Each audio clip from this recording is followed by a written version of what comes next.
check, two, A, And then you give them the mic. A, check. Oh, is that okay, or should I get someone else give them the mic? Okay.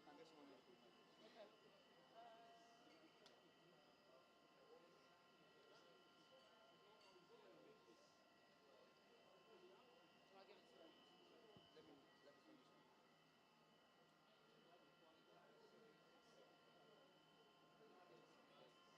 A, A, check, A,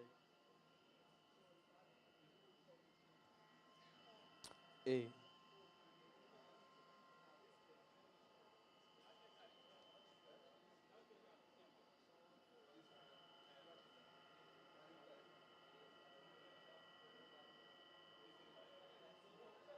So please assign someone to do that. I quickly want to get the extension you need. Okay. So just assign someone to do it so I can go and get the extension. But the mic is there, sir. All right, everyone. So, does anyone want to share their answers with everyone? Who wants to share what their goals, dreams, and aspirations are? Who wants to volunteer to answer? So, I'm going to picture some.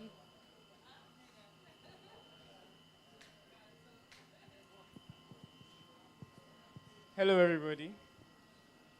My name is Chisom Oyinankea.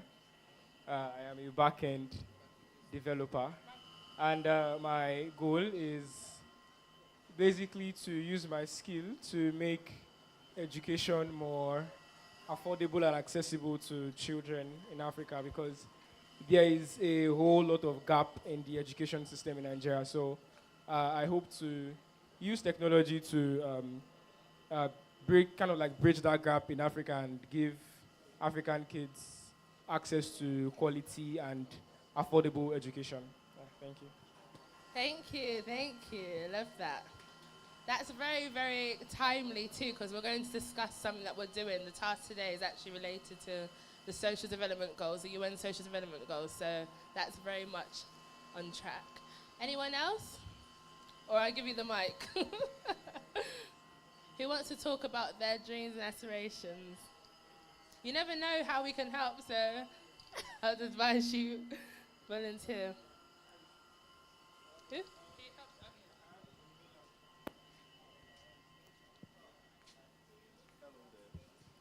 Yeah. So my name is Spaceman, and I'm an artist.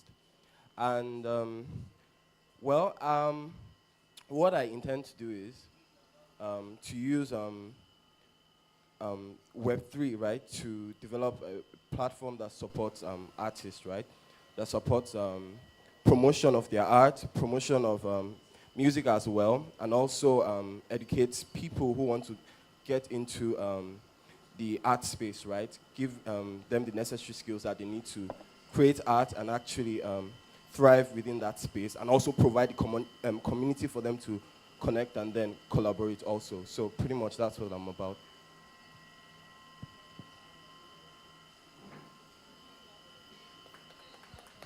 Thank you.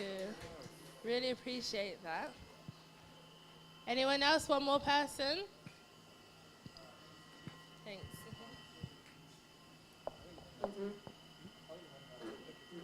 Hello. Good morning, everyone. I'm Igbailoma David, and basically, I'm a software developer and also a STEM educator. So, just like this young man said, my own goal is to create an inclusivity scenario because I believe there's a gap whereby most times um, those that are less privileged in terms of maybe having an impairment, maybe visual impairment, hearing impaired, they are being left out in this whole aspect of technology, maybe because there is a gap. So I feel with knowledge, with softwares, there can be that inclusivity. Everyone can actually have equal access to technology, to building stuff, and the world can be a better place. So basically, that's my thank you. Thank you. Wow. So I really love how all of those really like shared shows your genuine care and impact for the world. This is very much on track with what we're doing today. So we're going to start off with a video by the sponsor. It's called Blockchain for Good. They're doing some really interesting things, and there's multiple ways for you all to get involved, starting from today. But beyond today, we're going to have a lot of opportunities, including grants, more learn and earn, mentorship, incubators. So we'll start off with the video, and you'll learn more about them. Then we'll start with the hackathon task.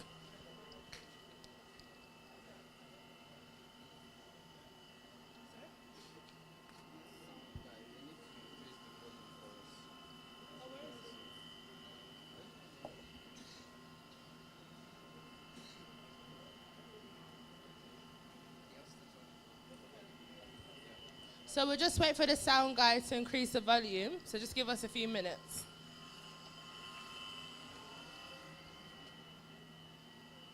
In the meanwhile, because it's going to be quite relevant to your task, if you can please, I'm not sure, put your hands up if you know what the UN's social development goals are.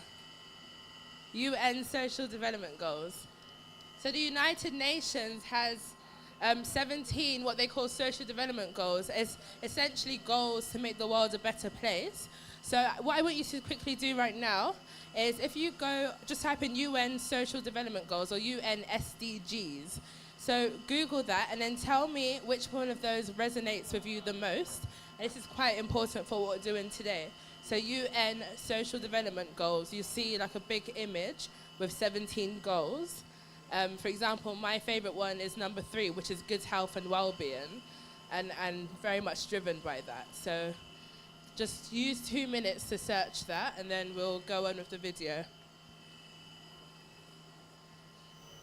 Hey, what's up guys? My name is Glenn. Welcome to this presentation. Wish I could be there with you guys in person, but for now this will have to do. So this is...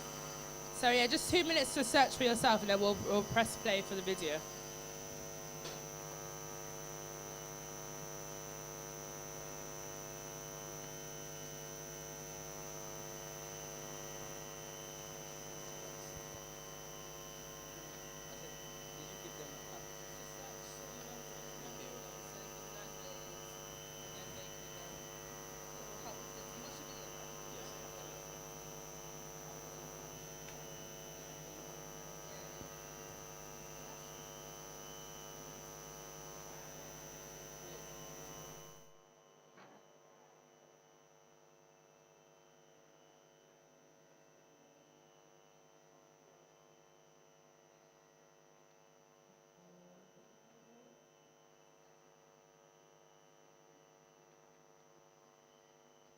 Okay, so just 30 more seconds. So UN SDGs, you can go to images, you'll see there's 17 goals, and have in mind which one of those resonates with you most, because you're going to need it for the hackathon challenge today.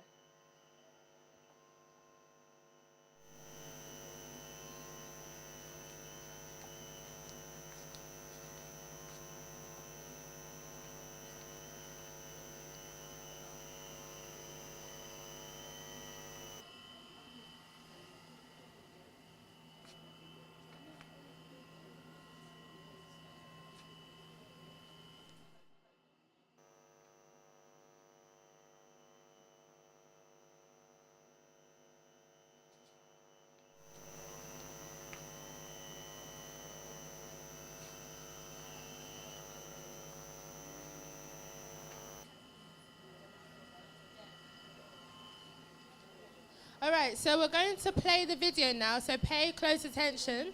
This is from, this is from the sponsor, and it's going to reiterate the hackathon challenge and ways you can get involved with them beyond this day. So we're going to actually be sending some more information to you after today. So I really want you to pay attention, because this is a long-term thing. It's not just today and that's it. There's a lot of opportunities of Blockchain for Good. As I said, grants, incubators, mentorship. They even do this event, like an Oscar-style event. The last one was in Bangkok in Thailand. So you never know where you could go with such opportunities. Okay. Hey, what's up guys? My name is Glenn. Welcome to this presentation. Wish I could be there with you guys in person, but for now this will have to do. So this is a quick presentation on the Blockchain for Good Alliance, particularly on the hackathon side of things. And I thought that I'll, of course, start with some introductions, high-level introductions of myself as well as the PGA. So just a quick overview of me. My name is Glenn, like I mentioned. I am a partner at the Blockchain for Good Alliance. I'm also the PIC for the hackathon side of things, as well as the events and marketing lead. Outside of Web3, I'm also a co-founder of an RWA tokenization startup where I focus on alternative assets as well as financial diversity. And of course, I am a graduate from the National University of Singapore with a master's in project management. So just a very high-level overview of me, so at least you guys know who this guy is and giving you this presentation. So of course, more importantly, diving into what the PGA is. We launched in April 2024. As of the time of this recording, this is October 2024, so we're about half a year old. We are a non-profit organization founded by the founders of Bybit, and here we are dedicated to supporting initiatives that really push blockchain technology to drive positive and sustainable change around the world. So our main goal is to really position blockchain as a tool with the capabilities to address some of the most pressing global challenges, and we are guided by and aligned with the 17 SDGs of the United Nations, also known as the 17 Sustainable Development Goals.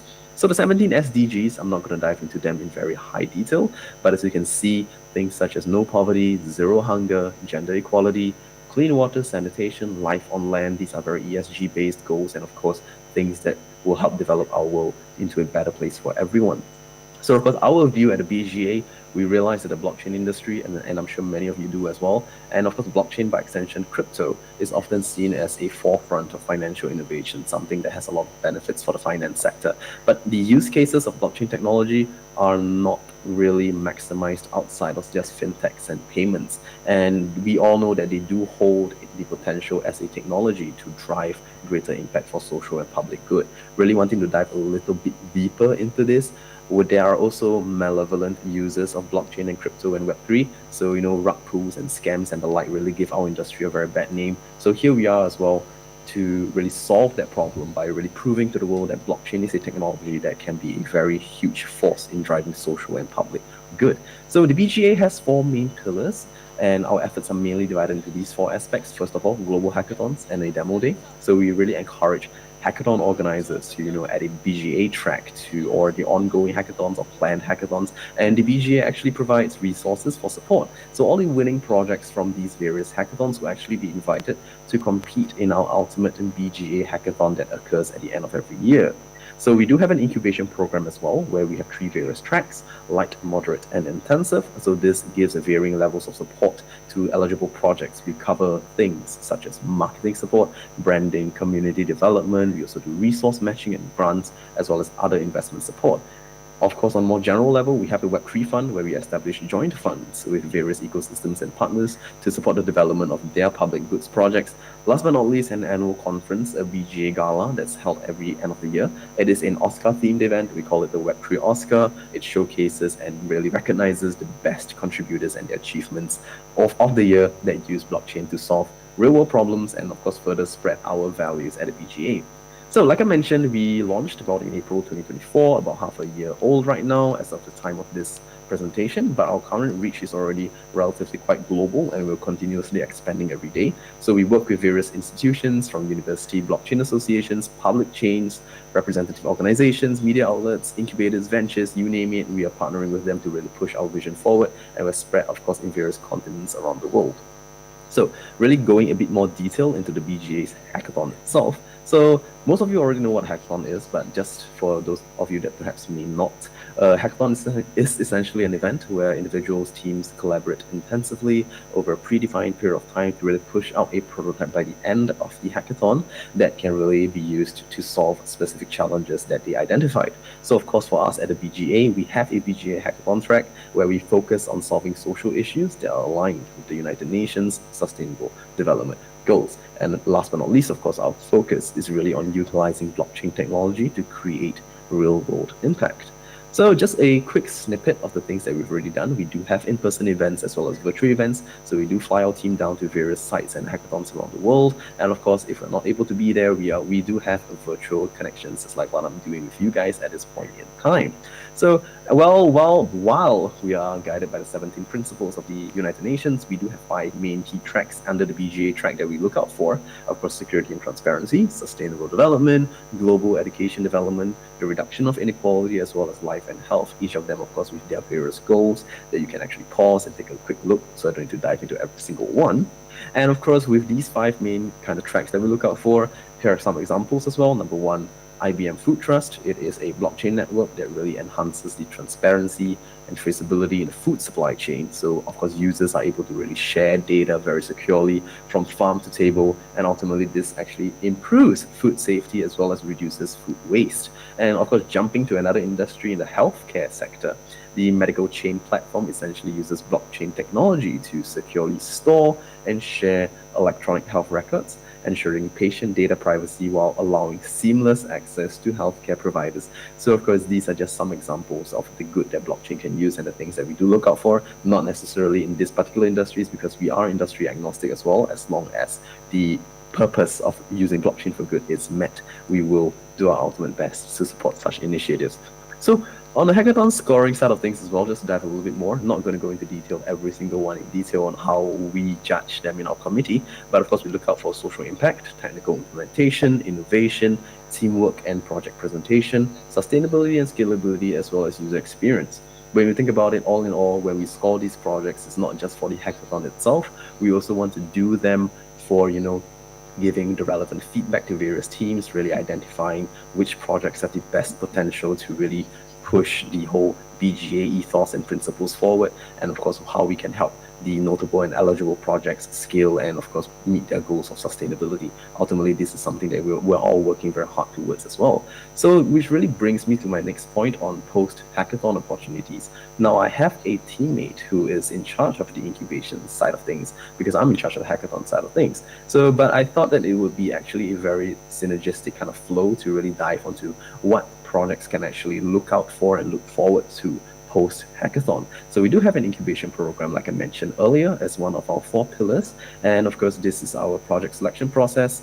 This is a very high-level overview, of course, of the selection process, but it's quite rigorous. It is very rigorous, I should say. And we have a scoring metric that ultimately determines if a project is suitable for our incubation program, and if they are suitable, what kind of incubation support do we give, be it light incubation, moderate incubation, or an intensive one.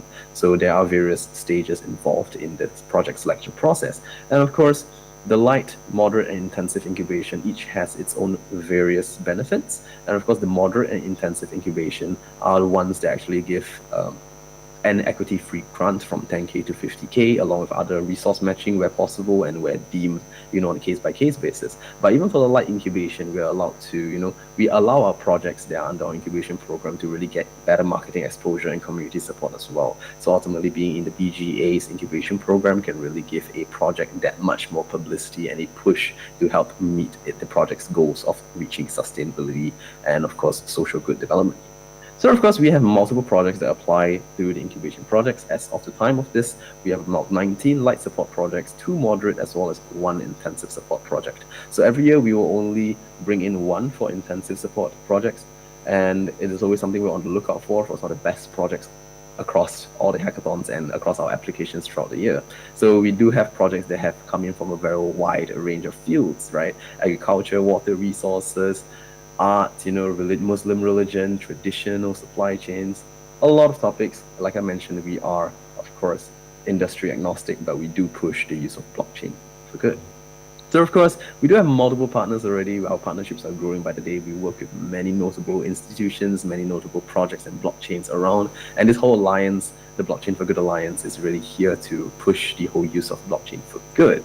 So, together we can really pioneer blockchain solutions that can drive a real-world impact. So there are multiple ways to contribute to our alliance. Of course, for the hackathon side of things, like I mentioned, we are also always on the lookout for partners that will help us with the running our hackathons, providing a cash or token sponsorship as a prize pool, mentors, causes, as well as a live event venue for in-person hackathons. We also look for outreach support, where we work with our various partners to push our social media forward, media publications forward, as well as activate various communities. Last but not least, we are, of course, funding side of things, where we contribute to our joint fund, and this will further our BGA's own initiatives. So we really do work with a variety of people, universities, industries, governments, and such.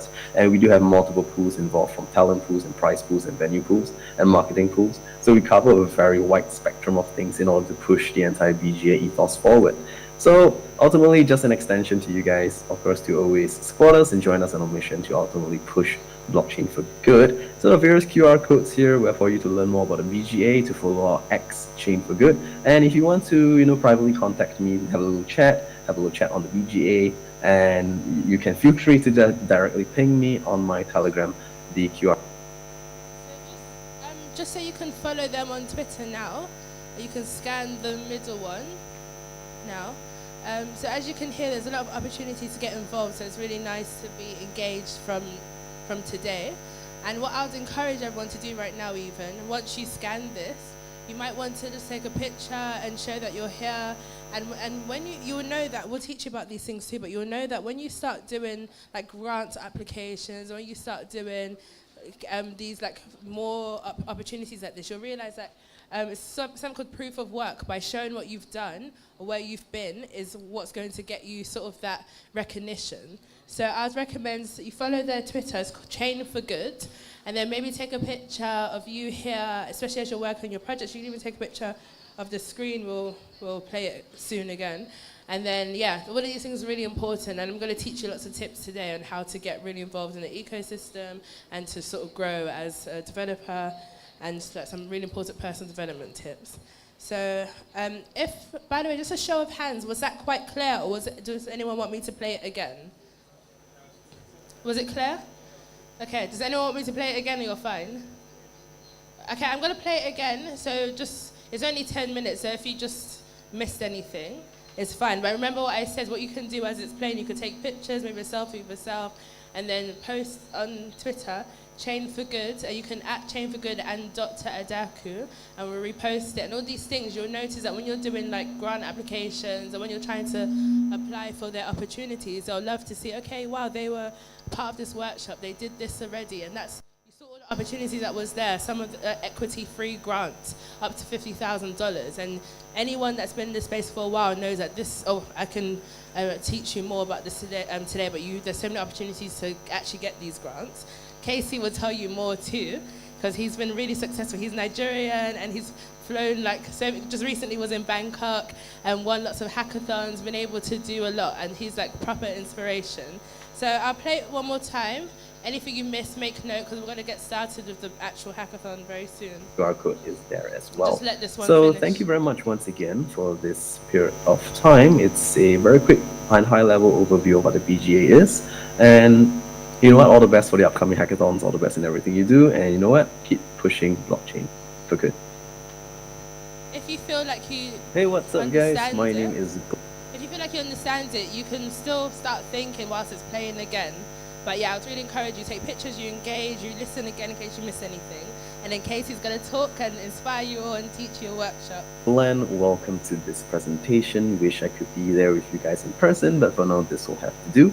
So this is a quick presentation on the Blockchain for Good Alliance, particularly on the hackathon side of things. And I thought that I'll, of course, start with some introductions, high-level introductions of myself as well as the PGA. So just a quick overview of me. My name is Glenn, like I mentioned. I am a partner at the Blockchain for Good Alliance. I'm also the PIC for the hackathon side of things, as well as the events and marketing lead. Outside of Web3, I'm also a co-founder of an RWA tokenization startup where I focus on alternative assets as well as financial diversity. And of course, I am a graduate from the National University of Singapore with a master's in project management. So just a very high-level overview of me, so at least you guys know who this guy is and giving you this presentation. So of course, more importantly, diving into what the PGA is. We launched in April 2024. As of the time of this recording, this is October 2024, so we're about half a year old. We are a non-profit organization founded by the founders of Bybit, and here we are dedicated to supporting initiatives that really push blockchain technology to drive positive and sustainable change around the world. So our main goal is to really position blockchain as a tool with the capabilities to address some of the most pressing global challenges, and we are guided by and aligned with the 17 SDGs of the United Nations, also known as the 17 Sustainable Development Goals. So the 17 SDGs, I'm not going to dive into them in very high detail, but as you can see, things such as no poverty, zero hunger, gender equality, clean water, sanitation, life on land, these are very ESG-based goals, and of course, things that will help develop our world into a better place for everyone.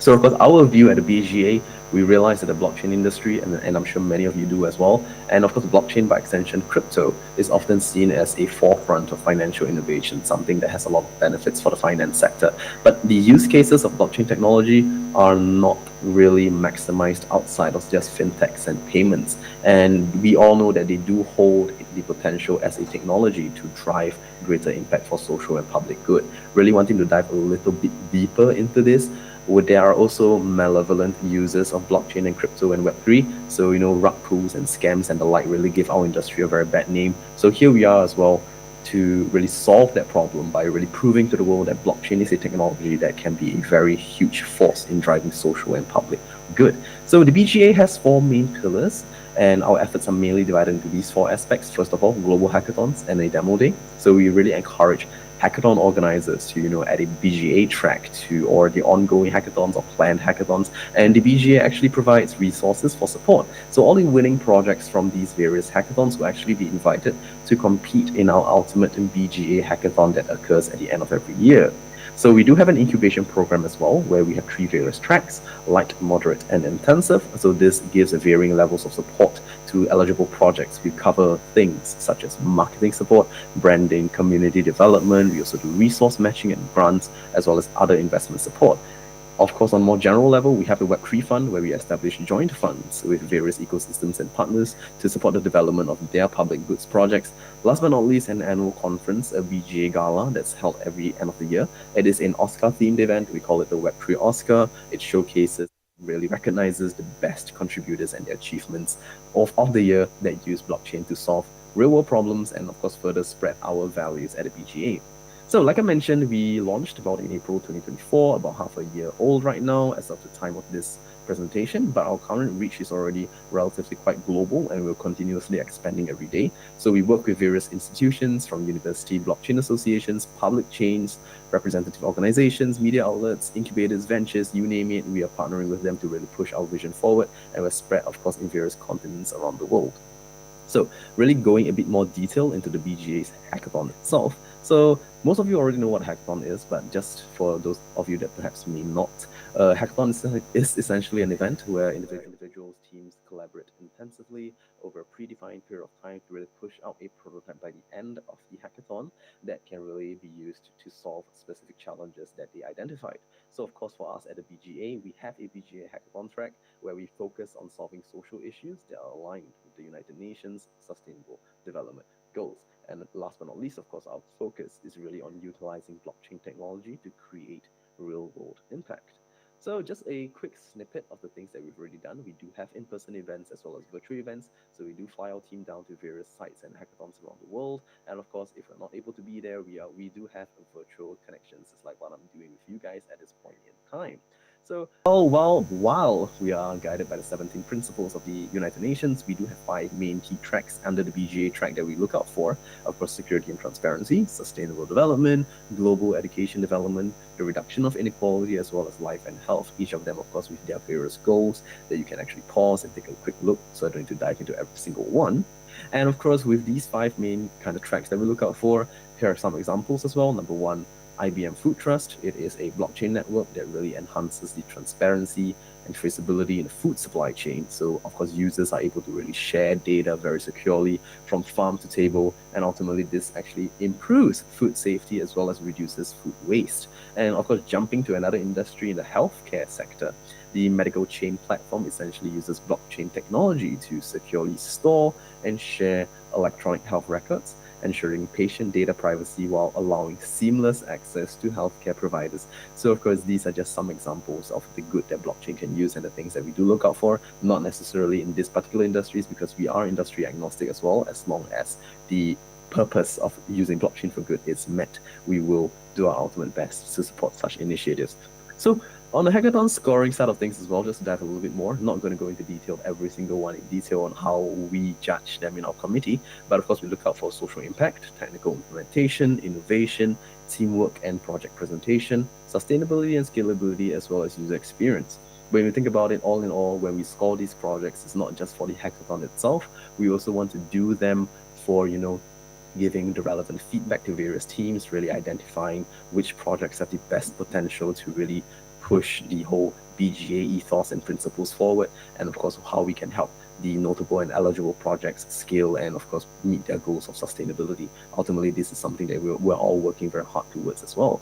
So which really brings me to my next point on post hackathon opportunities. Now I have a teammate who is in charge of the incubation side of things, because I'm in charge of the hackathon side of things. So but I thought that it would be actually a very synergistic kind of flow to really dive onto what projects can actually look out for and look forward to post hackathon. So we do have an incubation program, like I mentioned earlier, as one of our 4 pillars. And of course, this is our project selection process. This is a very high level overview, of course, of the selection process, but it's quite rigorous. It is very rigorous, I should say. And we have a scoring metric that ultimately determines if a project is suitable for our incubation program, and if they are suitable, what kind of incubation support do we give, be it a light incubation, moderate incubation, or an intensive one. So there are various stages involved in the project selection process. And of course, the light, moderate, and intensive incubation each has its own various benefits. And of course, the moderate and intensive incubation are the ones that actually give an equity-free grant from 10K to 50K, along with other resource matching where possible and where deemed, on a case-by-case basis. But even for the light incubation, we're allowed to, we allow our projects that are under our incubation program to really get better marketing exposure and community support as well. So ultimately, being in the BGA's incubation program can really give a project that much more publicity and a push to help meet the project's goals of reaching sustainability and, of course, social good development.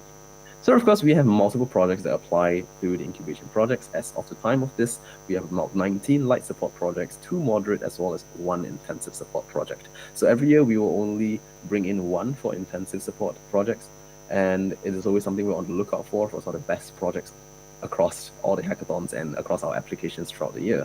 So we do have projects that have come in from a very wide range of fields, right? Agriculture, water resources, art, Muslim religion, traditional supply chains, a lot of topics. Like I mentioned, we are, of course, industry agnostic, but we do push the use of blockchain for good.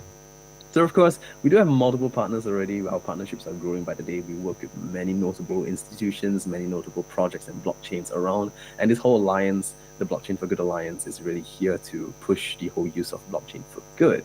So, together we can really pioneer blockchain solutions that can drive a real world impact. So there are multiple ways to contribute to our alliance. Of course, for the hackathon side of things, like I mentioned, we are also always on the lookout for partners that will help us with the running our hackathons, providing a cash or token sponsorship as a prize pool, as well as causes, as well as a live event venue for in-person hackathons. We also look for outreach support, where we work with our various partners to push our social media forward, media publications forward, as well as activate various communities. Last but not least, we are, of course, funding side of things, where we contribute to our joint fund, and this will further our BGA's own initiatives. So we really do work with a variety of people, universities, industries, governments, and such. And we do have multiple pools involved, from talent pools and prize pools and venue pools and marketing pools. So we cover a very wide spectrum of things in order to push the entire BGA ethos forward. So ultimately, just an extension to you guys, of course, to always support us and join us on our mission to ultimately push blockchain for good. So the various QR codes here were for you to learn more about the BGA, to follow our X Chain for Good. And if you want to, privately contact me, have a little chat on the BGA, and you can feel free to directly ping me on my Telegram. The QR code is there as well. So thank you very much once again for this period of time. It's a very quick and high-level overview of what the BGA is. And you know what? All the best for the upcoming hackathons. All the best in everything you do.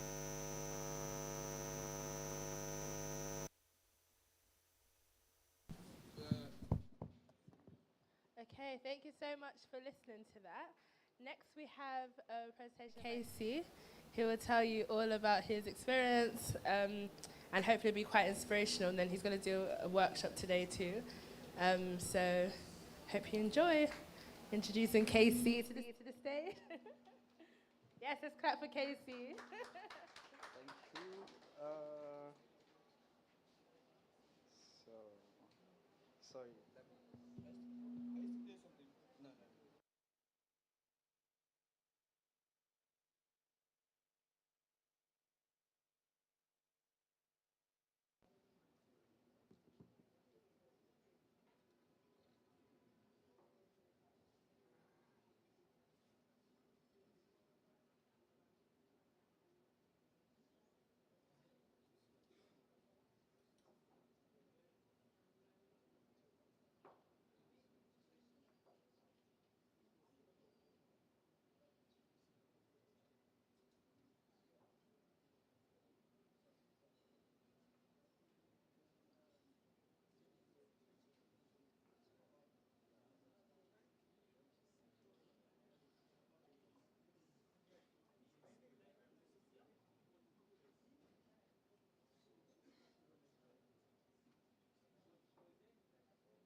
BMBM, everyone.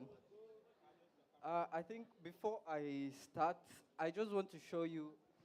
Everyone, Casey's his presentation now, so pay attention. Thank you. Thank you. I just want to show you a little about the trip I had at Thailand. Yeah, and how I met Doctor. Yeah, for me, it was through hackathons. I think this year I've probably won maybe 8 or 9 hackathons. I've won Eat Safari, Eat Accra, Eat Cape Town. We did not go, but we actually built and shipped it down there, and we also won. One base buildathon, and so many, yeah. But for me, the advantage you have is that if you participate in these hackathons, when you get or you need assistance to go for such events, you find it very easy. Even with the wins I have, I still did not use my money to go to Thailand. I still got sponsorship from Ghana and also Build Guild, a community. That is why it's very good. Like block. Oh, sorry, my fault. Okay. So the community you get to join, the QR code, please join these communities, and when they see you, like, it's very easy because they know that you have attended this event and you have now been recognized. So I'll just show you a little bit about, so this is Yele, the owner of Onboard Wallet. I think, how many of us are Web3 here? Web3. So we have so many Web2 folks here. So should we onboard them or later on? Okay, let's onboard them. Okay, so before that, so this is just, I think, yeah, so I went for dinner. I just want to show, yeah, so this is the hacker house, and let me show you so this is, I don't know what this is called. I think this, yeah, this is noodles. So this is Chinese noodles. Yeah, so this is, so I was being fed and I was still given the opportunity to still build, and I still won. So it's like, I don't know. So this is how they prepare that stuff. Like all these things, just go in and, yeah. So I keep trying different things. I ate what I don't know. I ate what I know. I tasted different things. Yeah. And I think this is just fruit. You know, the good thing about it is that even if you can't eat their food, the fallback function is fruit. When I'm satisfied, I've tasted so many things and I'm still not filled, I'll just go and pack enough watermelon, pineapple, tomato. I think on the airplane, they serve, you know, sachet tomato. They serve it as a drink. I'm serious. In the plane, I was like, give me that juice there, longer throat. When they brought it, it was a tomato paste. So I had to return it. So, but yeah, this is the workshop she actually took us to. This was by, I've forgotten. Yeah, so this is it. We just had, so there were so many side events. It was massive. I think over 12,000 people came for DEF CON. So there were so many side events, and yeah, so you just have to attend the one you want, and yeah, so this is it where we went to, and these are some of the folks I met, and so this is Node Bridge, which we did last week, how to set up nodes, and this is just the Thailand experience. So let me show you that of the hacker house. Just 1 minute, and so where are you? Just 1 minute, and I'm almost there. So this is where Africans, all of us, like, they hosted one day for just Africans. So this is the whole, and funny enough, I was sitting beside Vitalik. I never knew. So this is him here. So I tried taking selfie. They were like, no. So I never knew, like, almost see my destiny helper beside me. Please shine your eye. You don't be like me. So one more and we'll kick off. So this is Where are you? Sorry. And I think this should be right. Why can't I find the hacker house? I'm sorry, just 1 minute. 1 minute. Okay, so I'll show you guys that after the presentation. So the whole point is that participate in any event you find yourself in, build cool stuff, and I don't work for anybody. There are guys that do hackathons for a living. I think 2024, I can say I did that for a living. Because I just build product and you win, you just leave it, you build another one, and then you leave. So this is the point where we onboard the non-Web3 folks to Web3, right? So let's have more Web3 folks. So this is my slide. I think, so we'll be starting with the introduction to blockchain. First of all, definition. I have my apart from this, I think we should be doing a little bit of giveaway. So any Web3 folk here that can define what blockchain is. So blockchain basically are like groups of nodes that interconnect. So they have a way of verifying data on chain. So in blockchain, there are two ways of verifying data. There is the proof of stake and the proof of work. So proof of stake is used by Bitcoin. Proof of work was also used by Bitcoin, but now it's used on Ethereum. Ethereum basically migrated to proof of work. So blockchain have different layers. There are layer 0, like Polkadot. There's layer 1, like Ethereum, like Bitcoin. There's layer 2. So layer 2 built on top of layer 1. So a good example of layer 2 is Polygon. You have Stacknet. So what in blockchain, I think they have 3 focus. We have transparency, we have scalability, and we have, can't remember the last one, but those layer 2 basically build or improve those areas. Please. I think he has touched the whole. So who else would, okay, let me ask you a question. Who can differentiate between Web3 and blockchain? Let me catch them now. Web3 and blockchain. So who can differentiate between these two? Okay.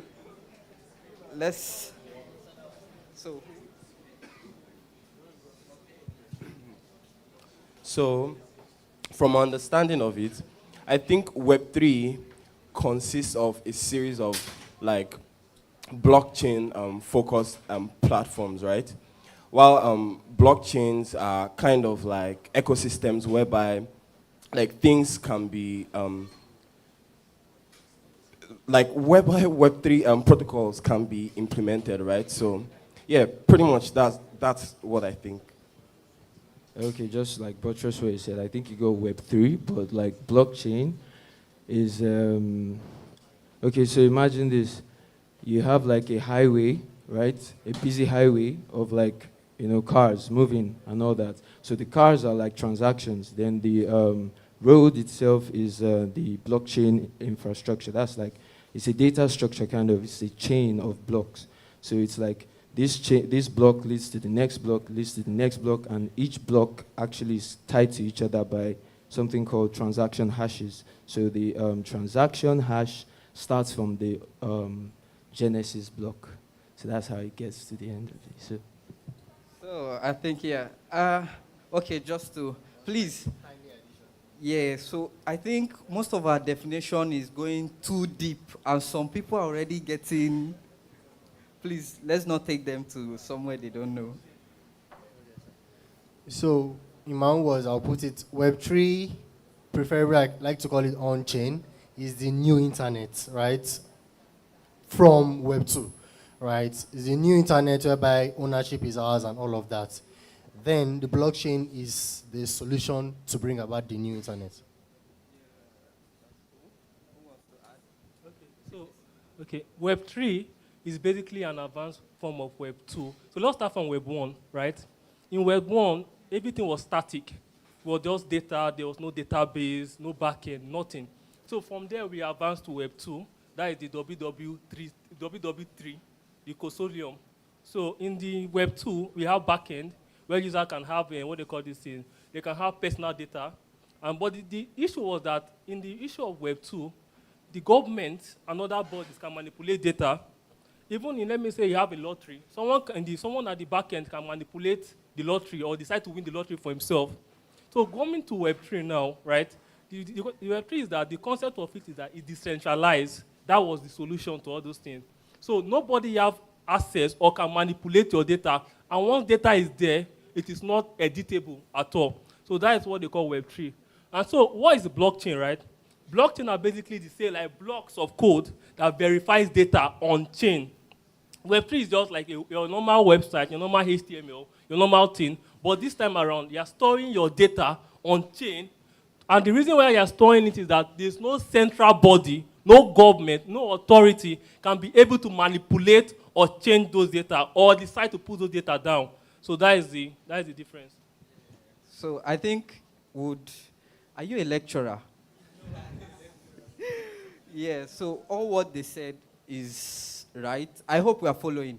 Should I group it into sections so that Group A can win something, Group B can, or should I give it to them? Which one? So as we can see here, blockchain, decentralized, distributed, ledger, all this blah, blah, blah, blah, blah, all this English, what it's trying to say is that we all have phones here, right? Who can tell me one thing that is connecting all of us? Good. Do you now know that your phone in this term is a block? The internet is now the chain. That's what blockchain is. So your phone, you have Telegram, WhatsApp.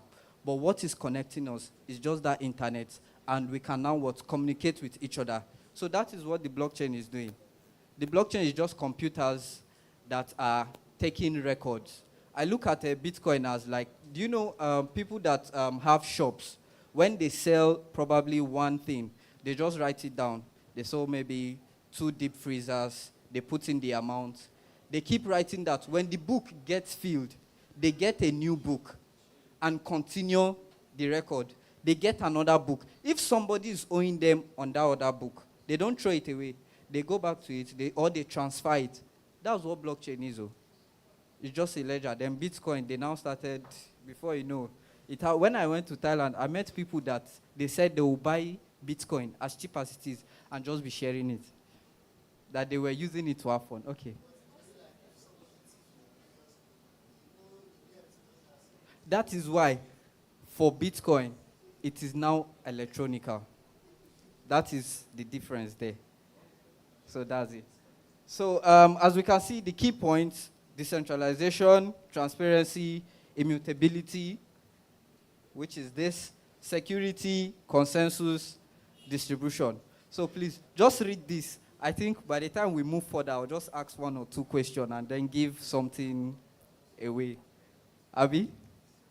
So let's go further. Yep. Let me have this here. So this is what is blockchain, the rules and all that. The rules: users initiate transaction, verifies nodes, block creators, developers, validators, governance, and all that. These are amazing things that comes with blockchain. So how does the blockchain function? So this is a public permissionless blockchain. It is open to anyone, ensures agreements and all that. So first of all, the questions I want to ask are all here. How do we do it now? So let's just go further. Those that are in Web 2, I hope we are following. Web 2 folks, are we following? I noticed this part have not been interactive. So let's go further. So advantages and challenges of blockchain. So apart from the ones I have here, who can mention just 2 or 3 advantages of blockchain and then 1 disadvantage? Or two disadvantage, 1 advantage. Let me see. Because everybody's saying blockchain is good, blockchain is good. See, there's disadvantage. who can mention 2 disadvantage, 1 advantage? Just mention 2 disadvantages of blockchain and 1 advantage. Okay. 2 disadvantages. Okay, scalability. What about layer 2s? I don't catch you. So 1 disadvantage. Not all blockchains are actually private, and that's an issue. I mean, I do like the blockchain, but the fact it's not private is an issue. So that's why blockchain technologies or companies like Aztec or Polygon ZK Sync and all of that, those are the ones that I actually do follow more in this space. I like privacy. Yeah, what it means is that if you have it's just like you have my account number, you can see my balance.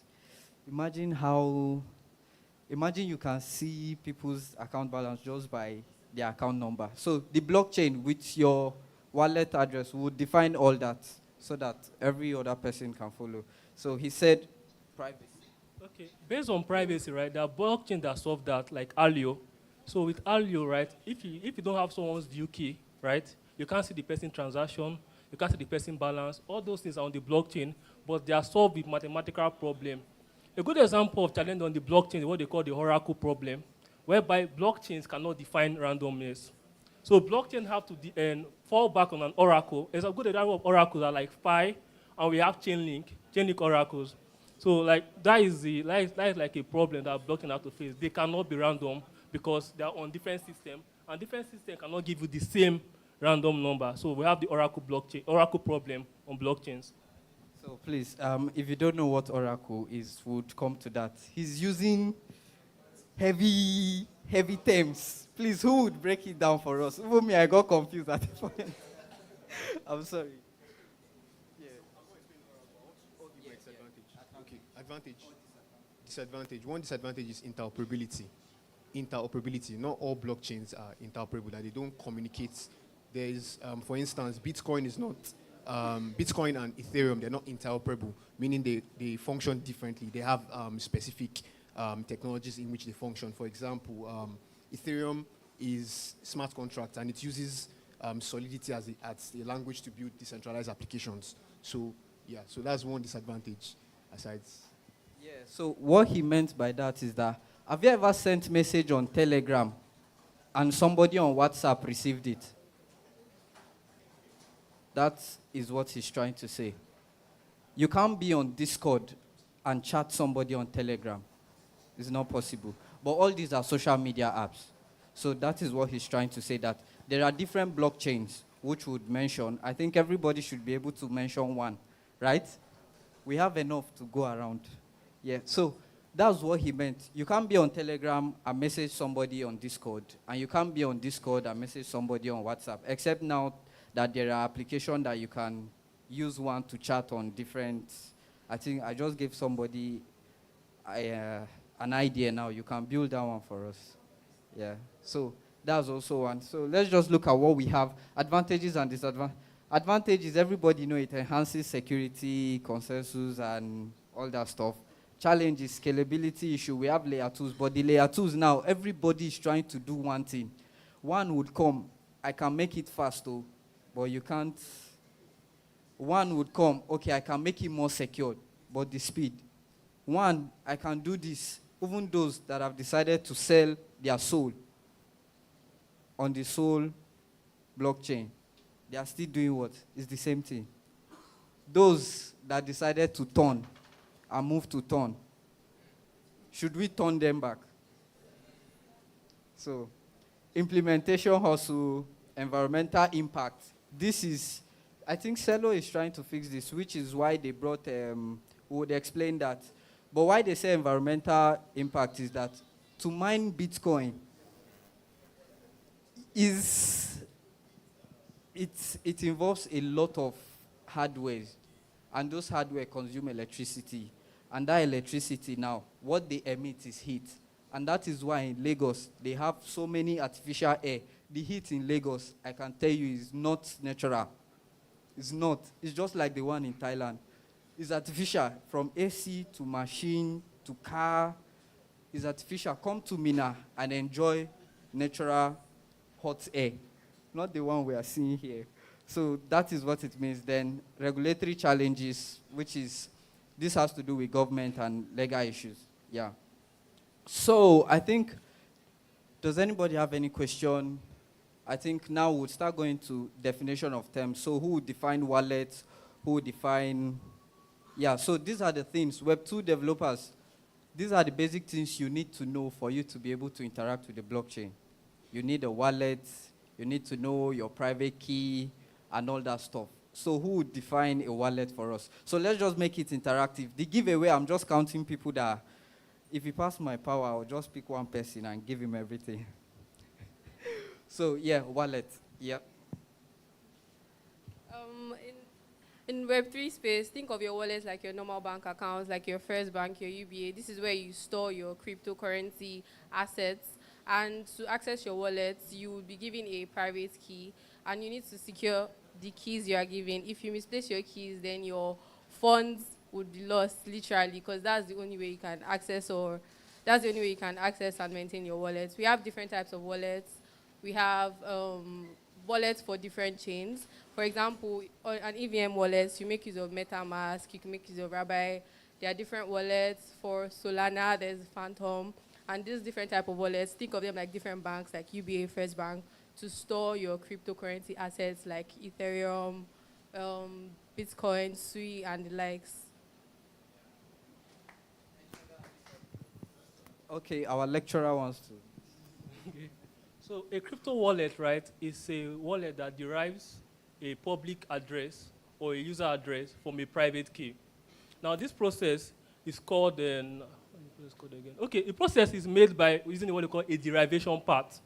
So every block can have its own derivation path or its coin type. Like example now, Ethereum uses 60 as its coin type. So how it works is that what they call ecliptic curve digital signature algorithm. Understand? So with that algorithm, right, there are different types. So let's go to the most popular type. We have EG 25519. So, so what will happen is that, right, you pass your seed, let's use BIP39, that is a seed phase of 24 words. Understand? So when you get that word, you validate it, then you convert that word to what they call a BIP seed, right? So that seed itself, we go through an algorithm to give you a V, a R, and a S, right? VRS, thank you. So with that VRS now, right, you can derive your public key, that's your wallet address. But in Ethereum, another blockchain, your public key is not your wallet address. They have to hash the last 20 bytes of your public key to create an address. Then your private key is your normal X, like your private key, which you should not share with anybody. Thank you. Yeah, please. I think even me, I never knew that it was the last 20 hash they use. So I'm also learning. Yeah, that's good. So, okay, you have something to say. Okay. So we are still on wallet. Web2 developers, I would ask you, what is a wallet? A wallet, simply put, it's just a storehouse for your crypto assets. Yeah, that's good. So a wallet is just where you store your assets. So first of all, let me give you the do's and don'ts for crypto wallet, because I lost something very, should I say it? If I mention the amount, you won't believe it. Oh, I should mention it. No, you don't want to. You would cry with me. So for your wallet, Web2 developers, even Web3 developers, they have 4 victims. So let me say this. If you receive any offer that is too good, that you know, that I know, that we all know, that offer is too good. I was sent an offer on Telegram. So I was like, just do this thing, do this thing. The pay is 500 USD. Me and my long throat. It's work now, so I decided to pick it, and then they were like, this is where we'll have the meeting. It was not Google Meet, it was not Zoom, it was not Microsoft meeting link. They now sent another application. So I downloaded it. When I tried it on Ubuntu, it does not work on Ubuntu. And because of the security issues, the script they had on it did not run. So I gave it to my friend on his MacBook. I said, let me just attend this meeting for this job. His own too did not work. My Ubuntu is a dual, so I have Windows. I quickly switched to Windows and downloaded the app. It was now Windows because it was through that window they now entered my system. I don't know if you understand. When somebody wants to steal, he goes through it. So I had to run the software on my Windows. So that was how I never knew there was a bash script. As I ran the software, it was running, then it stopped. The meeting link did not open. My camera did not turn on. Not knowing it has sent my private key to them. The money I had on Aave that I staked, the one on Corp Finance, they swept everything. When I staked, you know, when you staked on lending borrowing platform, when you stake, there's a certain percentage that you won't go below, right? They just removed it. Before I knew, I just got liquidated just like that. They took everything. And there's a software, which is why we saw one of the disadvantages is that somebody with your wallet address can know how much you have. So one thing they used for me was that they said they need my wallet address so that they would use it for payment. When I sent, they now used it to check how much was there. So they now say, Kai, this boy, if we are to do this to him, it will actually give us profit. So that was how I ran that script. And then all my private key was sent to them. So my MetaMask, they took everything from it. So what I'm trying to say is that you see your seed phrase and your private key. Please, try as much as possible. Web 2 developers, Web 3, anything that has to do with wallet and private key, do not share it. The second one I'll share before I give others to share their experience, because this is the fun part. You get to lose and then you get to, so that you don't get hacked and then you say Web 3 na scam. No, now you scam yourself. So me, I went for a bigger fish, and then what they were paying me safe was not up to, was not close to what they took.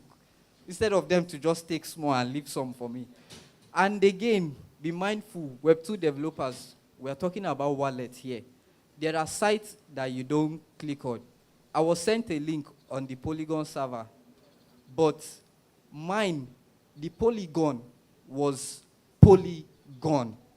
As per my money is gone. I never knew, I just thought it's Polygon, not knowing it ended with E, like you are gone. I clicked on it, my MetaMask opened. I did not read what was there, I just confirmed. That was how my money. So please, Web2 develop, as would continue the journey, so all the hacks, the tricks, so that you don't fall victim of it and say you were not told. Now you were told. So thank you, Casey Pele, for sharing that experience. So a little added information to what he said. Although he mentioned two ways of where you can lose your funds in the crypto space. Either you download a software or probably you went to a wrong website. You could also be connecting to fake airdrop sites too. You guess if you have been in the back end of a front end project whereby you have to connect to website, you will see that when you connect wallets, the person can do anything to your system. The person can even overheat your system just for you connecting the wallet, right? So apart from also checking on links or checking if those links are true or not, because those things are normal, what we call phishing, if you are doing cybersecurity, you get. So they tend to manipulate information to get more information, right? So apart from checking those links, there's what we call DNS spoofing. So DNS spoofing is like they spoof your cache. So even if you went to www.pancakeswap.com, it's actually pancakeswap.com. But if you have been DNS spoofed, right, they will just go and change your cache. So when you are loading to that website, you are going to that website, but you are going to somewhere else. It has already been changed. You get. So sometimes you can also do yourself a favor by clearing your cache on your system. And other thing is that you can also, please, you are developers, we should be using a Linux system. If you are using a Linux system, it will save you a lot, right? If you are using Windows, I'm sorry, you get. But if you're using a Mac, that's also cool too. But always update, whichever system you are using, always update your system. Don't click links, don't have conversation with anyone. Anything that is too good to be true is too good to be true. You get. So that's just how it is. Yeah, thank you. And also, at the end of the day, we can really never be too careful, right? Whether you save your seed phrase, whether you avoid conversations, you can never be too careful because even the best of the best always fall, right? So, which still leads me down to the fact that the wallet is not really like major to store assets. It's basically gateway to the blockchain, accessing the apps, those sites. That's why for every wallet, you only see a browser section whereby you can paste link and do stuff. So that's why when you're having a wallet or you're coming on chain, you should not just primarily put it that, okay, my wallet, I'm storing my asset and stuff like that, and just be carefree. You should understand that this wallet you are going to be using to access stuff. That's why preferable, have different wallets. Have a wallet in Phantom, have a wallet in Rainbow, have a wallet in Coinbase, right? And choose one that you just use to be playing around with and testing stuff. The rest, you can leave something there. Basically, you're not using those other wallets. Do you get? Don't use it to access this site or access anything. So that if they ever working, if they ever pass the window, they are not seeing anything to take. Just an addition. All right, so I think everybody has covered the important parts, but I'll cover the parts from the protocol aspect. So there are certain protocols in Web3, quote and unquote, that when they build, they don't go for security reviews in the sense that their protocols they are not being reviewed by professionals in the security space. So it means that for blockchain, you can't necessarily change your smart contract or your code base, because once you deploy, it is immutable on the blockchain. Although there are other means at which you can deploy through a proxy, meaning a proxy is just like an avenue for you to have an implementation contract different from your proxy. So, but in the blockchain space, I think this year alone, we lost over, I think, close to 10 to 15 billion dollars that was hacked. This is not the fault from the user. It's not the fault from any. It's just the fault from the smart contract. So there are people that are black hats in the Web3 ecosystem that look for vulnerabilities in your contract, and they can exploit those vulnerabilities. And it doesn't necessarily have to be from your own end as the user. It's just basically from the code base. Maybe there's a particular vulnerability there, re-entrancy attacks, front running, whatever. So yeah, that's also another thing to consider. Yeah, thank you. So the last point before him, what he was trying to say is that have a wallet where you just send your crypto assets there. You don't use it to connect any site. Then have one that if it is airdrop, use it. If it is anything, drop it there. Then as soon as it enters, if it is legit, as soon as it enters, transfer it to that one. So that one, you don't connect it to any site. That is how you be safe. Me, I still use the wallet that was hacked because I've used it for so many things. So if they are to go for airdrop, that was what I used, and I got a 50% discount on the DEFCON ticket because I've been using it. So when I applied for scholarship, that wallet, the transaction was much, so they gave it to me. So I still have my wallet. So that's it. So these are some of the disadvantages. Like you can get hacked and then you will cry and your money is gone. Like that day I was, oh my God. But we thank God for hacker things that started winning, and then, so we came back. So next is, let's look at what we have. Okay, core concepts in the blockchain. If you notice, we have been mentioning some of this stuff: cryptography, smart contract, dApps, tokens, consensus, mining, public, and everybody. Okay, look at it. We have actually defined private key. Our lecturer did justice to that. Thank you, sir. So cryptography ensures data security. Smart contract is a self-executing code. See, it is just code. We'll look at some samples here. Smart contract, Web2 developers don't look at it as like legal. We don't sign anything here. It's the blockchain that does the signing. So that's why it is called smart contract. And smart contract does not mean it runs on its own. You have to trigger the transaction. But why it is smart? Who can answer that? Why is it smart? Web3, I think this side I've been speaking. Any Web3 developer here, why is smart contract, or why is the contract called smart contract? Why is it smart? Smart contract, do they self-execute? They do? Why are you using my keynote? So, okay, network protocol, we have MicroTree, public and private cryptography management, mining and validation. Mining, this one, everybody now, tap swap. Who did not do tap swap here? What you were doing, you were mining. I'm sure some of you here still have your Pi account. Abi? So as long as you did tap swap, you have Pi, that process there is what is called mining. But for blockchain, for EVM, Solana, Bitcoin, we have a dedicated system for that.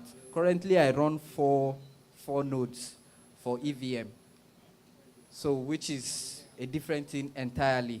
So these are dedicated systems that you have that are actually what?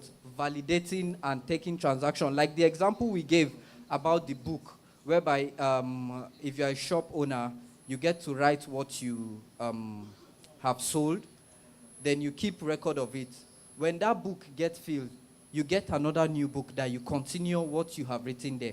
So that's what I'm just doing. By just running those systems, you're just taking record of, if Mr. A sent somebody money, it would be recorded on your system, it would be recorded on your own, it would be recorded on any other system, and that is why it is what called mining and then blockchain and all that. So dApps, these are decentralized applications.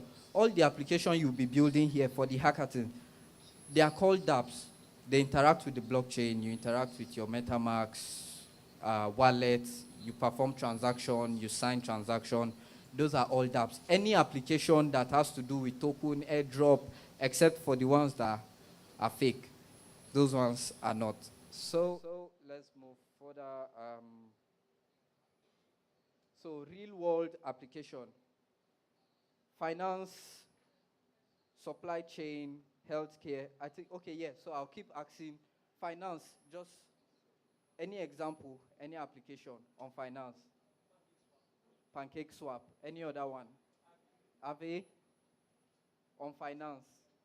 Any application finance. Uniswap, Curve, yeah. So supply chain. Any example for supply chain?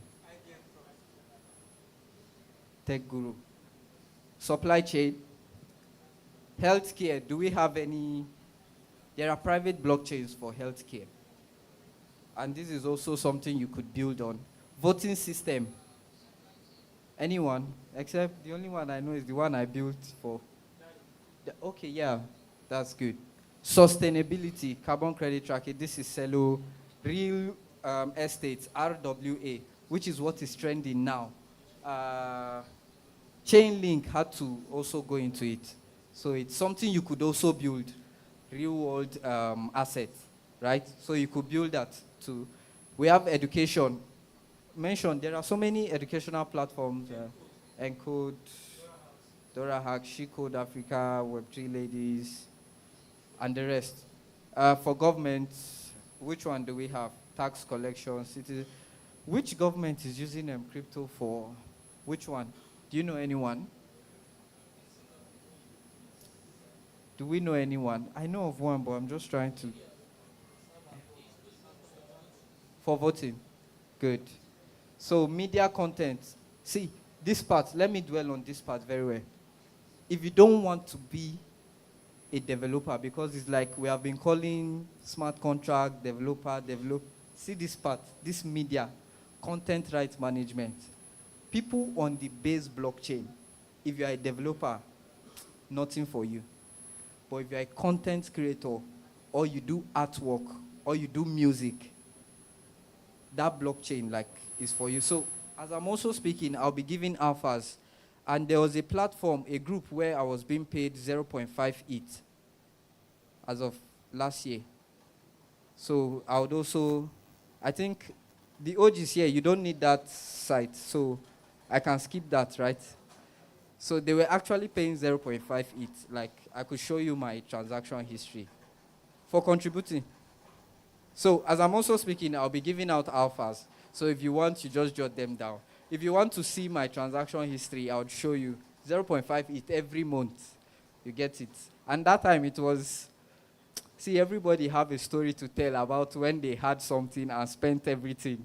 And now look at, that time it was 2023 January, check it. It was around was it up to 1.5? One, just that, so 0.58. I kept spending it. Now,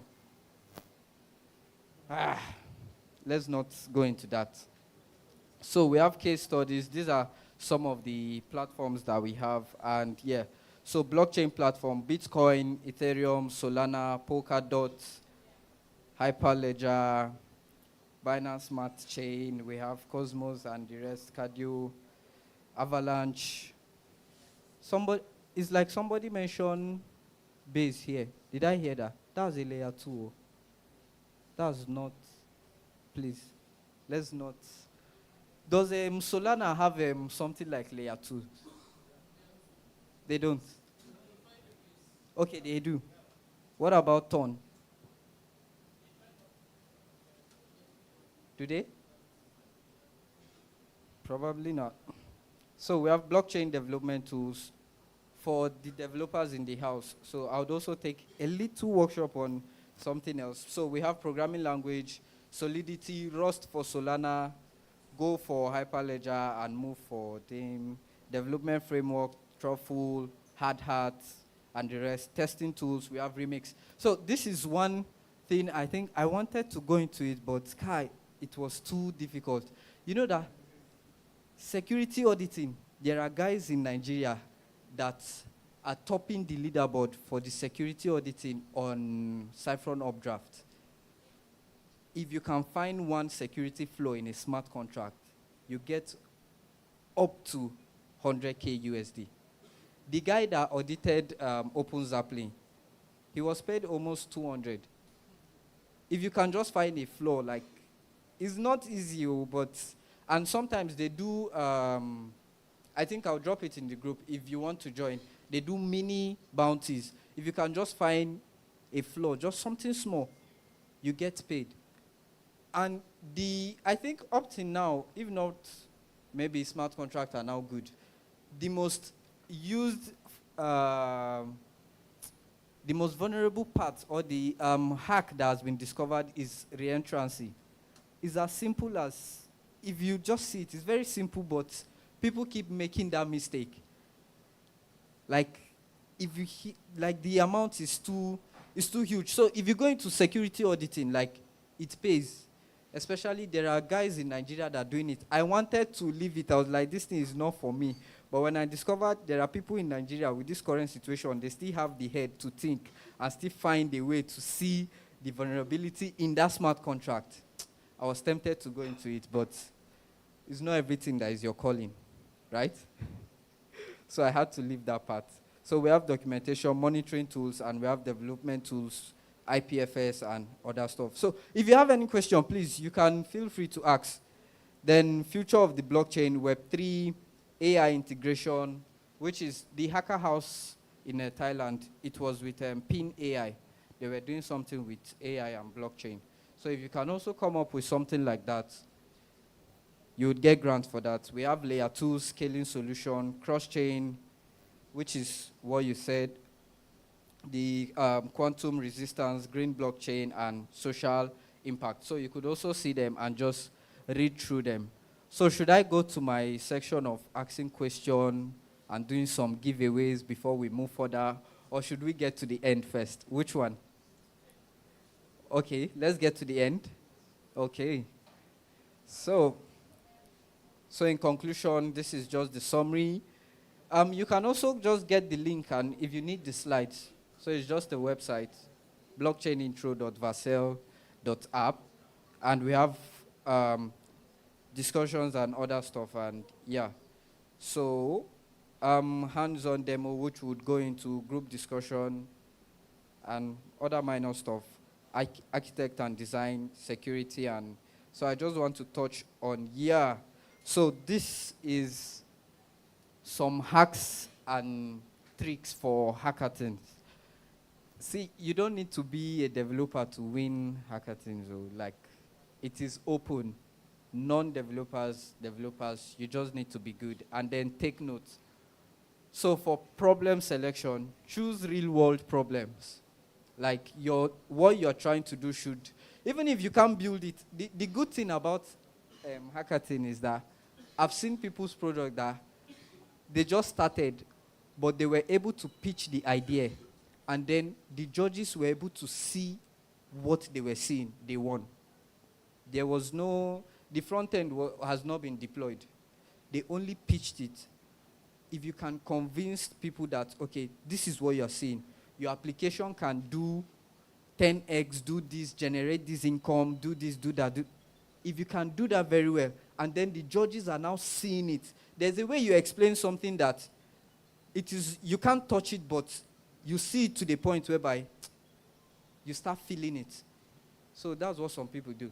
So you can have an idea, even if you don't have developers. Write a good pitch deck, write your documentation, put up these things, and then they might see that, okay, you need funding to get developers to do it, and then you win it, just to encourage you. We have technical preparation, project scoping, team composition, which you need front-end, back-end, business strategies, and all that. Innovative focus, combine blockchain and technology. So it's good you combine AI and other stuff together with blockchain. Presentation strategy. Create a compelling narrative around your solution. Winning strategy, start user research and use boiler. Initially, I don't like this part because the moment you bring product managers, the first thing they will be like PRD, documentation, we need to do research, we need to, just allow me, what are we doing? Front end, okay, NPX creates it. NPX deploy, Vercel, we have a, that's what I was doing before. Not knowing that there's a part for documentation and research. So, don't play with that. Use boilerplates, which I'll be showing you some templates. Focus on killer features. Don't try to build the application like it should be functional. For hackathon, most times, people that win, what they just do is, if it is 2 features, mint and create your NFT. If the others is to maybe share, send, retrieve your, forget about it. Focus on, make sure that you have one thing that is working and is working well. It gives you a higher chance of winning. And most of the hackathons, one person can't win everything. Like at It Global, the pool prize was 700,000 USD, almost $1 million. I did not register on time, so I could not get in, but the hacker house, I won that. I now did a side project and used somebody's account to submit, which we submitted late. They still wanted to give us something, but I didn't finish it because the amount they were calling was too small, so I just said no. Imagine, I'm now rejecting. But yeah, that's by the way. It was 700 USD. And just, if you see the project, team of 4, 7,000 USD. Nobody took up to 10. So imagine you build something, you have an 80% chance of winning nothing less than 2K USD. So like, most times just think big, do your hackathon, submit it. If you can't go, just build it. Get somebody there that would help you submit it. That is what we're doing. It's Safari, we didn't go there. They said they would give Nigerians this. We know the issue, they won't give us anything. So we had to find a way and submit it, and then we won. It's Cape Town, same thing. They were like, they will give out sponsorship to Nigerians. We know they won't give anything. After AFCON, they will now give us to come and do what? So we still found a way and we still won. It's Safari, we still won that one. So just build something, even if you can't go. People do it for a living. I've met somebody that why he decided to stop hackathon was because he got grants for 3 projects. 3 projects. And for grants, see, just pray for grants. Do you know what they do? People, is there anybody that is on StackNet here? There's no StackNet developer here. Hey. So you don't know that StackNet actually made some of us, like some Nigerians, huge. both the airdrop, they gave out, oh my God, one guy just stayed, he contributed to their documentation one time. So he had up to 3,000 USD worth of Stacknet. Stacknet do give out grants. The good thing about grants is that they give you the money, and then you will now build anywhere you stop, come back and show them if you need more, depending on the blockchain. If you need more, they give it to you. Leaks also is doing that. Leaks, you get to pitch and then prepare some documentation. You must have a certain amount of gold. They are trying to make it very difficult. But as soon as you cross that, you get 5K USD. Like, they won't ask you, what did you do with it? They just give it to you. So what the guy was doing, he was just traveling around, and he built the application himself, so he can just sit down in 2 days, add some features, and tell them this was what he added. Nobody will hold you responsible for that, as long as it is on their blockchain. So that's the good thing about grant. So when you keep hacking, now I'm also focusing on grants too. As soon as I get it, I'll leave hackathon for upcoming.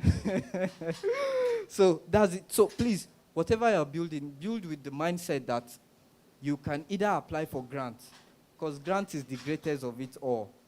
Company would fund you, still pay you, and still pamper you to build it complete. So we have, start with user research, use boilerplate, focus on one killer feature, prepare reusable component, document your development process, which is good. Practice your pitch demo multiple times. Okay, yeah. So this one, see, we are victims of this. It might look so small, but this has a lot of impact. See, they opened its global submission platform, I think, more than twice. Because no matter what you do, people would still have their project to themselves. Deadline, they won't submit. So for this one that you have now, try as much as possible to, as soon as you have 2 futures, make a good video and then keep it aside. Keep building. As soon as, if you meet up with the deadline, make another video and submit that. But if you can't meet up, submit that one and keep building on your application. So many people have lost opportunity. Like for me, the Eat Global that I did, I wanted to use somebody's account. We were unable to pitch. So that was why we did, because we saw the project. Honestly, I'm telling you, if we had pitched, I would probably get up to 2K USD. Because I sat down overnight trying to build that stuff, and we were unable to pitch because of this. I took this lightly, but when we submitted on the platform, it's like they went over it and checked on Eat Global platform, then they now saw our project. But on pitching, which you have a higher chance, then we now have common tracks now to build on. You have DeFi, social impact, enterprise integration, Web3 infrastructure, gaming, and NFT. If you can have a game on the blockchain, like, it gives you an added advantage. We have privacy and security. This one is for people like our lecturers. This is it's very advanced. Yeah. So technical tips. For this, you have use development frameworks, use simple but effective smart contract, create intuitive user interface with Web3, ensure proper error handling, include thorough. This part, not when making your video, you are trying to deploy and maybe your application now crashes. I've watched so many, I think for the base buildathon that just ended, I was one of the judges, where you get to watch a video and then it is the local URL, and then the user would submit a different URL because there was error. So he was unable to deploy it, but what he was able to do was to make the video on his local host, but he was unable to deploy it to Vercel. So that would also give, based on the metrics we were giving, you would have a point for video, and then the live URL for me to test what you have said you have built is not there.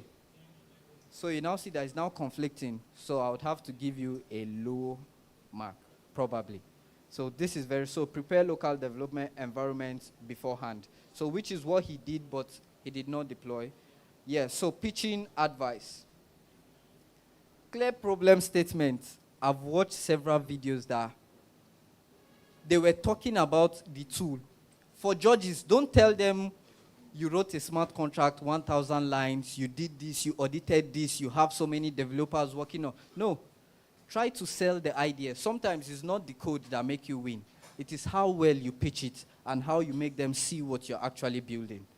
Then you have live demo of working prototype. This is also important. If you have 2 features, push it to Vercel, fix all the error, keep everything set, and keep building on the local environment. If you have it set, push it to production, keep adding to production. Not deadline, you are now trying to ship, let me say, 5 features, and maybe 2 is now causing errors. And the funny thing about code is that the moment you start removing, you end up removing both the good one that you have. So just as soon as you have 2 features that are working, ship it to Vercel, keep that URL, and keep building. Yeah. And then technical architecture explanation. Just be straight with this. Sometimes the judges are not as technical. Don't show them like, sometimes it's good. Just mention, you did this is what it's doing. But don't try to tell them how you did it. They would want to know, there's a way you make somebody like, you spark something in somebody that they would want to check, how did this guy do this thing? So that's what you do here. And then scalability and business model. Don't build something that does not have real world use. Build something that when they see it, they would want to like, if we invest in this thing, it would actually give us something. So don't just build. There are so many applications on NFT. Don't come and start building NFT marketplace. There are so many NFT marketplace. See, I can Google NFT marketplace template and just deploy it. I have an NFT marketplace. So build, it sounds realistic, but when you look at it, it is not reasonable. So don't build something that already exists. Build something that is unique and that solves a particular problem with you. Yeah. And then we have future development roadmap. So tell them where the project is heading to. Most especially, don't try to build a complete project. Build something good that you would still need to work on it. So when you build something perfect, they think you actually copied the project and then you are giving them something that has been built. So you tell them where you are taking it to from there. Just within 5 minutes, you can do all this. And mostly all the hackathon videos I've seen, you are meant to do this within 5 minutes. 1 minute, you just tell them, okay, this is what I'm actually solving. This is the live demo. When you click this, it's doing this. Technical architecture, you just explain, go to the code base, and just 1 minute, another minute, scalability and business model. The future of it, you now come into this, then the team expertise and role. If you have time, that is why this is at the ending. Nobody will award you for having the best smart contract. That one would not assure you winning anything. So if you have time, you can just, okay, these are the team members, this, and you're good to go. So make sure these key points here, these are the most important ones. Just take notes. Try as much as possible. Within 1 minute, you explain each of them, and your project is set. So I think we'll be going to the last slide. So I kept this part. I think, should we go into this now, or I should ask my question? Okay. Should we open up the hackathon? Okay, yes. This. Yeah. Yeah. So I should talk about this? Yeah. Okay. So they can start. Okay, so they can start. Yeah. Yeah, so I think for that section, we are done with intro to blockchain. So if you have any question, okay? Okay, first of all, can we get, is there any way we can get that slide? Yes. Oh, you send the link. Okay. Secondly, I wanted to ask, what's the use of sending the, you said we can still continue on the project even when we submit. I was saying that at one point because the front-end person that was supposed to complete my own side didn't do it. So we submitted the project like that, and I was disqualified the first stage. What will I do? If you were the one, what will you do in that? Okay. So why I said continue working on that is that there's a time period between submission, deadline, and judging period. So within that time, mostly as soon as you submit a project, it does not get judged, or once the deadline closes. I think it is after a day or two. And sometimes, if they are much, before they get to your turn, you would have shipped something and added to your code base. So sometimes when the project, like for It's Global, that is much, they have over sometimes 2,000 registration. So and then you now submit on cooked project. You can still be working on it until they announce the winners. Then you now know that your project have been judged. So that's how you can keep adding stuff to your project. Even as soon as the deadline is done, submit, but keep shipping, except the rule states that after deadline, don't make any commit to your code base. Yeah, some rules are like that. But there's one hint. Please, let me just share one tip. If they say don't make any commit to your code base on GitHub, deploy directly from your local host to Vercel. That they can't trace when you just updated that one on Vercel. Don't ship it to GitHub, but deploy it directly. So if you build, let me say, the landing page, the about page, and the hackathon has ended, and they say don't ship to GitHub, agree, don't ship. Just do Vercel and ship it to Vercel directly and have your application work. So as soon as they go there, they would see there's a landing page, there's this, that, not knowing that you are still working on it, but you did not make any commit. That's another hint. But that's illegal. Please, don't do illegal things. Yeah.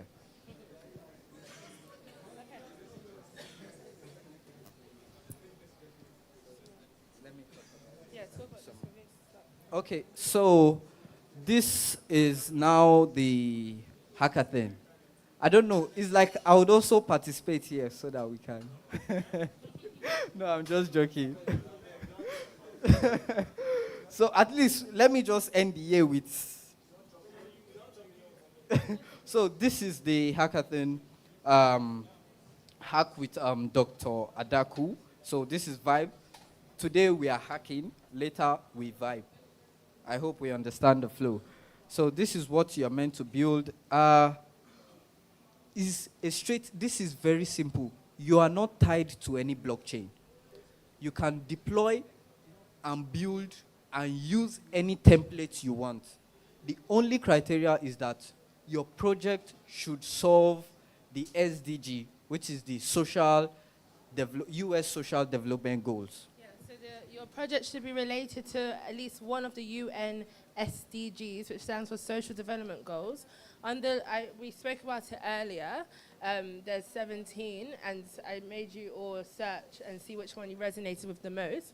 But on the link I sent prior and today in the WhatsApp group chat, you can see there's a link that also lists it again. So your project basically has to have some sort of social good, essentially. That's what the Sustainable Development Goals tends to highlight. And yeah, luckily for this, you're not restricted to any particular blockchain. You could do any. Casey will be here all day to come to everyone's like laptops and tables. Minimum group is 1. You can hack alone if you want, or maximum teams of 3. The reason why it's good I know some people like to hack solo, but it's also good to hack in teams too, so you can learn. I think Casey has taught you a lot about today. Today is not just about today, you leave it and you go. These are lifelong skills that you'll use. There's virtual hackathons, there's in-person hackathons, and we are advisors at Adaku will be doing monthly things for 2025. So this is a prize pool, and it'll be up to Blockchain for Good how they distribute it, but our aim is for everyone to at least get something. But this is just the beginning, because this is an intro to what we're going to do next year. We're going to have monthly activations, so monthly opportunities, as opposed to maybe like we've done like a few last year, but we'll do monthly ones. So use today as a learning opportunity, because when we did one in a few months ago, we did like an online virtual hacker house, and some people didn't know what a hackathon was or how to go about it. We've really broken down everything today. So today, use it as a way to learn, win, also network, but also now you'll be a part of the Blockchain for Good ecosystem. If you submit a decent project, you saw the opportunities earlier with the incubation. They actually want to support some projects here. You saw the amounts that were there. So yeah, groups between 1 to 3. We're going to be doing some presentations too. So Casey has taught you that you should present by 6 o'clock. So it's a mini hackathon, so just try your best to see what you can do. But by 6 o'clock, that's the deadline for today. And then by then, you're going to have done a presentation too, which then will present in front of everyone. And then Blockchain for Good, the organizers will be choosing their favorites. But as I said, we do a learn and earn approach, so to ensure everyone gets something. So does everyone understand? Yeah? Okay, so you don't understand? What part don't you understand?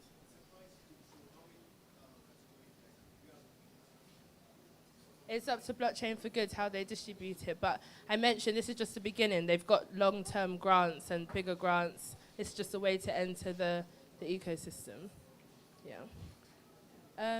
Any more questions? So you said you don't understand. What don't you understand? Yeah, did you say you don't understand?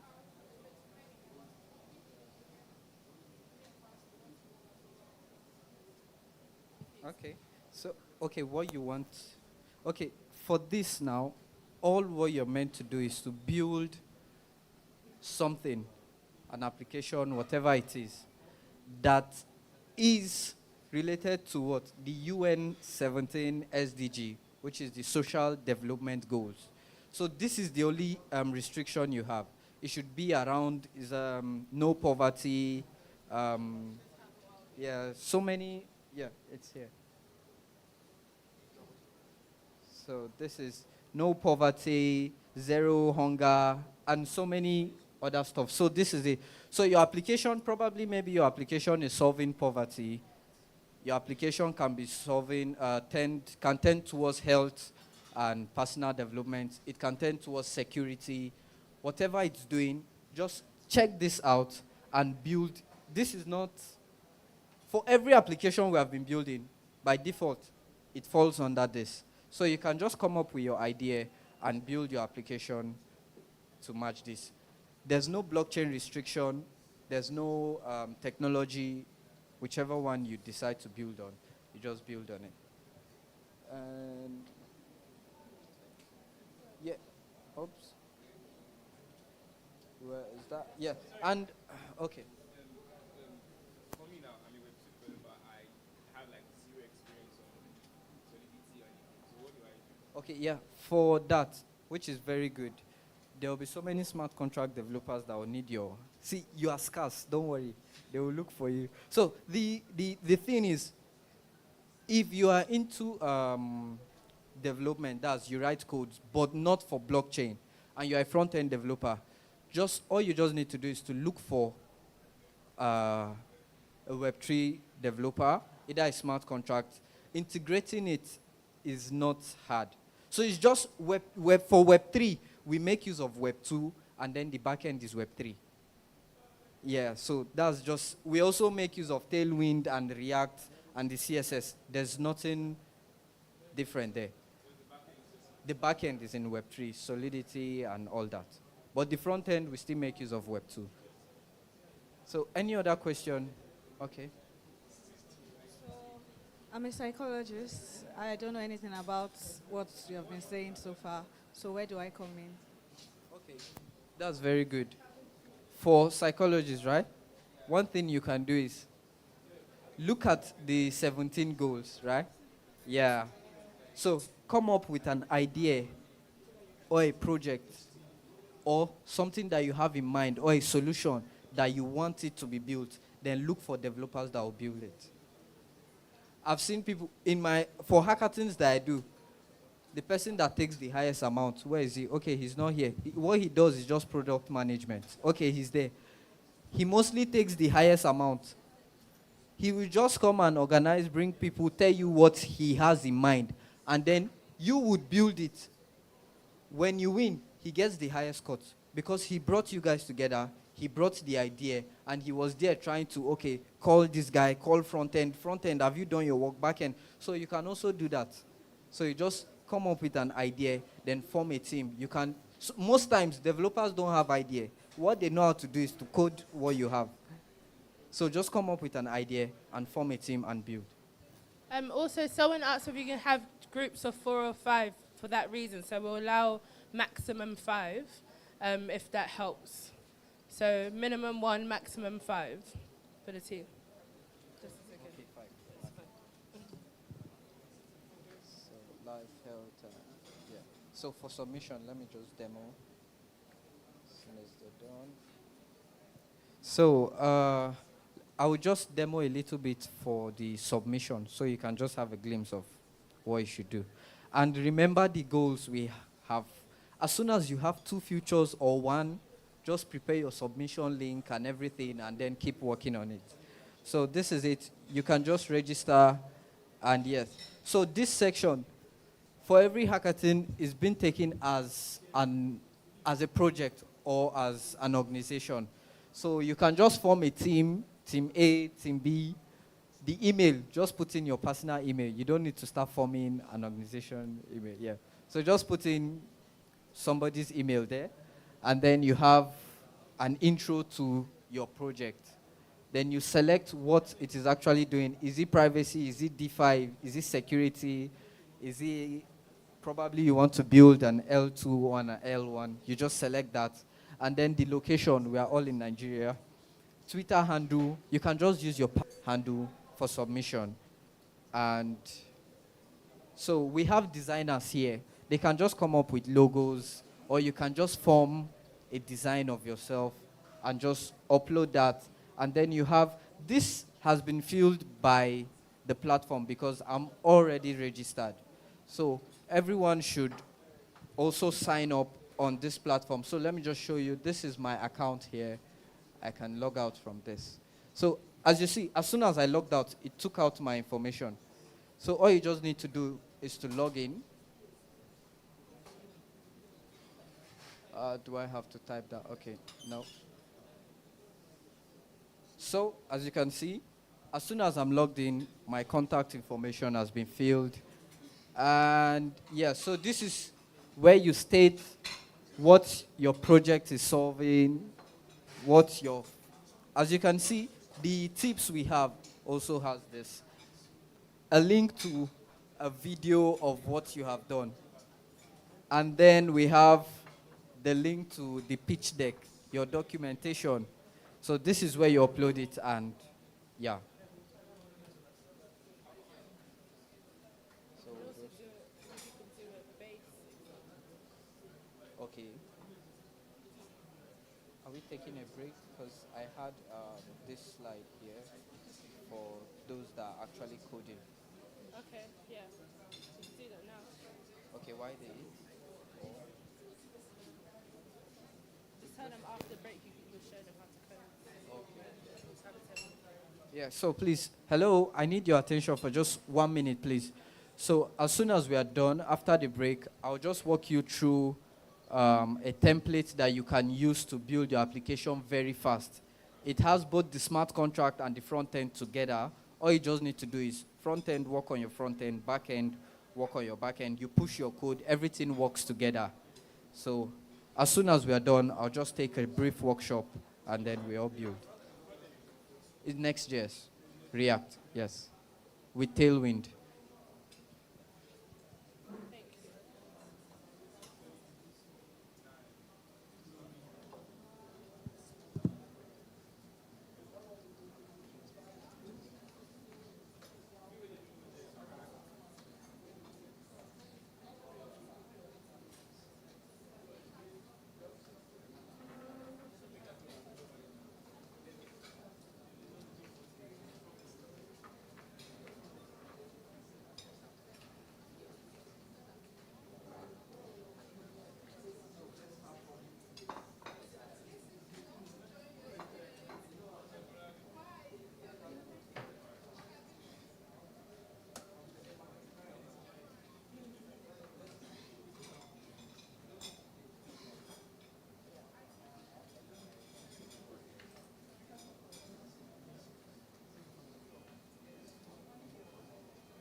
Where's the audio cable? That's it. So this should be a speaker. No, no, no. No, do you need to bring out the speaker? I want to bring out the speaker. So you can do it from the back, Abby. Okay. One. Okay. One. Okay.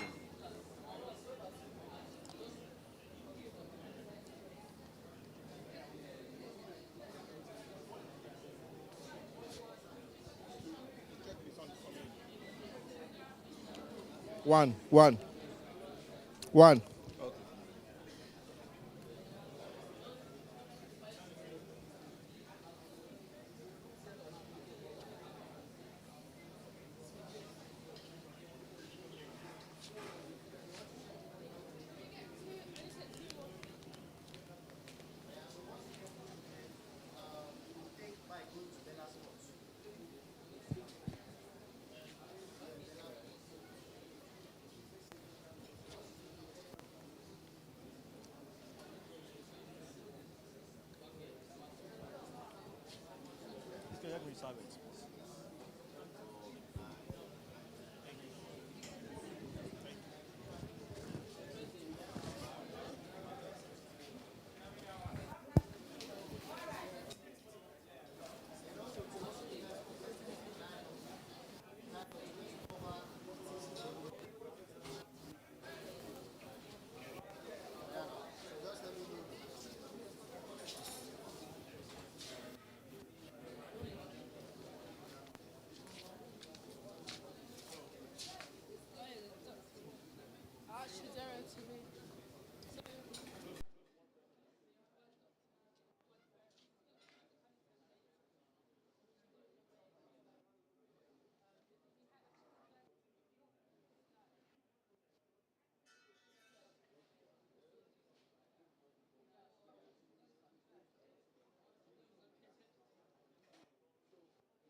One. Confirm the sound. One. One. One. One. Okay. See, once we start, switch this camera. Okay. We're starting now. Is there a mic there already? Okay.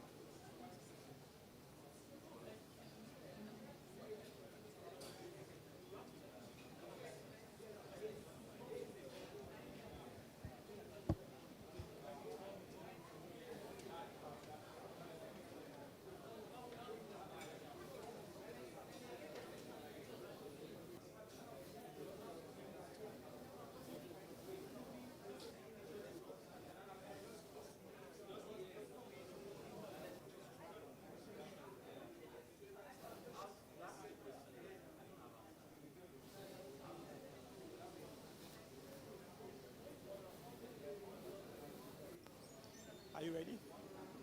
Okay.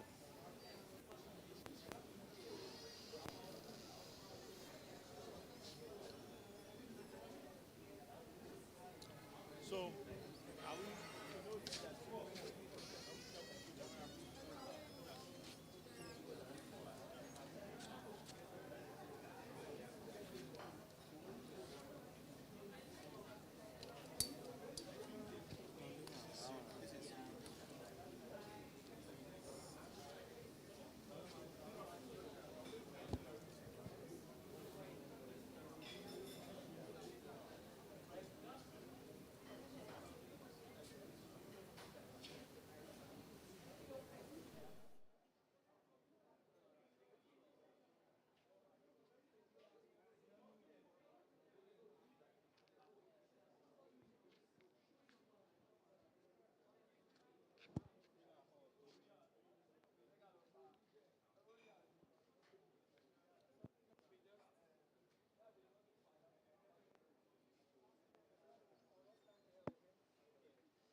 Should I go ahead?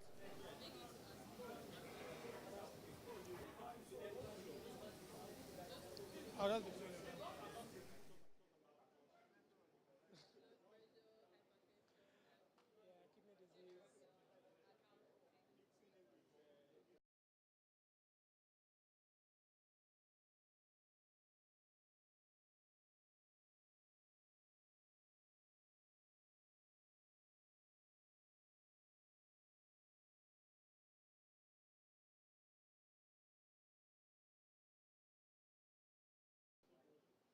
rolling already.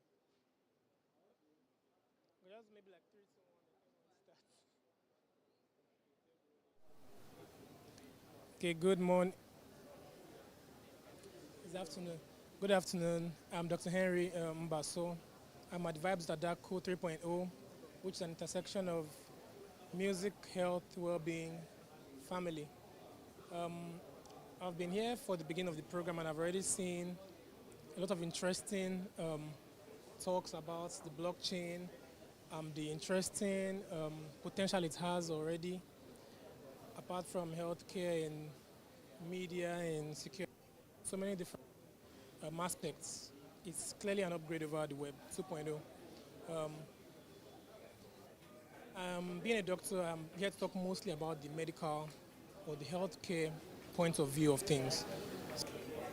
One topics that was planned for today is about hypertension, which is what we colloquially refer to as high blood pressure, which, depending on your source of information, if the AC, which is blood pressure above 130 millimeters of mercury over 80, or if you go by the GNC, it's 140 over 90.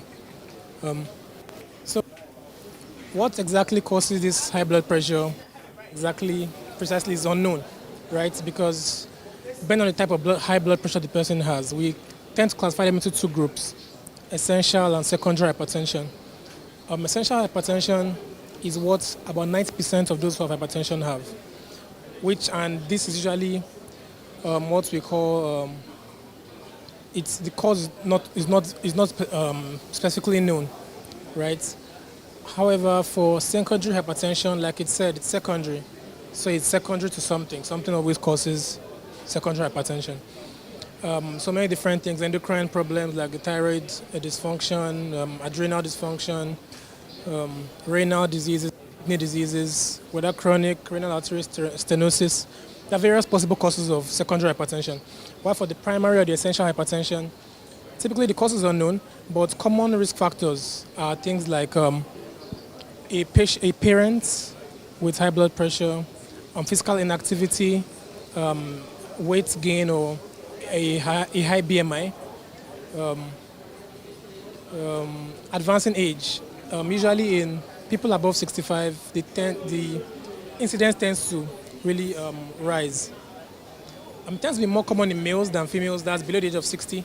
However, as they tend to grow older, from around 70 years, with menopause, the protective effect of estrogen tends to deteriorate, and then you have more women than males with hypertension above the ages of 60, 70.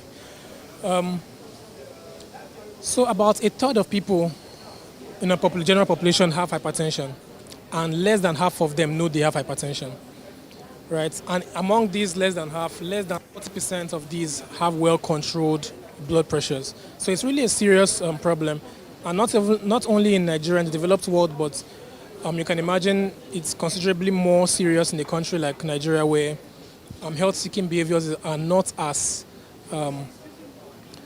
prevalent. People tend to be more worried about what they're going to eat than what's going on in their blood. So the various ways to detect this blood pressure. The most common way is to just use your blood pressure cuff at home, right? To just check your blood pressure. How do you do that? Most people use the electronic, because with the aneroid and the mercury, you need a medical personnel who knows how to operate it. Well, however, with the electronic, you can just do it with one click of a button. How does it work? Say make sure the arm you're using to measure is at your heart, the height of your heart. People tend to confuse that with the machine itself being at the level of the heart, which is not exactly necessary.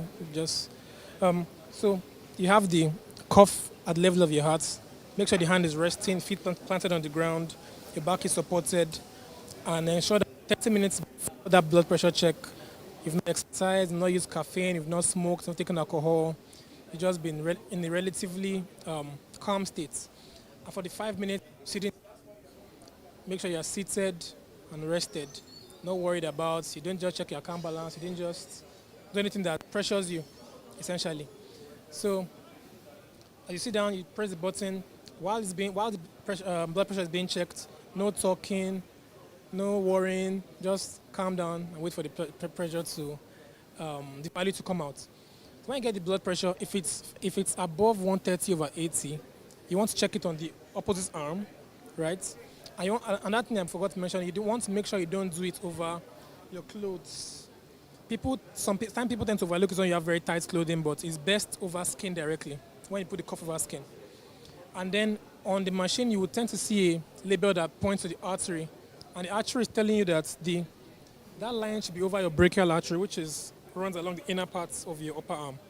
So that's where that point artery should be, right? So that's some of the things you want to do to get a good blood pressure reading. For someone to be called hypertensive, that blood pressure needs to be above 130/80 on at least 2 separate occasions. So if you check it today, it's high, check the other hand, it's still high. You need to check on a different day or at least hours apart to make sure that the person is actually hypertensive, because something could have happened that day to cause a red herring, right? So that's for hypertension, blood pressure checking. What can we do to actually prevent or control the blood pressure, like from before you start to resort to drugs? So there's a measure called the DASH diet, right? That's DASH is an acronym, dietary approaches to stop hypertension. It involves just having fruits, higher vegetables, reducing salt intake. That's really the goal of this DASH diet. There are specifics on how many servings of food to give, but usually it's best to reference these to avoid mistakes. Like from a Nigerian diet, you actually be shocked at how much harm we do to ourselves by the amount of processed foods we eat, like bread and things of the sort, pastries. They're actually very harmful when consumed in very high amounts. They're not very helpful. Weight loss is very important. In fact, there are studies that show that for each kg you lose about 1 mmHg of blood pressure. So that's really, really significant. That's like the most significant measure that can be taken, most significant single measure to reduce blood pressure. You also want to try to exercise, increase your physical activity, at least between 90 and 1 exercise every week. So that's anywhere between 2 and 3 hours of exercise. That's aerobic exercise, like jogging, running, walking. I'm going to try to carry out activities of that sort, between 90 and 150 minutes per week. Distance training, people probably have told you that weight training, bench presses, and the like will not help you with your hypertension. This is false, right? Resistance training has been proven to be very helpful in improving heart health and health in general. Okay, isometric training as well. That's a few of the things you like to do. Smoking cessation, the person needs to stop smoking preferably. Reduce alcohol consumption. At most a drink a day, or that's for males and females have different tolerances to alcohol, but preferably also, if possible, alcohol cessation as well. So these are some of the things that can really help to combat hypertension, because some of the complications of hypertension are quite devastating. Like the person could have a stroke, the person could have a myocardial infarction, what we call a heart attack, right? Which can lead to sudden death, can cause a heart failure, can cause kidney failure, can cause blindness. So it can cause a whole host of conditions. It basically affects every organ in your body that needs blood. When you have very high blood pressure, you can damage those organs, right? So those are things you want to control. Another common health problem in Nigeria and the world as well, is diabetes. Most commonly, the type 2 variant of diabetes. About 85% of people who have diabetes have type 2 diabetes. About 5 to 10% have type 1. And type 1 is not really something you can prevent per se because it's genetically determined. But type 2 diabetes is something that can be fought, prevented, and possibly avoided in certain scenarios. It's also genetically determined, but there's more control in the hand of each person to fight it. Obesity is a very high determinant for type 2 diabetes. So the more fat a person has, particularly truncal obesity, which is fat around the abdomen, it's a very high, has very high predictive index for diabetes. Okay, so with the same measures I've mentioned of hypertension, lose the DASH diet, trying to lose weight, stopping smoking, having less sodium, more potassium, more fruits and vegetables in the diet, these can all help to combat or prevent type 2 diabetes as well. And in both conditions, if the blood pressure, or in this case, blood glucose is not well controlled, of course, next result is to see who? Your doctor. Okay? To see your doctor, not to go to the chemist and buy the first drug you heard your friend using. See the doctor, and because each patient is different. The drugs that are used vary depending on other comorbidities, your age, your sex, the cause, underlying cause. So you need to see your doctor to start your medications, and also to be careful and vigilant and meticulous with clinic visits. Don't miss a visit when you don't absolutely have to. Follow the doctor's advice. And then usually, these are conditions that can be managed, and the patients can have very good qualities of life. So these are some of the common things that we face in Nigeria. Both hypertension and diabetes can lead to kidney disease, so the same measures can help to prevent kidney disease in general. Okay, because there are so many causes of kidney disease.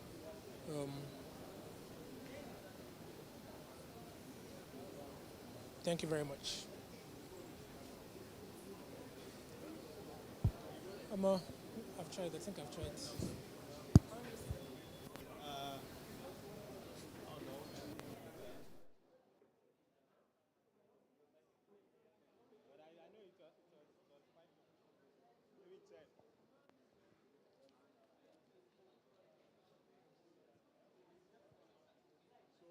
I think remaining your presentation, right?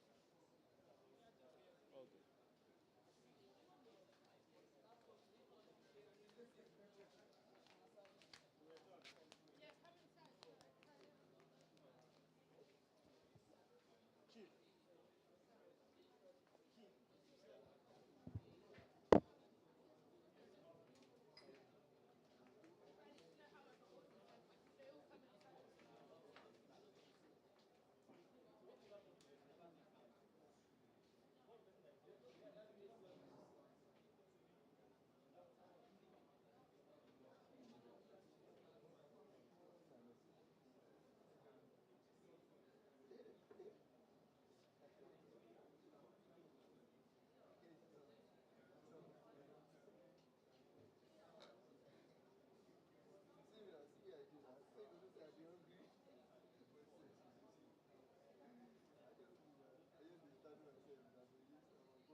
later being empty.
Yeah,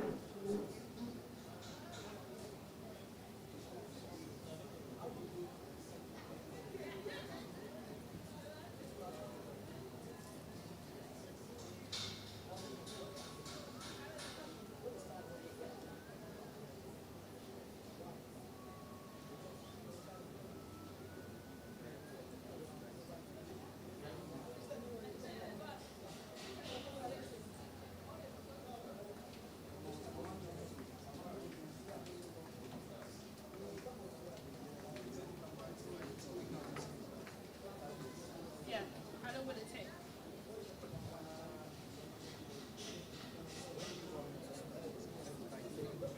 Okay, yeah. So you're showing them how to code, so it's fine, yeah. Yeah, go. Oh, wait, let me check the camera.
PM.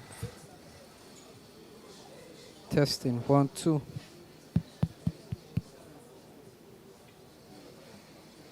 Testing.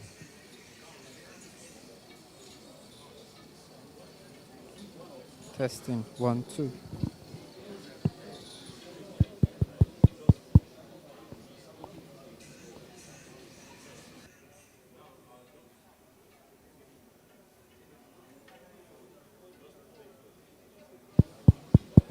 Testing, 1, 2. 2. 2.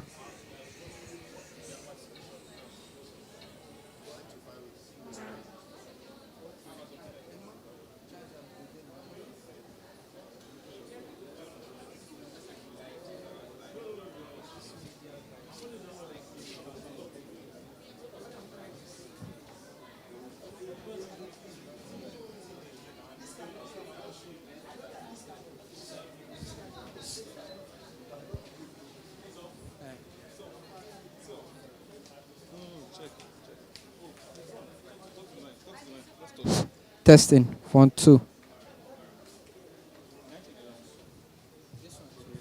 Testing, 1, 2.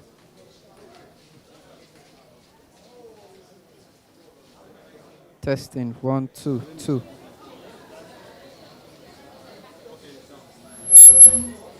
Testing, 1, 2, 2. 2. Okay, yeah.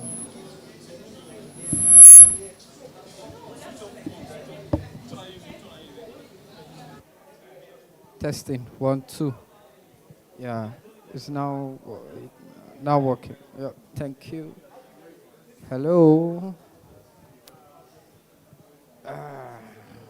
So, how is the brainstorming session going? Yeah. So, I think, can I take the workshop now? Can I?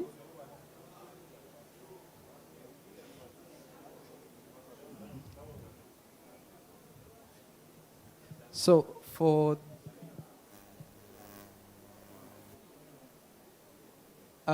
one side note, please. If you're trying to, let me log out from this. If you're trying to register for this, first of all, you need to sign up. So you don't click here to sign up. If you click on the register, what you get is different. Okay, I'm already in. So don't click on this. First of all, you need to sign up. So you just click on this and then oops, if this is what you get, just go back and click on this. Yeah, so this is the form you should get. So when you need to sign up, you should get this form, not the other one. The other one is when you want to submit.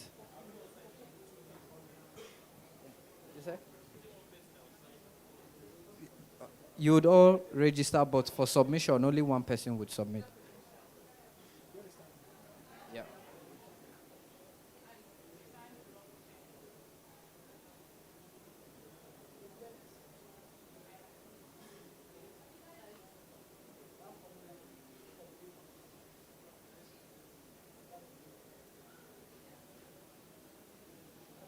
Aha. So we are now on to 0.58. For those of you that want to for those of you that want to get your 0.58 monthly. So let me just give an overview of it and then a workshop, then you continue building. So first of all, so building decentralized app quickly. And yeah, so scaffold A2, this is the template. But we'll come back to this. So let's zoom out. So this is the community that was giving out 0.5. That is, not was. Yeah, for me it was, but yeah. So this is the community where you get 0.58.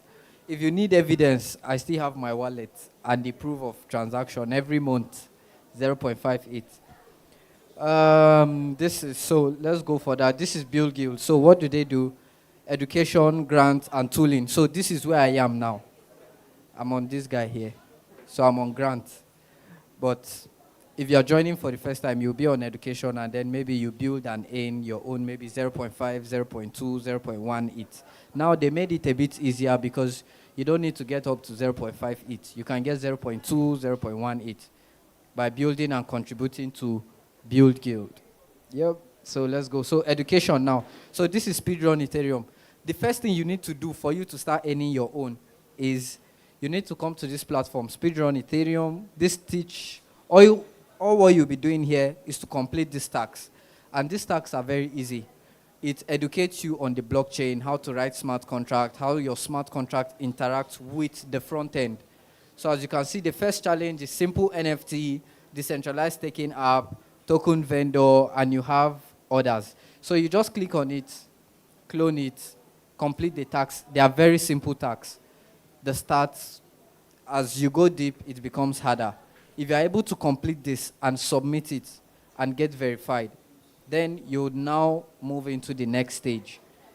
So let's just see. So this is dice game. You have build a dex. So it will teach you how smart contract works, how to build a smart contract with pure randomness, build a dex, and how you stake and all that. So this is the first challenge. As you can see, this is for the staking. The task you just need to do is very simple. So we'll come into this interface and then you'll see how and why I say make use of scaffold it. Because all you need to do is to change the smart contract. The front end would respond to what is in your smart contract without having your front end. Then when you now want to ship to production, front end would now have to come and then do their magic. Yeah. So let's go further. So this is it. If you have completed the first 3 challenges, you would now get a profile. As you can see, the profile here is blank. It's showing role. But mine is, can I connect mine? Let me show you mine, which is,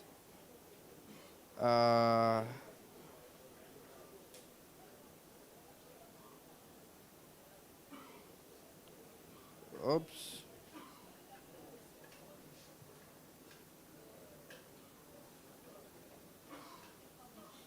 I'm coming, just trying to.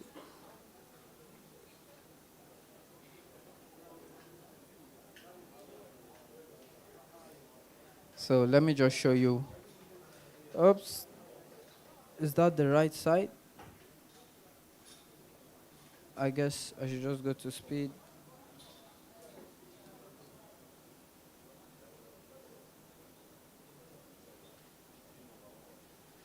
So this is speedrun Ethereum. Yeah. So this is where I completed my own challenges. So let me connect my wallet. I think I've not completed all. Let's see. MetaMask. And, oops, sorry about that.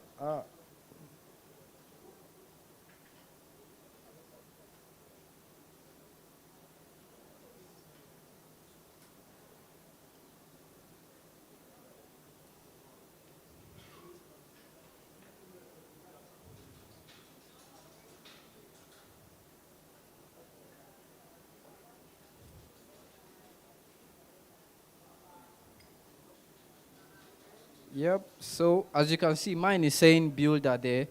I'm already a builder. I think this should show. Okay, accepted. As you can see, mine is showing accepted, accepted, accepted. Did I do this? Okay. Oh, I didn't do the last one. And this and this. Okay. I didn't submit it. Yep. So this is my profile. So this is as you can see, 3 years ago. That was when I did mine. That one was 2 years ago. I think I was taking a workshop, so I just did and submitted. But initially for me, as soon as you do the first 3, that was it. So yep, so while that is coming up,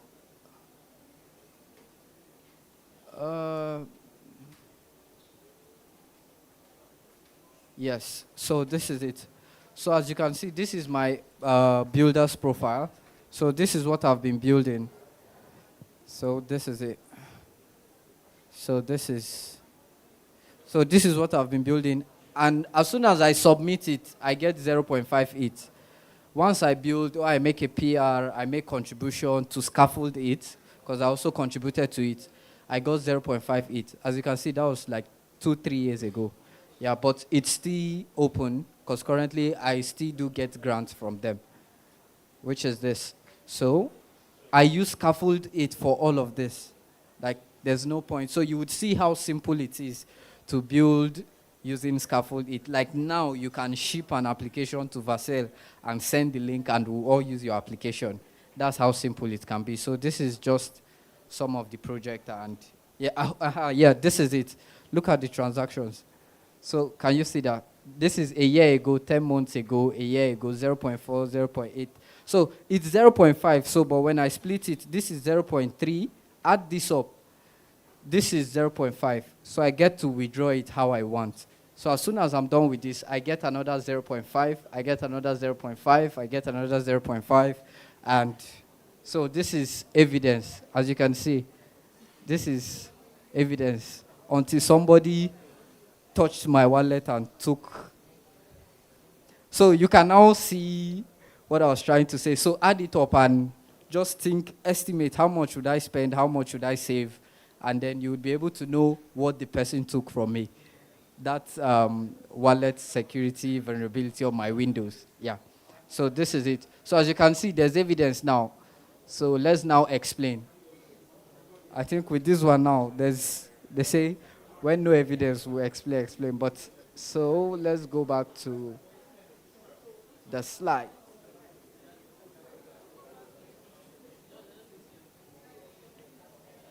So that was still there. No, if you have a job for me, I'm still open. No, don't say I have 0.58 and I can't work. So this is it.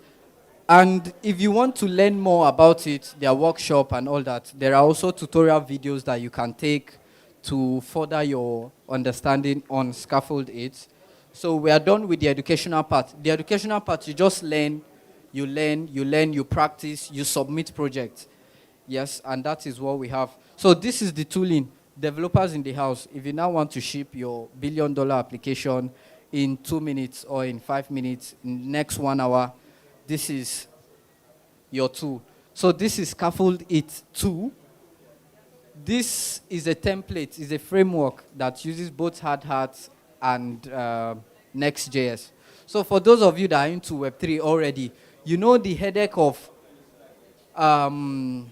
installing packages, Rainbow UI kits, you set up your front end with WAGMI, you do all those stuff, and you get to face some errors and all that. But with Scaffold It, it has been done for you. All you just need to do is to clone it, and all the configuration has been done. So this is it. We have templates. If you want a voting template, we have that. If you have that on Optimism for base and account abstraction. So this is the part. Hello, I hope we are following.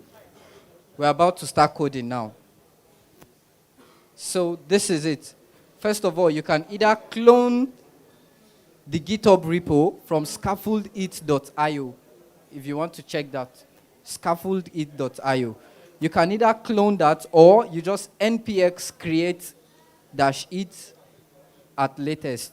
Then you get that. I also have that here. So this is mine here. So I would also run the code too, so we can follow along. So this would actually prompt you with, okay, do you want to proceed? Yes. You hit enter, and it will do all its magic and clone that for you. So let's just give it some time, and yeah, while it runs, so this is,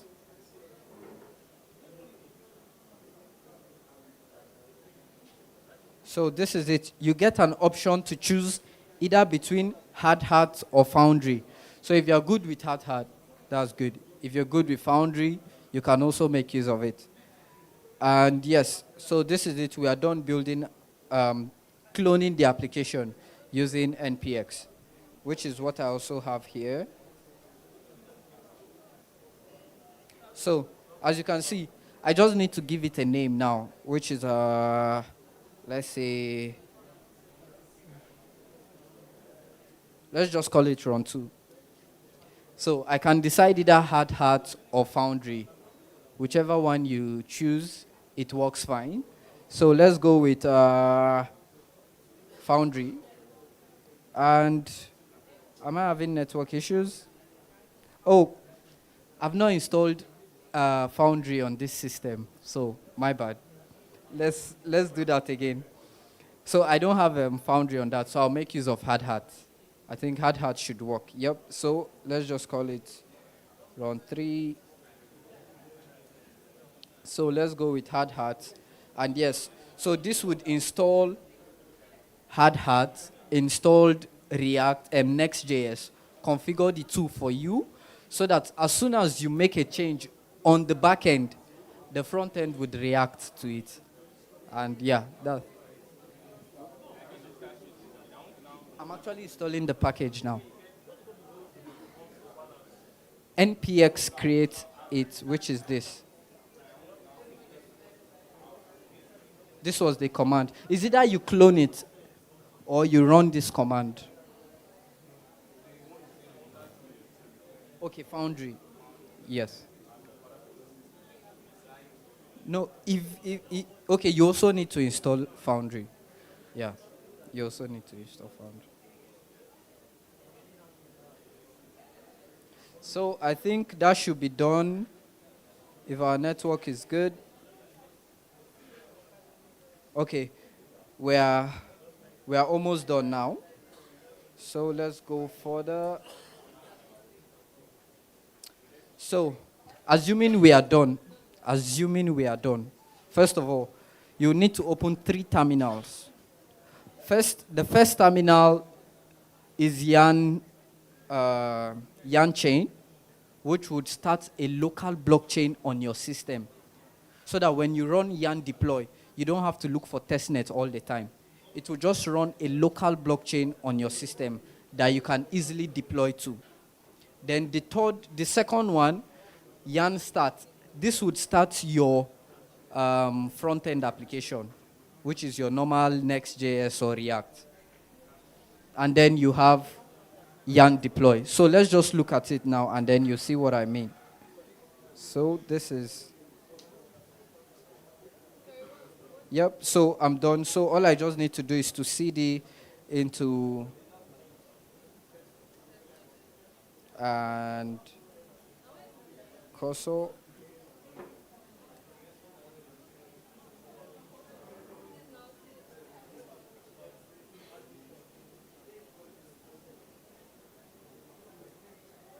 So I said in the first terminal, you need to run what? Yarn chain. Right? So let's do that. Yarn chain.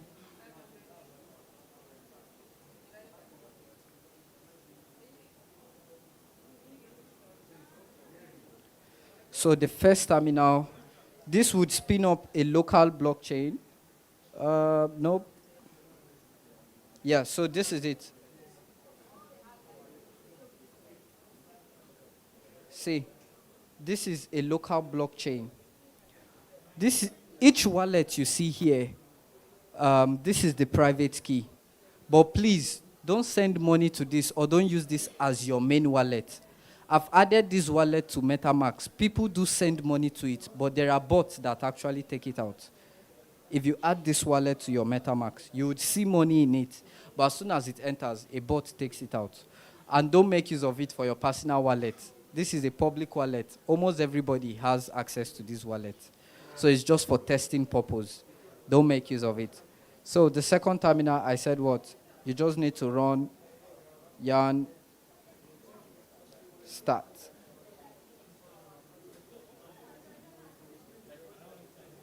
So these are the only steps you need to take. Then after this, you just code, and that's all. As soon as you're done. So this is it. Our application is now live. So we can now open the link.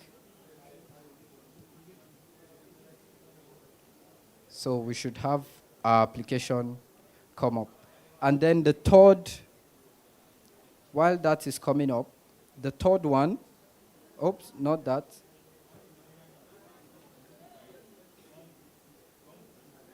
The last terminal, which is what? Yarn deploy.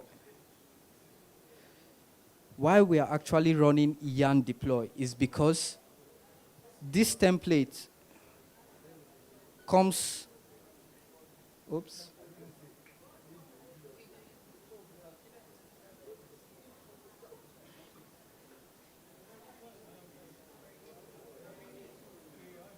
So this template comes with a default smart contract. So for you to deploy your smart contract, all you just need to do is to run yarn deploy.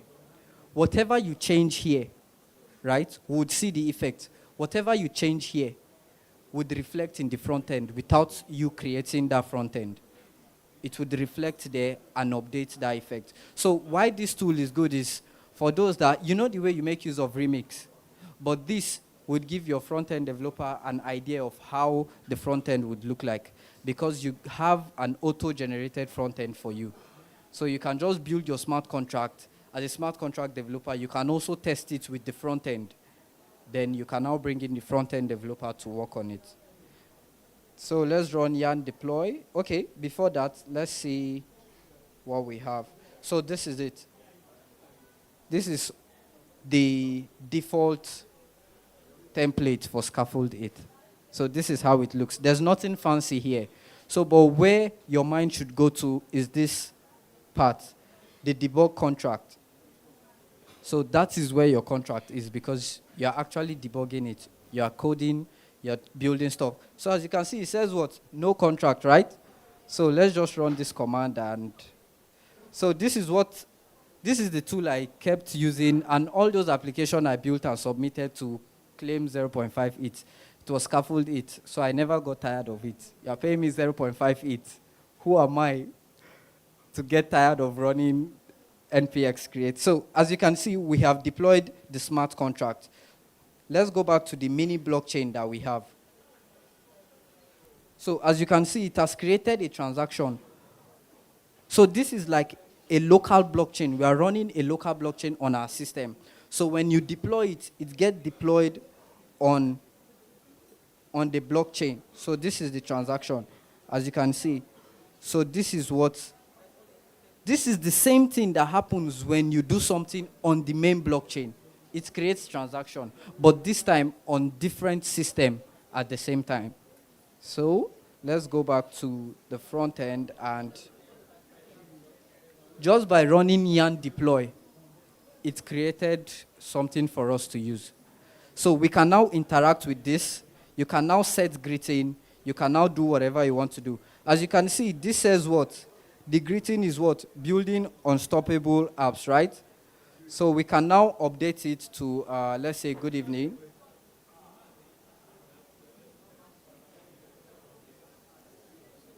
So for every transaction, you need a gas fee, right? Good. So this is my wallet address. Some of you might ask, how did I get my wallet address connected to that and all that? First of all, on Scaffold, there's something we call Burner Wallet. It is a wallet or your local storage. It is not your main wallet. That is why we say whatever you're doing, have a wallet that you play around with and have a wallet that you don't use it to interact with any platform. So the wallet I have is the one that so this wallet I have here is the one that actually got hacked, but I still have it because I need my transaction history. So but I'll be making use of the Bona wallet here. As you can see, I'm connected, but I don't have money in it. Scaffold, it gives you free money, so you can get as much as you want. So all I just need to do is to click on this. As you can see, I have 1 it. So if I keep clicking on it, just watch. It would update. I have 4 it. So I can now interact with the application anyhow I want. This is a local blockchain. So you are not getting the testnet from anywhere because the blockchain is on your system. So the testnet is from you too. So that is what we have. So all I just need to do is to set greeting. Just watch. Did you see how it updated it? So that's the power of scaffold it. So as soon as you do anything on your back end, it would reflect in the front end. So just watch. We have just one read and one write. 2 write functions, right? So let's add one more. So what should that function be? Then you now see that by running yarn deploy, it will be added here, and you can now use it to interact with your application without having a front end. So this is your front end. Any backend developer would appreciate this because you just write your smart contract. You don't need to start writing test script, which you would still write, but you have a front end that you can interact with. And also, the front end developer can now look at this and have an idea that there should be an input field in the front end that is what? Set greeting. There should be a button for what? Sending that transaction to the blockchain. So it's as simple as that. So this is just the setup. It might look, it's a bit hectic, but as soon as you're done with the initial setup, every other thing you're doing is just coding, just to code. Now, for the smart contract developers, so this is a sample of the smart contract. So you can now create a function. So one cheat code, how many of us use AI here? How many of us use AI to code? To code, like you use it very well. How many of us? Just one person. You also use it. Okay, good. You also, that's good. So I think let's make use of Cursor and create something nice, right? So let me prompt this with, let me see. What should we create? Which app? Which app? Which app? Let me add something. So who would give us an idea? We are building something now. So who would give us an idea? What should we build? Health record. Okay. Any other one? Someone say health record. Okay. Educational app that can verify documents. Any idea? Any idea? Which one? Just say. Okay, an app that can detect fake transaction. Whew, that's huge, oh. Escrow. Like middle bank. Okay. What if we create Piggyverse clone on the blockchain? Should we do that? Piggyverse. Yes. Okay. Let's see how good I can prompt this AI. Please bear with me.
then maybe we can now assist.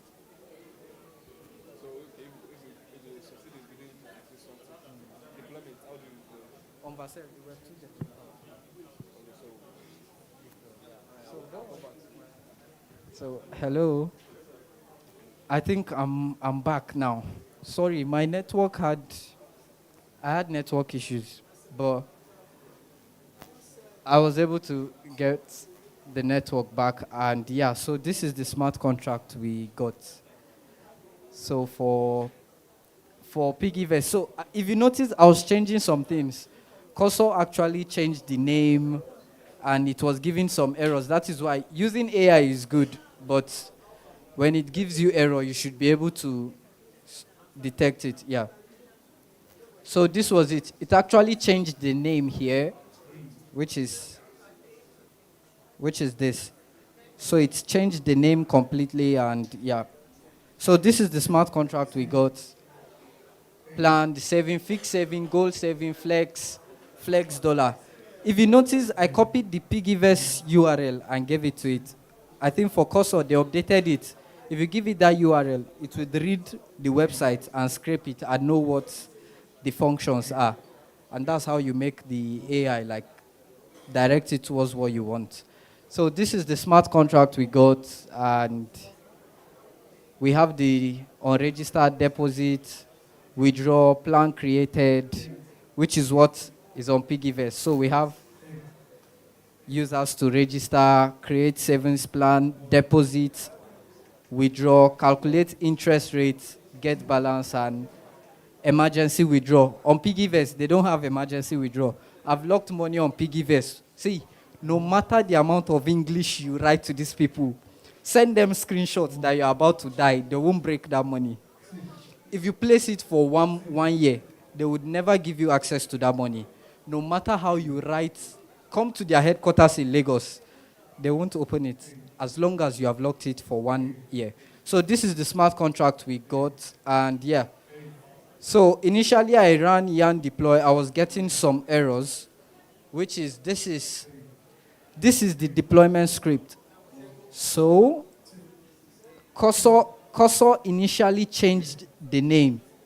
So this first error, as you can see, where is that?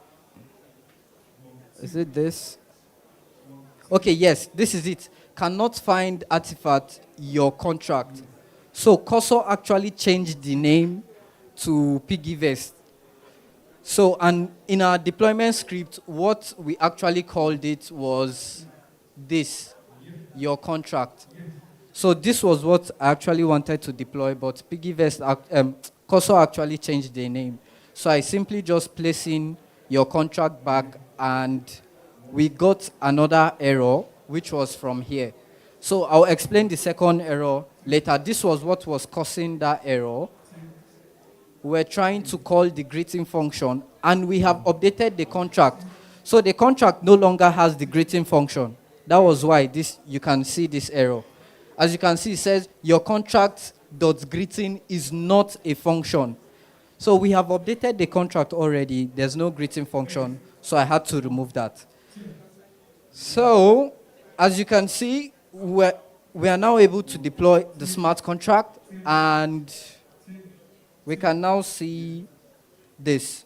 So this is our front-end application. So I can simply now interact with this as a Piggyverse application.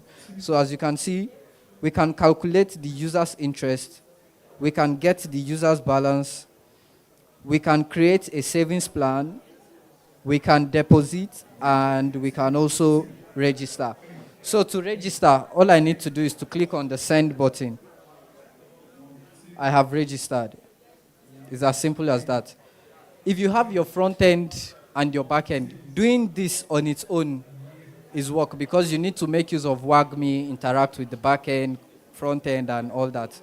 But with this, you can now have a front end you can interact with.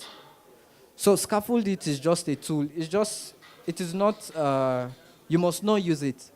All it does is the whole hustle of installing WAGMI, configuring WAGMI to work with your front end, Tailwind, and all that stuff. It has been done for you. So all you just need to do is to start coding. So whatever you change in the smart contract, as soon as you run yarn deploy, you have something to work with here. So now we can interact with this application and then work with it. Then for the front-end developers, if you now want to create your own front-end, which is what we'll be doing here. So this is where your main application would be. This is it. So with this now, you can now build your front-end application.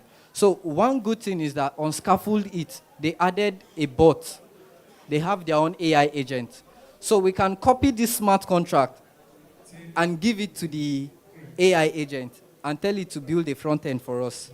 Then we would copy and paste it and we are done. So we can also use Cursor to do that. And then it would build the front end for us, like this Piggyverse front end. So should we do that? Let's. Okay.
So, I'm back now.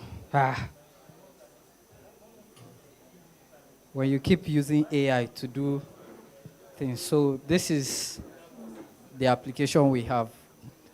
So this is the landing page. I did not do this, so the AI. So this is the landing page. So if I'm to take this to Cursor and then tell it to add more features, it will do that. Then we can now, so front-end developers can now have your access. So this is it. So this is our savings. We have fixed savings, Go, Flex, Naira, and all that. So you can create a plan and then put in the amount you want to deposit and then the amount you want to withdraw. So we just kept it simple instead of having different pages. So this is the application we have. I'm having a little bit of, I think, minor errors. I didn't want to stay up here and fix it. It's because this documentation has been updated and then the AI keeps picking the previous one. But if I'm to give this, Claude AI is better than, so if I'm to give this to Claude AI, it would actually figure it out. So this is what we have, and yeah. So as you can see, the beauty of Scaffold 8, I did not set up anything. All I did was to write the smart contract and then front end and everything is working fine. So you can also, we'll be checking it. You make use of AI, we'll just, I'm just joking. Yeah, so, but that's what and how Scaffold it works. So if initially I was earning 0.5, right? I'll just push this to Vercel and then go and upload it and withdraw 0.5 it. So it's as, you don't need to build, I think now they made it that, okay, for cohort, we'll go into that too, because now currently, after completing the challenges on Scaffold 8, you get into another section called cohort. There's cohort 1, cohort 2. I think now they're on cohort 3 or 4. Yeah. Cohort 11 or 12. So as soon as you join that, that is a group project. So there will be a dedicated amount. If you build and you push, you will give the reason why you are withdrawing certain amount. If you want to empty it, if your reason for withdrawing everything is good, you would be allowed to do that. But if not, so this is just what Scaffold 8 can do and how you can make use of it to build your application. So if we now want to ship this to Vercel, it's very easy. I can ship this to Vercel now and share the link to everybody. All we just need to do is to add this here. So we just yarn.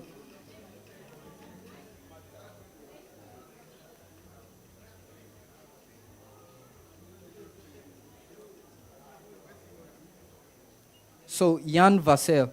This would deploy the application to Vercel and I can share the link to everyone here. So we just need, I think TypeScript. Vercel would actually deny all these things. But how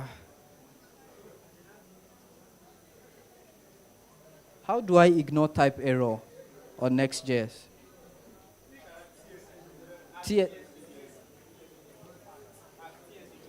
I think our time is up. No. I'll send. Okay, yeah, I just want to deploy the application. Yeah. So, you said TS what? TS ignore. Okay, at TS ignore. Like this, right? Okay.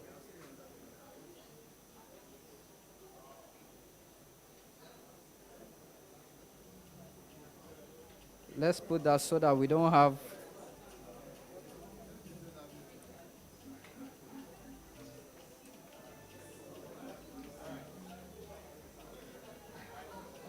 So this is the configuration. So this is my Vercel. I'm already logged into my Vercel account. So I can just select this and then link to an existing project. No.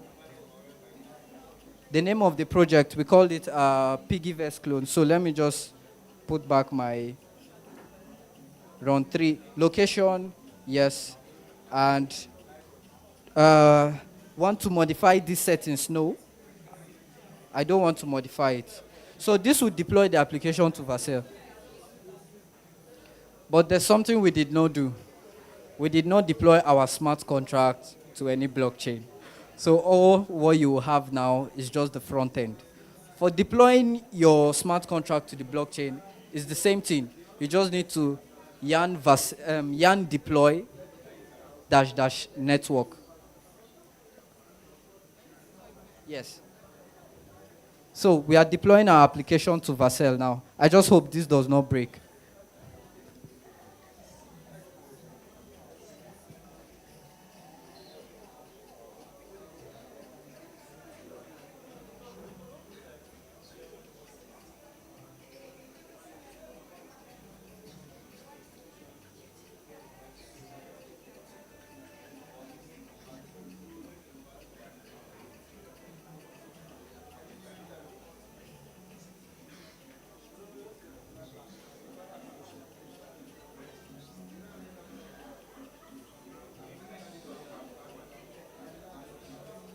So this is our application. It's actually being built.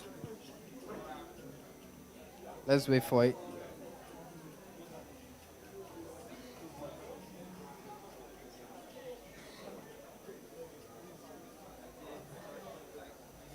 Yep.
It's just for you to deploy that. You want to make an announcement?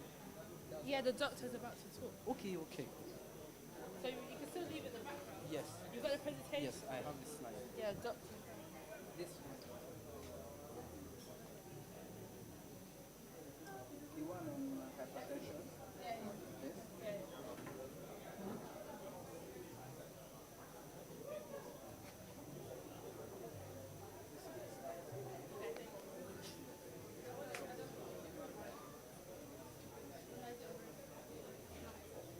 I can still bring it.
Okay.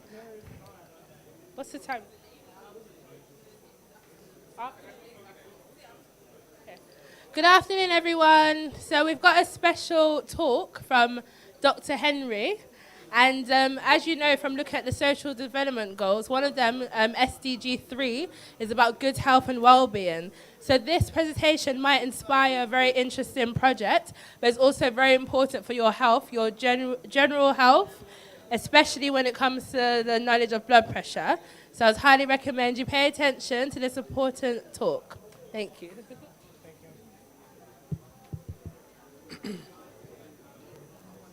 So, I can do it.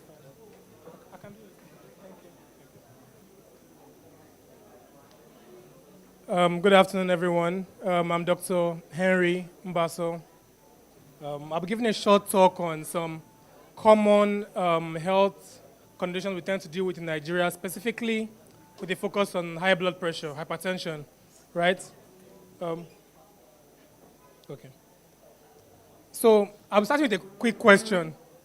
Can anyone tell me who the person on the screen is? Can anyone identify the man on the screen? Anyone, maybe with a lot of current affairs, or who knows the person?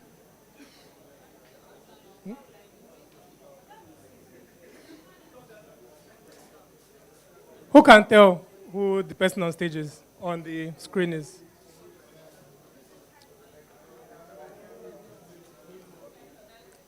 There might be a prize attached.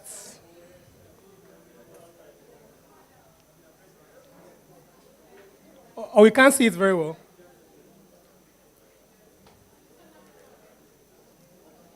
This is the only picture I have. All right, so I think I have your attention. Me too, I don't know. So I got him a picture online. So we'll be talking about blood pressure control.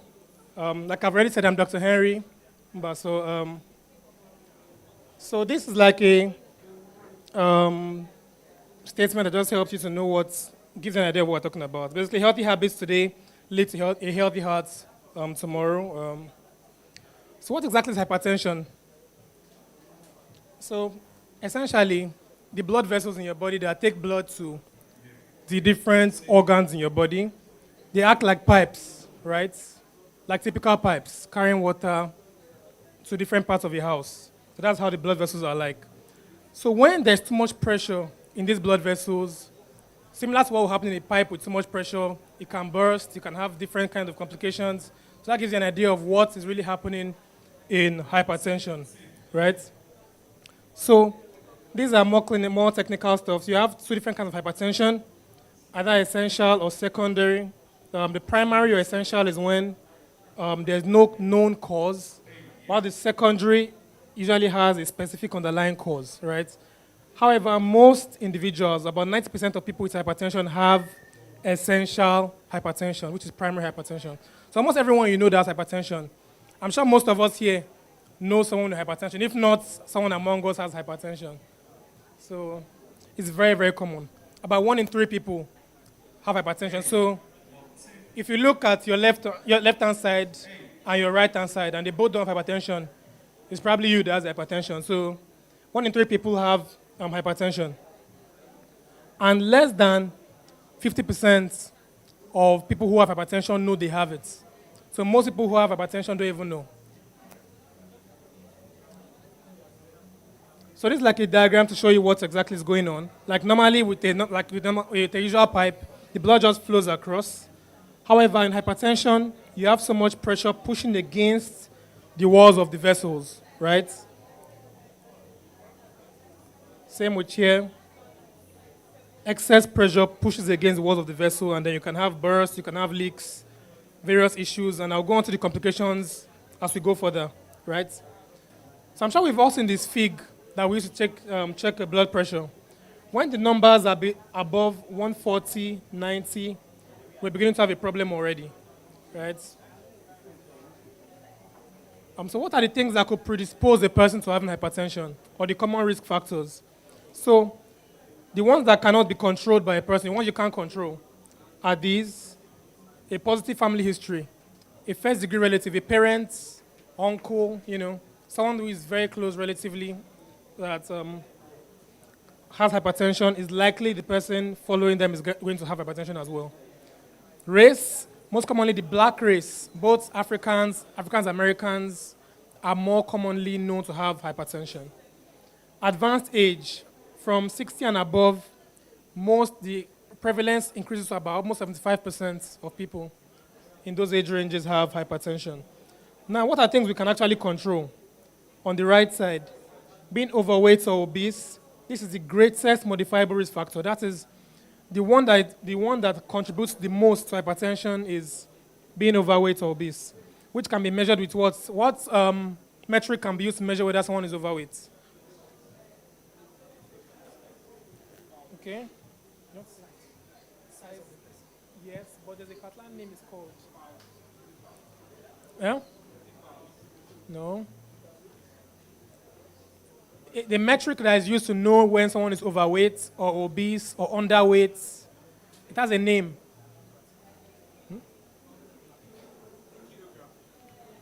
Close. The BMI. What's heard of the BMI before? Exactly. Body mass index. Who knows what the BMI is? Yeah. What makes up the BMI?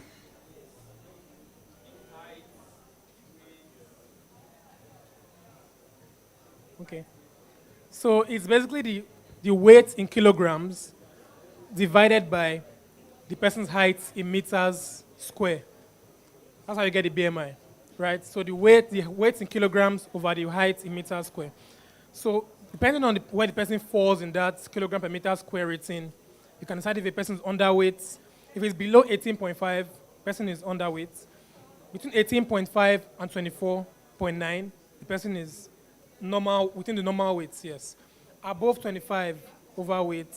Above 30, obese. Then you keep going like that. So the BMI is important for that purpose. Uncontrolled diabetes also is another common cause. Smoking. Smoking is another common cause of risk factor for hypertension.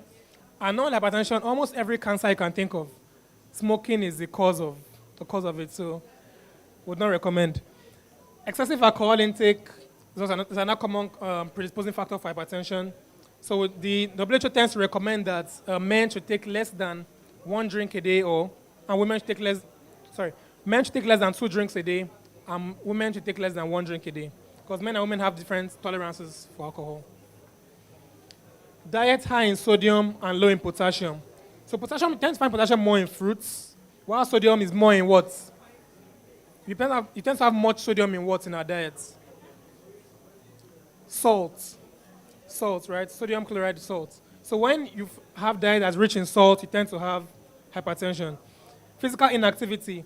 You go to work, sit down all day, you don't jog around, you don't walk, you don't even walk to the dispenser to get water, someone gets it for you. That's physical inactivity, not good for you. Psychological stress is another important one. I understand we have a psychologist among us that could talk more about dealing with stress, but where Nigeria is now, I'm sure we all know that,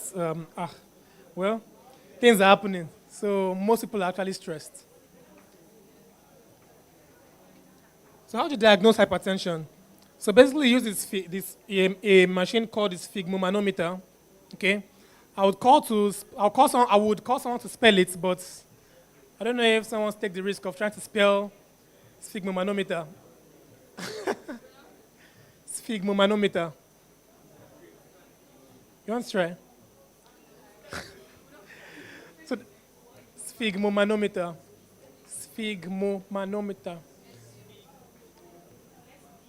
So that's a device used to measure blood pressure. That's what it's called. Everyone just says sphig. But that's the full name, sphygmomanometer. SPHYMANOMETER. So when you use it, I'll go on later on to tell you how to use it and the proper way of using it to get BP. But what to note is just that you can't say someone's hypertensive from one BP check in one sitting in one day. It has to be on at least 2 occasions, on at least 2 separate visits or 2 separate days to tell that someone is hypertensive definitively. Okay?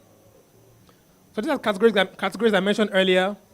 In a healthy person, the BP should be below systolic, that's the higher number, below 120, below 80. From 120 to 129 is already getting elevated, but it's not quite hypertensive. Stage 1 hypertension is above 130 and 80. However, if you are going by the, so there are different schools of thought on this. The JNC, Joint National Committee, tends to believe that BP is above 140 and 90 is where hypertension should start, which is actually more representative of more parts of the world, while the ACA, which is the American College of Cardiologists, tends to go with this 130, 80. But the US like to overdo, so they tend to have a higher standard when it comes to BP control. And when someone has a BP of 180, 120, it's called hypertensive crisis. The person is in immediate danger of a stroke, a heart attack, and many other complications. So at this point, 180, 120, the first thing you should be doing is starting the car and carrying the person. Don't ask the person, can we go to the hospital? Just carry the person like that, put in the car to the hospital. 180, 120, that's the danger zone for BP. You should never go that high. So now, what are the symptoms of someone who has hypertension? What do you see when someone has a high BP? Usually, you have no symptoms. That's why some people might be disguising among us with high BP and will not even know. So, complications of end organ damage are, when you have complications of end organ damage, that's like the brain, the eyes, the kidneys, when those organs begin to have problems is when you start to see the symptoms, right? Or when there's a sudden increase in blood pressure, that's when symptoms start to show. What are some of these symptoms? Headaches, or usually in the early morning or upon waking up. Most times headache tends to happen at the back of the head. That's the most common site of these hypertension-related headaches. Dizziness, blurred vision, tinnitus. Who knows what tinnitus is? Tinnitus. Who knows what that is? Exactly. So when you have an auditory stimulus, but there is no actual sound. So there is no sound, but you can hear like a ringing. Have they slapped you before that you'll be hearing, that's tinnitus. Although usually that is temporary, but sometimes the slap can make it permanent. So nosebleeds as well, another common symptom. When the blood vessels in the nose are damaged due to high blood pressure, the patient can have nosebleeds. Chest discomfort, that's a very ominous sign too. That's telling you that there might be a heart attack on the horizon. When someone starts to have chest pain, comment of pain in the jaw, pain in the left arm, left side of the chest, that might be a sign of a heart attack that is about to start, like minutes away. So nervousness as well, fatigue, poor sleep are also signs of high blood pressure. So because hypertension is often asymptomatic, because most times you have no symptoms, regular screening is very, very important to prevent end organ damage, right? So to prevent all those things that we've talked about, a person needs to check their BP every day, which is why it's very important for most, at least from the age of 50, 40, 50, each person should own their own SFIG. That's the device, the machine, exactly.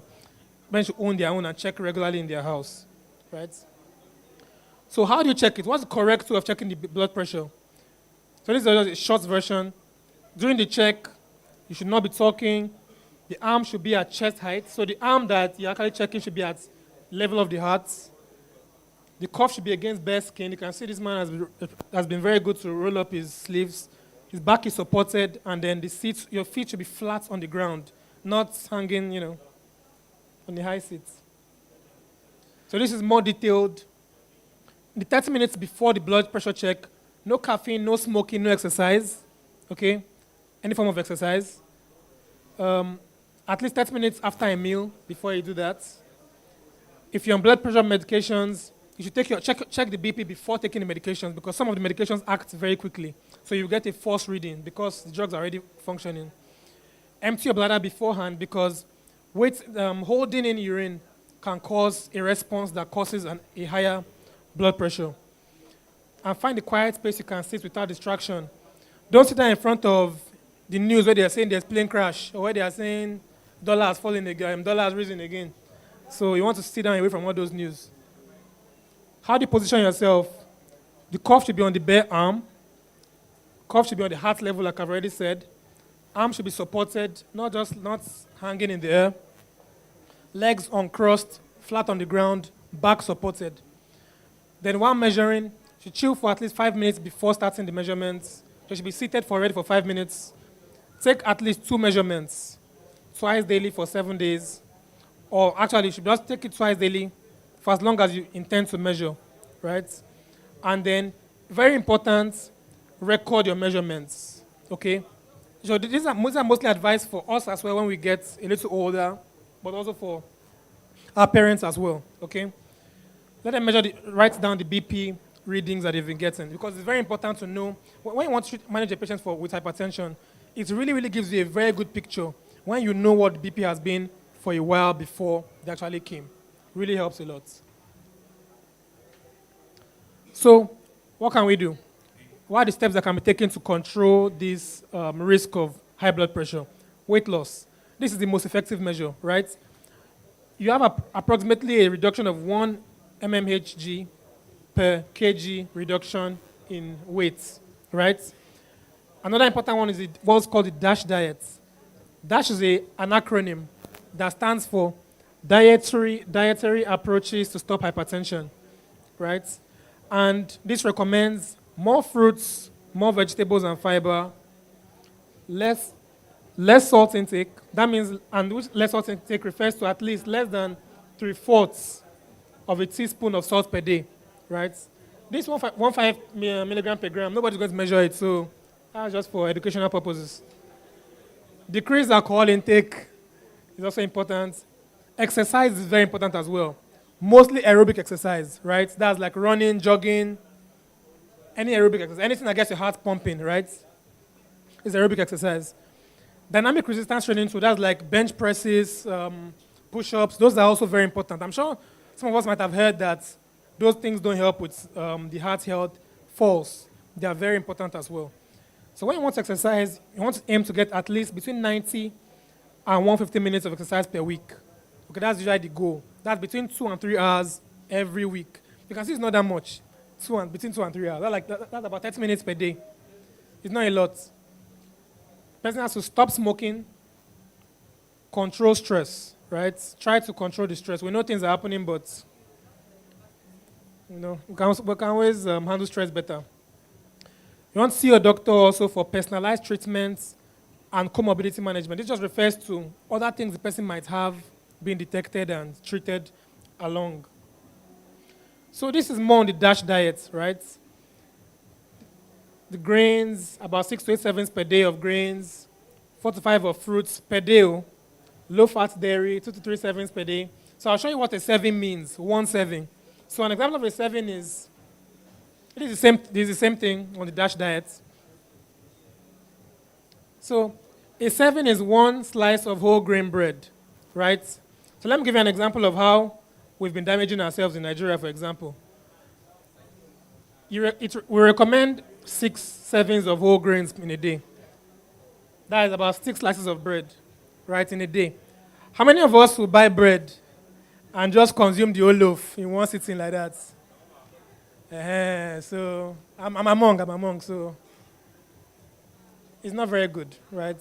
So we should take maximum of 6 to 8 servings, and this is even for whole grain bread, not the kind of white bread you tend to buy. Exactly.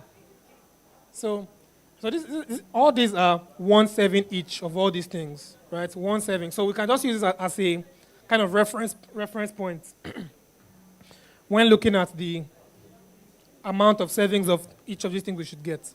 So if you check out the fruits, 4 servings of fruits per day, this is what, about 4 apples. So it's actually kind of expensive to actually do this in Nigeria, but these are the recommendations, and they are scientifically proven to work. So what are the things that could happen if we do not follow this advice? Okay, what are things that could actually happen? Stroke, cognitive decline, you will not know book again, heart failure, kidney disease or failure, sexual dysfunction, particularly in males, vision loss, blindness, heart attacks, pregnancy-related complications. It's very serious in blood pressure because women who have high blood pressure before pregnancy have a very high chance of having hypertension in pregnancy, and it comes with a whole host of problems. Peripheral artery disease, which is when there's difficulty in blood flowing to different organs. Okay? So that's the end of my presentation on blood pressure control. If anyone has any questions for me on any of these, I'm open to hear them. Thank you very much.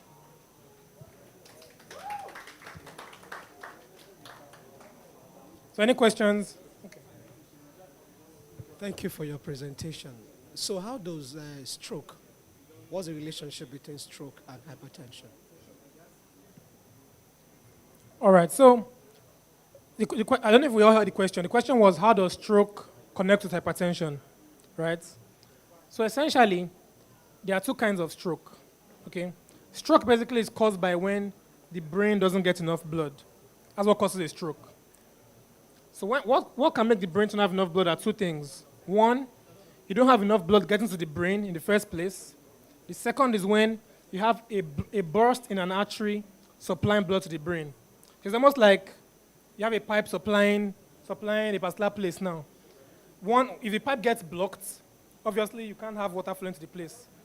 Second one is if the pipe should burst, the water is pouring away, but it's not still getting to the place because it's pouring in the wrong place. So that's the kind of stroke that tends to happen in hypertension. It's called a hemorrhagic stroke. The person will be hemorrhaging, blood is pouring into the brain area, like into the region of the brain, but not getting to the brain. So that's what tends to happen.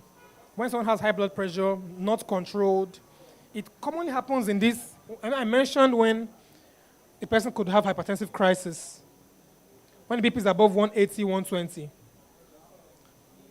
It is one of the common things that could happen then. Okay? Yeah. Hope answered the question.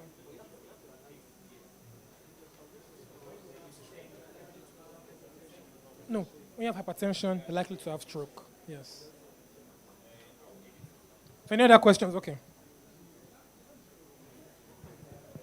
You mentioned about the symptoms. Say it doesn't have any symptom. Okay.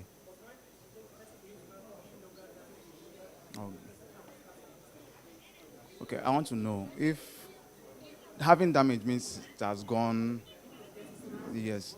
So in that point of not having any symptoms that is still mild, can it be related to a blackout?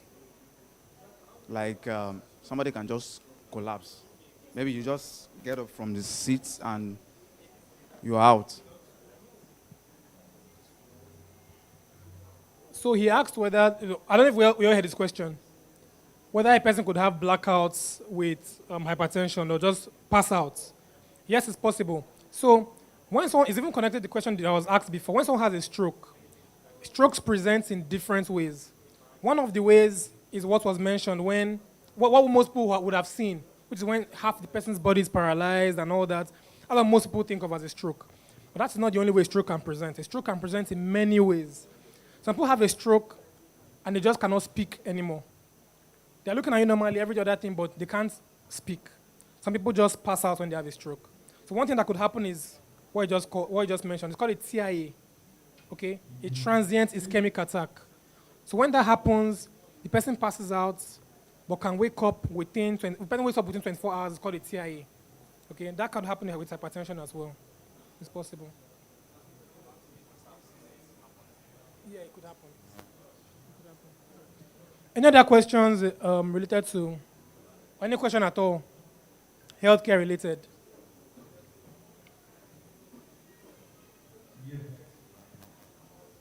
So without test or medical checkup, like what are the signs like when you see, how do you detect that this thing? So like I said, usually there are no symptoms. That's why it's so important to check, right? But when someone is having headaches, is not sleeping well, is commonly fatigued, nervous, might be having nosebleeds, might be, all those signs, all those symptoms I mentioned eventually, chest pain, those signs are signs of hypertension as well. Those are signs that hypertension is already getting serious or beginning to cause serious problems, right? So it's possible to start having those symptoms. But usually, most people that have hypertension have no symptoms at all until when they get to that point of hypertensive crisis that it's very, very bad already. Yeah. Any more questions? You have questions? Should I ask? Have any questions? Okay. Okay, so just for everyone to learn, you mentioned about how to properly check their blood pressure. Do you think it's something that someone can do themselves, or should they go to a pharmacy first? What do you recommend to everyone? So I would recommend that each person should actually learn how to do it on their own. Because it's not every time that you might have the convenience of having someone with you to check. Many people live alone, even elderly people, some of them live alone. So it's very good to actually know how to do it on your own. If someone helps, it can be easier to put on the cuff and all that, but it's best to learn how to do it on one's own. And then to record it and, have a journal, have a BP journal, basically. Yeah, really helps. Do you think it's possible to completely or effectively manage and eradicate blood pressure without it being high every time? Yes, it's possible. In fact, most people feel like I've even had patients that worry about using BP drugs. Sometimes someone comes in with a very high blood pressure. I tell them about these diets and exercise and all that.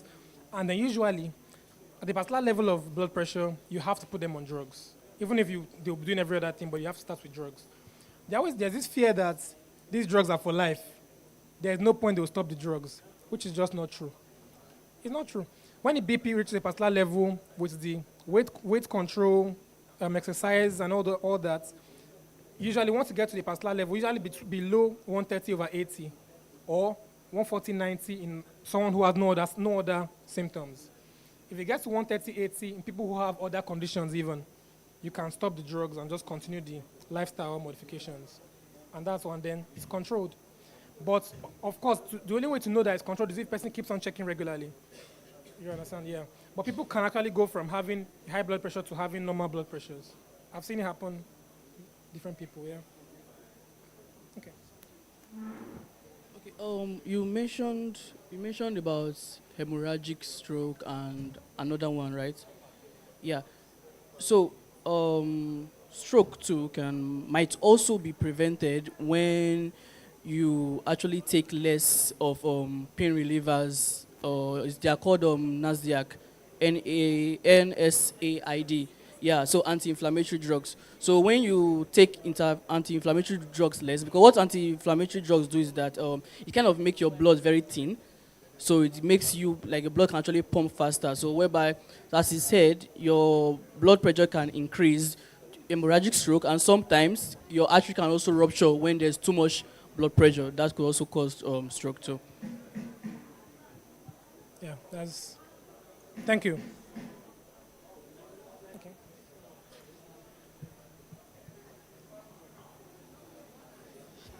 So just a quick one. So usually, people tend to focus more on the systolic, right? But what happens when the diastolic is the number that keeps going? Yes. Right? So what happened and how do you fix that? So very good question, right? His question was about what if a person has an isolated diastolic high blood pressure.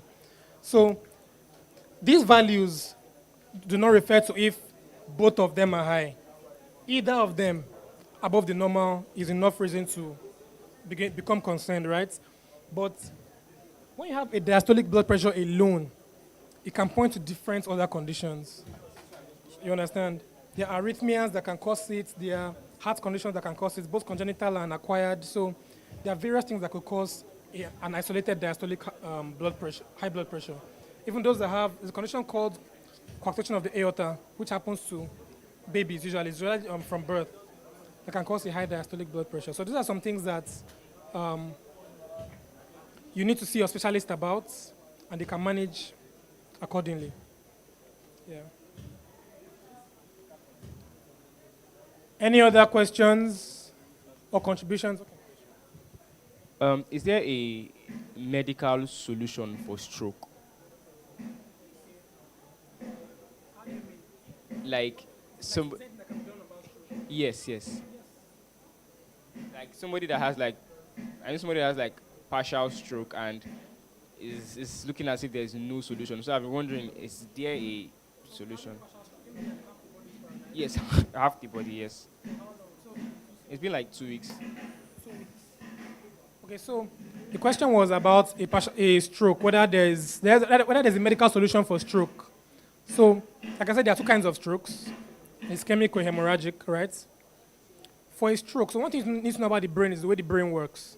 So, when the brain does not get blood for the amount of time, usually about 5 minutes, the damage done to the cells there is usually irreversible, right? So, and the way these strokes work is when the blood going to one part of the brain is blocked or the artery bursts and there's no supply to that part, the action needs to be quick. So if the intervention was done quickly, so those initial stages of care for that patient matter the most, right? At this point now, what can be done for someone that has a partial stroke or hemiplegic stroke is limited. That initial care, what happened when the person got to the emergency room, what did they diagnose the right kind of stroke? They treat it well, you understand? Those things the person did, the hospital did, are what determines the outcome at this point. And it's not like now that so much changes can be made at this point, usually. Those initial care are what really matters. Yeah.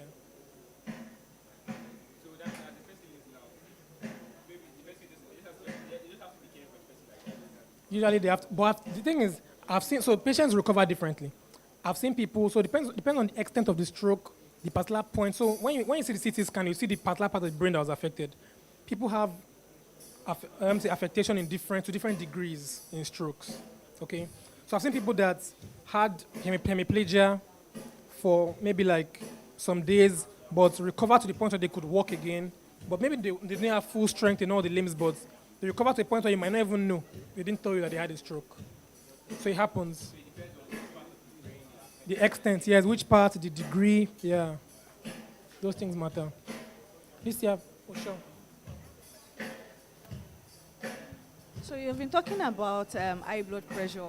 What causes low blood pressure? Because I think that's also something that is also dangerous.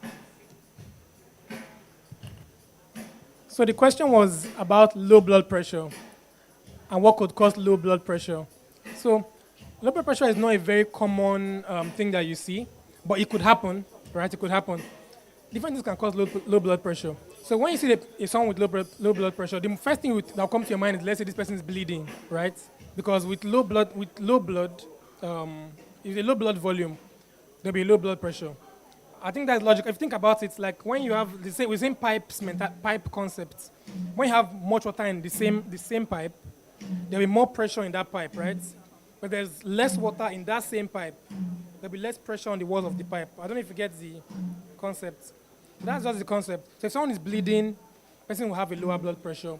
However, there are conditions that cause a low blood pressure. So there are different hormones in your body that regulate the BP.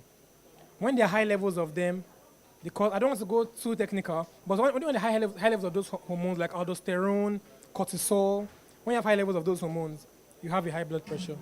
When you have the inverse, you can have a low blood pressure. Yes, when they are not functioning the way they should function, you can have a low blood pressure, right? Also, some people can have a condition called, what do you call it now? The condition is skipping my brain, but it causes excessive urination or loss of water, essentially, excessive diuresis. When that happens, some person could also have a low blood pressure because they're losing so much water and they're not taking in enough water. So that could also happen. There are different causes of low blood pressure, actually.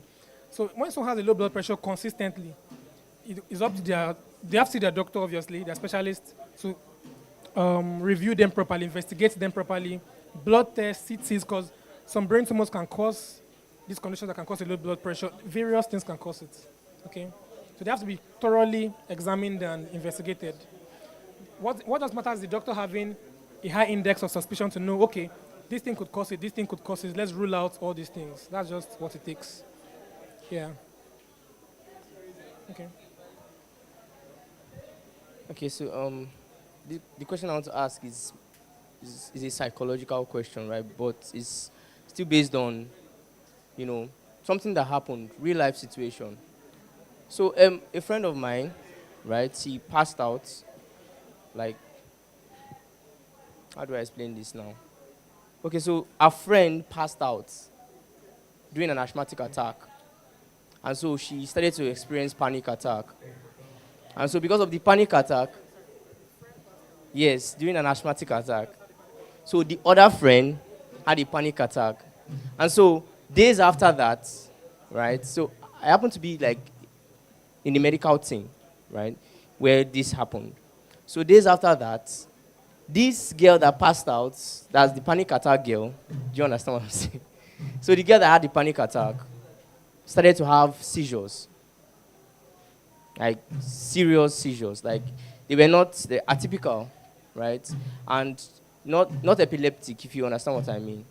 And when we took her to the hospital, it was in Port Harcourt. So the situation was serious that they were transferring her from hospital to hospital. They said it was resulting to stroke. I don't know how it happened. But what role does psychology play in blood pressure? Does it always have to be food, diet, all these things?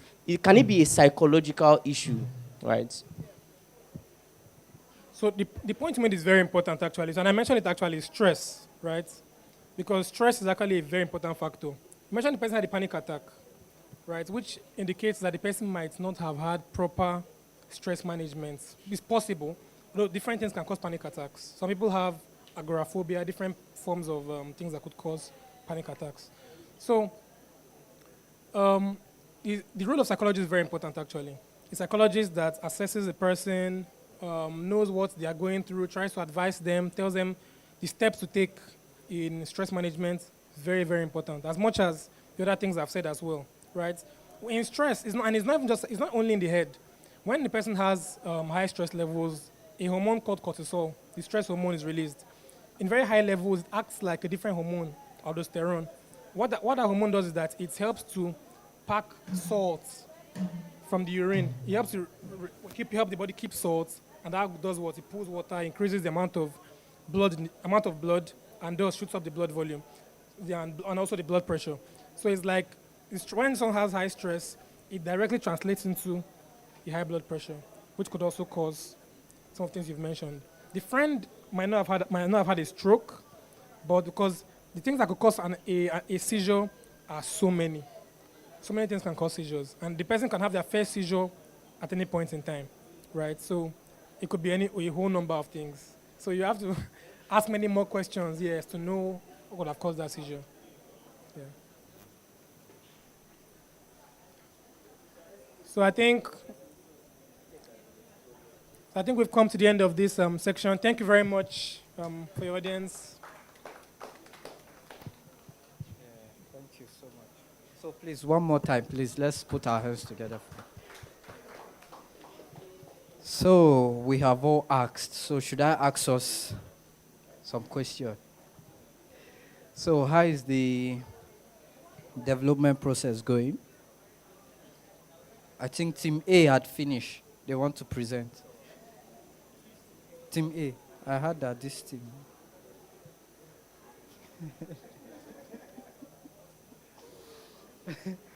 Okay, this was the team that said they want to present. Yeah. So, how is it going? You're not building? So, let's keep building. Okay, now she's next. Okay. So, she's the one with the... Other one.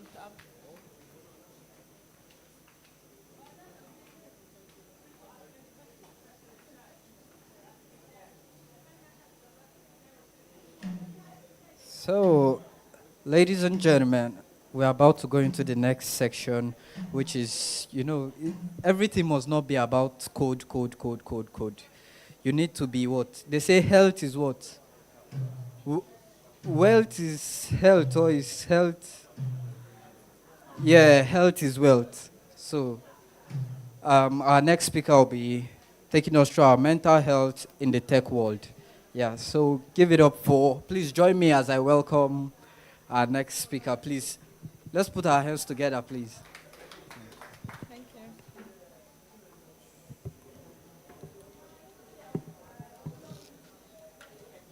Okay, good afternoon, everyone. Good afternoon, everyone. Okay, I know we are all busy, and I want you to use 1 year to listen to what I'm saying. Just one. And I'll be saying a lot of things. I want you to pick out 1 or 2 things that you resonate with and take it home. Think about it and make a decision because it's actually very important. What I'm talking about is not a popular conversation. Not everybody gets opened to talk about mental health, psychology. Nobody really wants to, it's more or less, you get this indifferent feeling when somebody starts to talk about their emotions.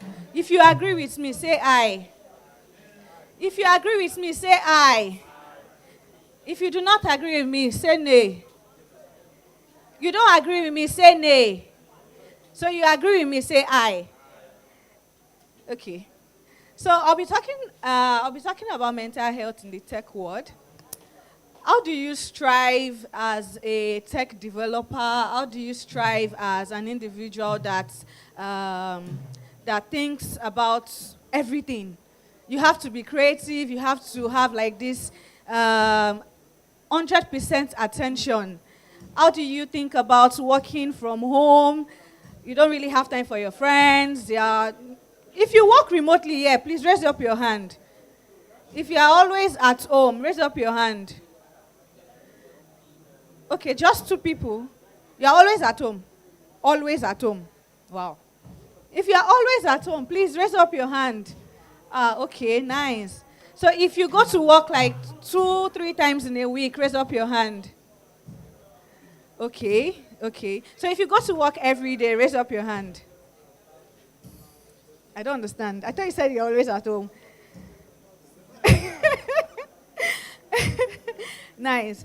Okay, so this is actually very important, and I would plead your indulgence. Please just try as much as possible to listen because, like I said, mental health conversation is not a popular thing, but trust me, it's extremely important because the last pandemic we had was COVID-19.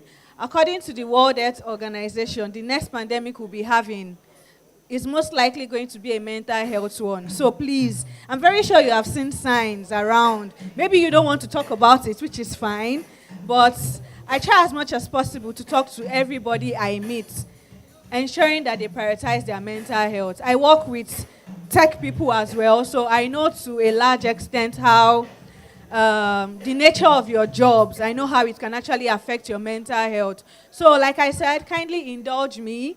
Let's go through this together.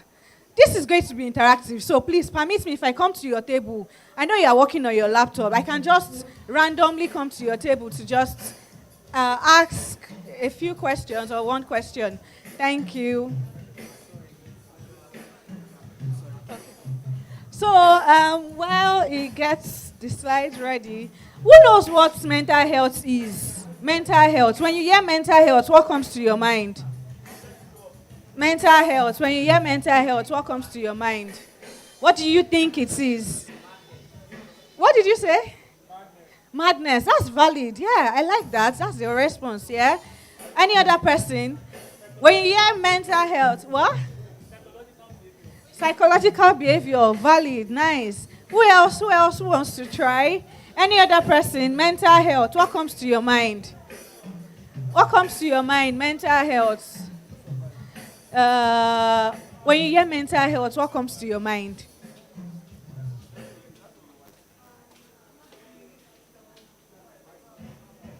Sorry? Yes. Crazy, okay. Madness, okay.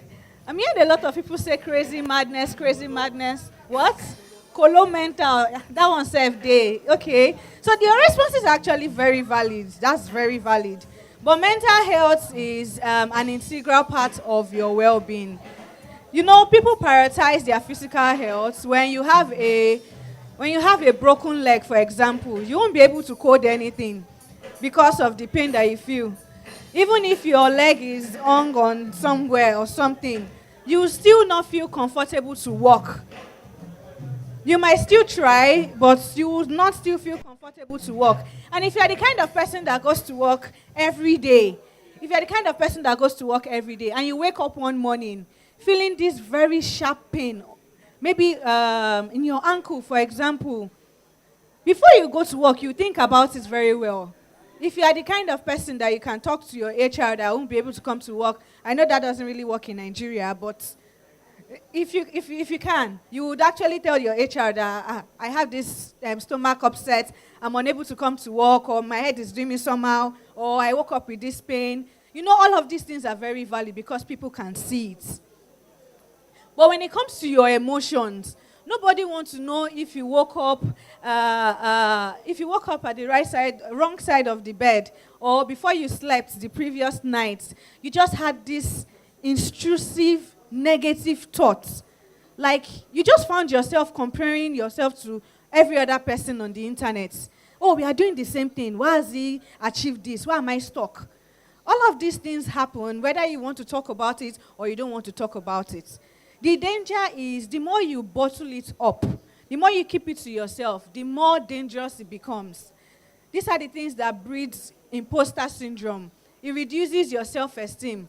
Even if you are with your guys, you are talking, you are laughing, everything is fine. But when you go back to your house, you're on your bed or your chair or something, that thought still, it can't just go anywhere. So this aspect of your life is regarded as your mental health. Your mental health comprises of your emotional well-being, your social well-being, your psychological well-being, your cognitive well-being. You see, as you are doing what you are doing and partially listening to me, you're making use of your brain. The way I'm talking to you, I'm making use of my brain. There is nothing you're doing that you don't use your brain for. There is nothing that you're doing that you don't use your brain for. So if you do not prioritize, I'm resting, okay, I'm going to physically rest by sleeping. But how do I rest my brain as well? How do I prioritize my emotions? How do I take care of my emotions? So that's what we are going to talk about today. So yeah, the tech industry is a fast-paced and demanding. It is very fast-paced because everybody is talking about tech now. People are wanting to go into tech because the money is there. They want to learn one tech skill. Oh, when somebody tells you that I made 2 million naira in 2 days because I'm doing one tech, even if it is hard, you will still want to be interested because the money is very enticing. The money is enticing. Don't lie to yourself. You will still want to. I've met somebody that stays in his house Monday to Friday, and he makes more than 2 million naira every week. He's a tech bro. But that comes with a disadvantage. If you do not prioritize yourself, see, all of these things, even with the money you're getting, it comes with a disadvantage. So as a tech person, as a developer, as a professional in the tech world, prioritizing your mental health is pivotal. It is as just saying you want to prioritize your physical health. You go to the doctor and the doctor tells you, what I'm looking at right now, if you don't work on it, this is something that can lead to high blood pressure. I've seen 30 years. In the course of my career, I've been a psychologist and speaker for like 5 years. So I've met 30-year-old men fall down and tell them that it was my guy that even carried me. I don't even know why I fell down. This is a very healthy-looking young man. But he's just falling down. He doesn't even know why.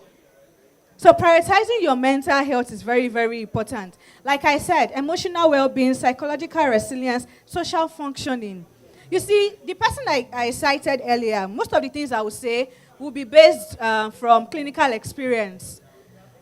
If as a tech person, you're always in your house, you don't have like a social life, it affects you. There is something wrong with your social life, quote unquote. There is something wrong with your social life. So balancing your work and your personal life as well, balancing it together will definitely make a difference. It's not just by saying you want to sleep or you want to eat. No, when you are intentional about all of these things that you want to do, it is one step to getting better. It's not magical. I'm not a magician. but it is one step to getting better because, like I said, your mental health is equally as important as your physical health. You do not have to wait till your leg is broken or something is wrong with your hand or you have this persistent backache before you start to run around and say there's something wrong with me. No. If you are thinking too much about one particular thing, and when you think about it, it gets you either agitated or you are just irritated, like everybody that comes to you, you will just lash out. You don't even know where it is coming from. That's a sign. We'll get to that. So now, I'm going to move around now to ask questions. So please, I'm giving you a heads up so you prepare. Common stressors in the tech industry. I know these are very common because, like I said, I've worked with a few tech people in the course of my career, so I know to a large extent what I'm talking about. So the first one here is workload and long hours. Workload and long hours. So you said you work every day from home, right? So looking at workload and long hours, there are characteristics there. Frequent deadlines, late nights, debugging sessions, and that pressure to deliver results. Which of them do you think you resonate with? Well, late night debugging sessions. Does that mean you don't sleep? Hardly. Please pay attention. He hardly sleeps. That's one. The second one here is the physical neglect. Those of you that work at home, you sit in on a particular chair for a very long time, right? I know there's a specific chair that you are to use or something, because I can remember a client of mine telling me he has to buy a chair.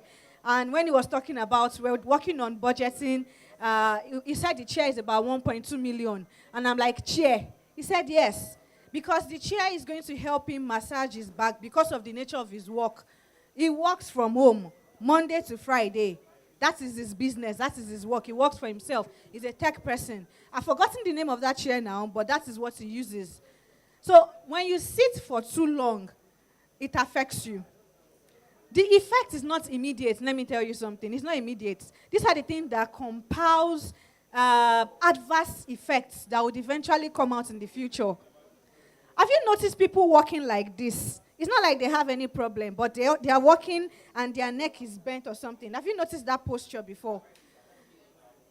When you notice such, right, and this did not just, it's not like the person was born that way. This is something that you grow into. The more you do something, the more it becomes a habit for you, and eventually to just become a lifestyle. So physical neglect, when you do not take care of your your body physically, when we get to the part where you have to actually create, we're going to use the, what's it called, Pomodoro technique, but one step at a time. There is also the fatigue. Please, when you are tired, how do you feel? When you are tired, how do you feel? I feel tired. I'm tired. I feel tired. Okay, so what are the emotions? What are the things that you do or say when you're tired? Well, if I'm tired, I feel most times it's the emotion that comes is hunger, just like eating and maybe what else? I'm trying to picture it. Okay, when I'm tired, I feel like sleeping. Yeah, I feel like relaxing, maybe watching something that can show me. Thank you very much. So he said when he's tired, he just wants to sleep. He feels like sleeping, which is very good. But the question I'm going to throw to everybody, now we are emphasizing and focusing on the tech space. We are not generalizing. Everything we are talking about now is mental health in the tech space. So your responses should come in the view of what you do. So when you are tired, in all honesty, don't lie. Nobody is going to do anything. Do you sleep? You are tired, and you know you have a deadline. And you know if you don't submit this deadline, something is going to happen. Maybe you will lose the client. Do you sleep? If you sleep. Who else will sleep? Are you going to sleep? Are you going to sleep? No. Are you going to sleep? Sleep care. Wow. Who else is not going to sleep? Are you going to sleep when you are very tired? Are you going to sleep? Are you going to sleep? You have a deadline, no? Are you going to sleep? Hardly, okay. Are you going to sleep? No, wow, wow. Okay, so you see, all of these things, I'm glad that we're actually being very honest about these things because, like I said, I'm going to say a lot of things, but I just want you to pick out one or two things that you resonate with because this is going to actually help you over time. The fact that you do not make a decision to sleep at that point, you are more or less ignoring the signs your body is giving you. And one thing I've come to realize is you can't cheat the body. Regardless of how long you procrastinate or postpone, or I will rest when it's a Saturday, I'll rest on Sunday, I'll rest when I don't really have a lot of work. The more you do that, it affects you. We'll get to that. So isolation, let's talk about isolation. So I know a few of us, if not maybe most of us, I know you work remotely, at least to the best of my knowledge. Tech bros are usually at home, working from home. Or you only go to the office twice or 3 times in a week. So when you are always at home, you do not have time to talk to your friends. When was the last time you went out with your friends? Like you just called, like, let's hang out. When was the last time? Are you thinking? Okay. Who else is thinking? Okay. Experience. December 1st. 7th. Okay, December 7th. Okay. Who else? The last time you just called your friends, oh, I think we should go out. When was the last time that happened? I think we should just talk. I think we should just meet. When was the last time it happened? 2 days ago. Nice. Okay. How about you? You can't remember. Nice. Okay. So you see, the nature of your job has the tendency to make you isolate yourself, even if you don't want to. But you know you have deadlines, you know you have tasks, you know you have jobs, you are trying to retain this client, you don't want the client to get to another person, you don't want the client to get to move your job or something to another person. You are trying to protect your portfolio. You are trying to just work on certain things just because of your job. So you would not want to talk to friends, you would not want to hang out. Most of your interaction would be virtually, to be on the phone. The last time before you do face-to-face, it will take a very long time. This is one of the things that causes stress in the tech world. So prioritizing your mental health in this regard is extremely important. Let's move on. So constant connectivity. That's being always online. You want to always be online. You want to know for those that are into Forex, you always want to be online. You don't want your, what's that thing called? You don't want your trade. You don't want to lose your trade or something. So you're always wanting to be online. These things are they're stressors. Because, like I said, I've worked with few people in this area, so I know. One lady that I worked with was close to having a panic attack because she forgot to close a trade and her phone died. It was not like, oh, I don't know what to do. She just called me. No, can we have a session? Can we have a session? And I'm like, what happened? Just calm down. She said, no, I can't calm down. My phone is dead. I'm like, but you're calling me. No, I'm using my small phone. I said, okay, what exactly is the problem? Oh, my money is going to go. My money is going to go. At the end of the day, she virtually lost the money. So these are the things that can actually cause stressors. When that's need, I want to be online. I don't want anybody to go and I don't want anybody to spoil this thing. I don't really know what it is, but you get it. You get it. So all of these things, right, it is not, a lot of us would ignore it. You see, that ignoring is something I've realized that is very dangerous. I've seen it in people. People between ages 18 to 37, both male and female. I've seen it. It's very, very prevalent. It's very common. So all of these things, right, affects your mental health. That need to always want to be online. So the last one here is the performance pressure. When there is a demand for continuous learning and staying up to date, tech is advancing every day. Before you know, they've upgraded something. You want to always be alert. You always want to know what is going on. You want to always say, okay, this is going on. I think I should update myself. I think I should work on this. I think I should work on that. So all of these things, right, they affect.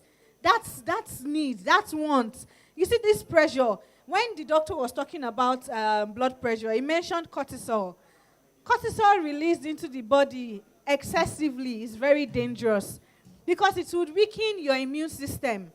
And when you have malaria, for example, if your immune system is not strong enough to fight malaria, these are the things that can cause adverse effects, things more dangerous than malaria. So it is very, very important that you choose. It's a decision, oh. You actually have to choose to prioritize your mental health. The next one here is imposter syndrome. Who knows what imposter syndrome is? Imposter syndrome.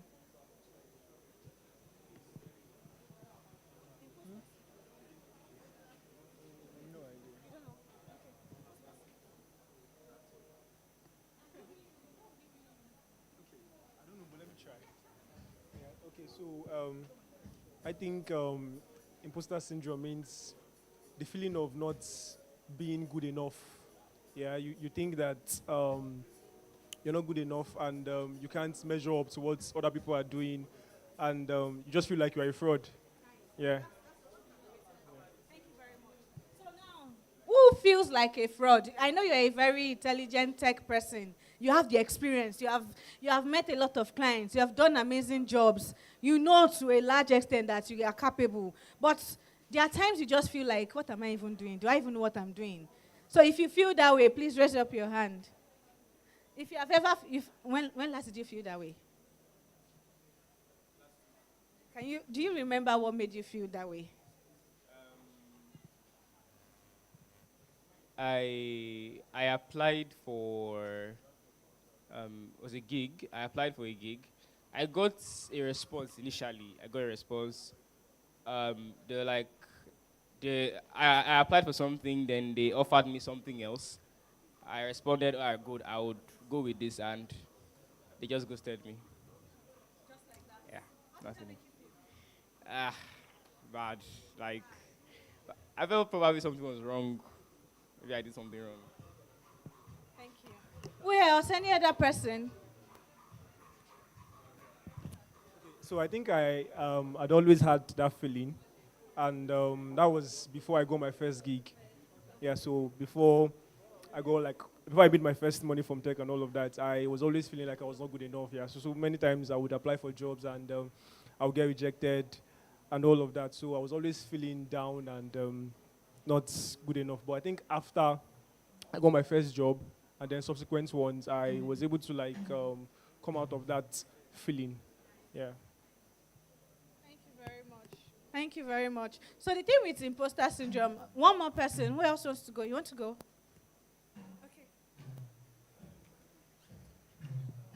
Okay, imposter syndrome is very real.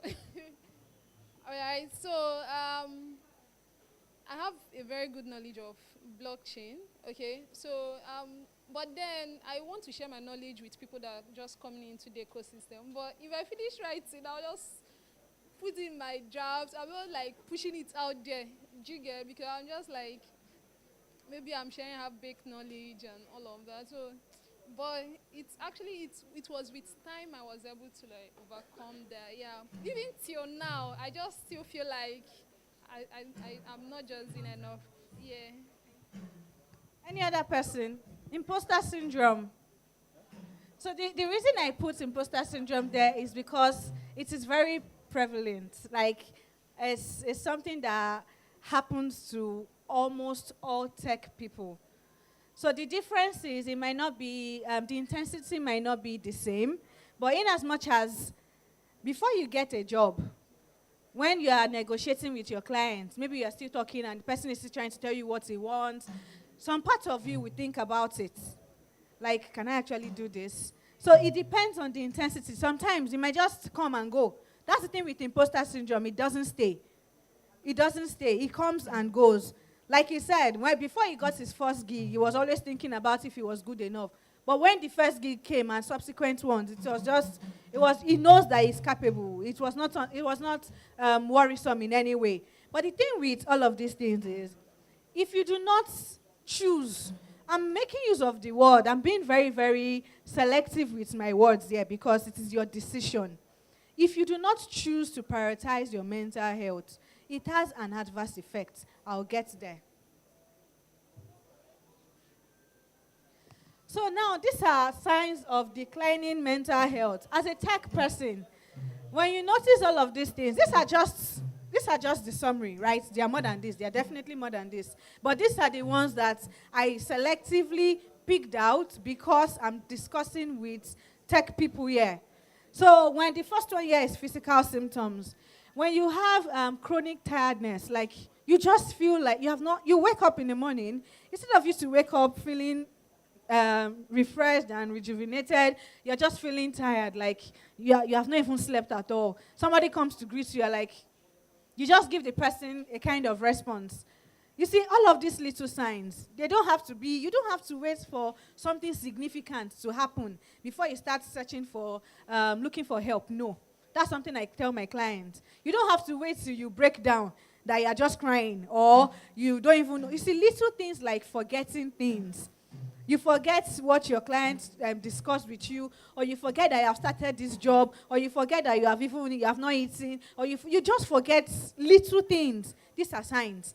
So physical symptoms, when you start to experience the chronic tiredness, when you start to experience unexplained aches, like your back, you don't even know what happened, but your back is just paining you. You see, something I've come to realize with science and experience is the fact that your mental and physical health are intertwined.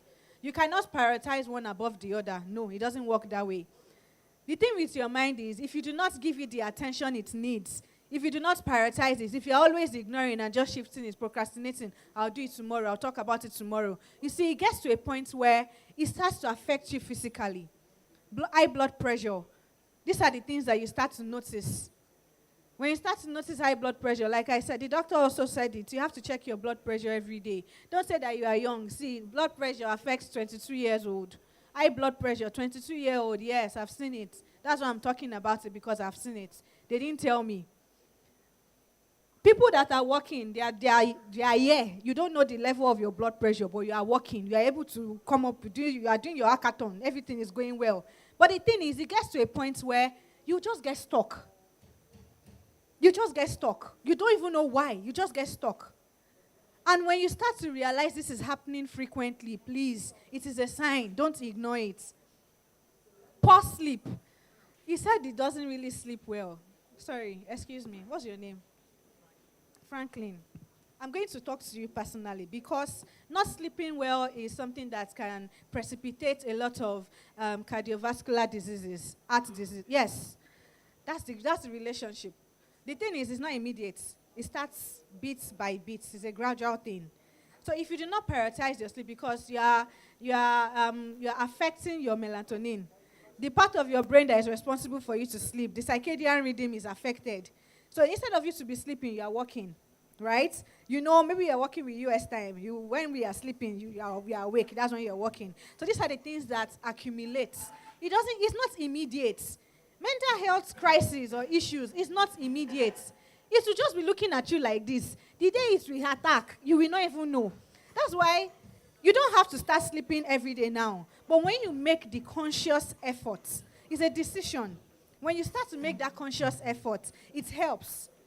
Because right now, you're unable to outline, okay, am I going to sleep by this time? Because now, your body is used to being awake in the midnight, yes or no?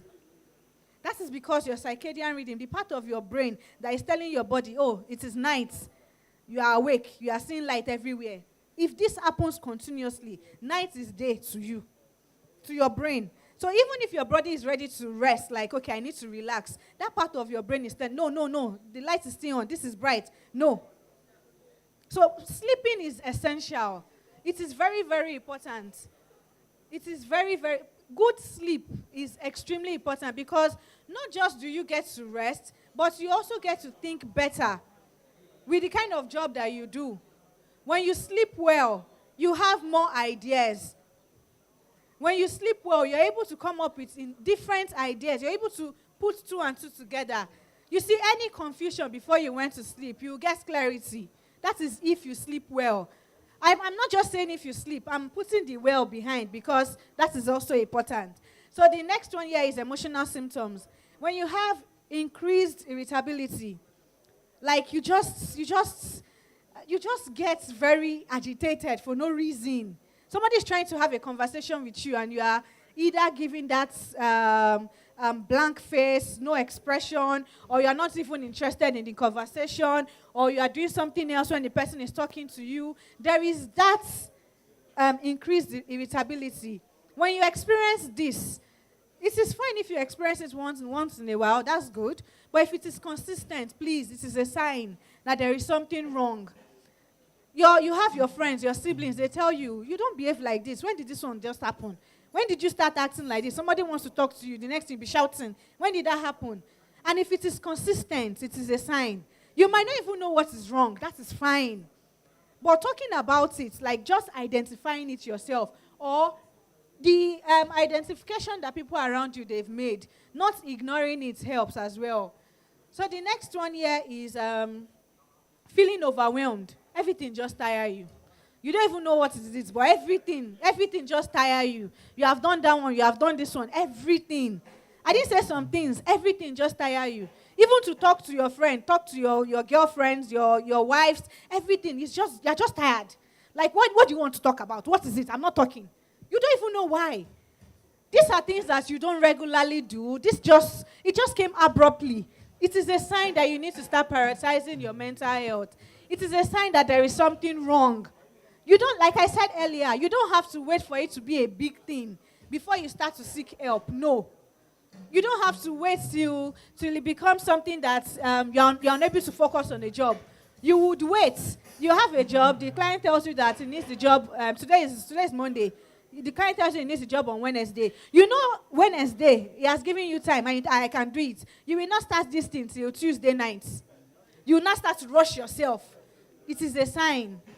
So the next one here is the cognitive symptoms. Like I said, your mental health is not just about your emotional, your social, your psychological well-being, but also your cognitive well-being as well. So anything cognition has to do with the brain. Anything cognition has to do with the brain. How do I process information? How do I retain things that people tell me? How am I able to think of different ideas? How am I able to come up with ideas to build the app I want to build? How am I able to remember things?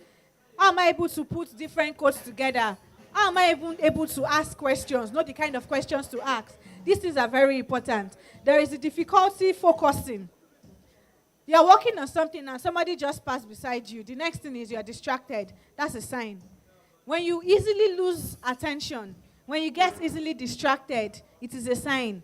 And I don't just mean any distraction, like easily distracted. You are working on your hackathon, yes, and somebody just comes to you and just says, oh, what's the time? You tell the person the time. The person leaves your front and you are carried away. You can't even remember what you were doing. When this is persistent, when it is a consistent thing, it is a problem, it is a sign. When you have memory lapses, so memory lapses, that's when you remember the beginning of something, but you can't remember the middle, but you can remember the end. Or a client gives you a job, you can remember what the client said, but how did he say he wants me to even start? When you start to have these memory lapses and they are consistent, keyword, consistency. When they are consistent, it is a sign that something is wrong. Another thing is frequent procrastination. So the same example I gave about the person that has a job to submit on Wednesday but doesn't want to start, or is not just interested in starting. When you're always procrastinating, I told him 12 now. If I do it, I've timed myself, I'll do it, I'll finish it. But that time that you want to just do everything at the same time, it is overwhelming for you. When you're always procrastinating, it's not just because of the level of the job or the nature of the job. This is just what you're doing. This is just what you want to do.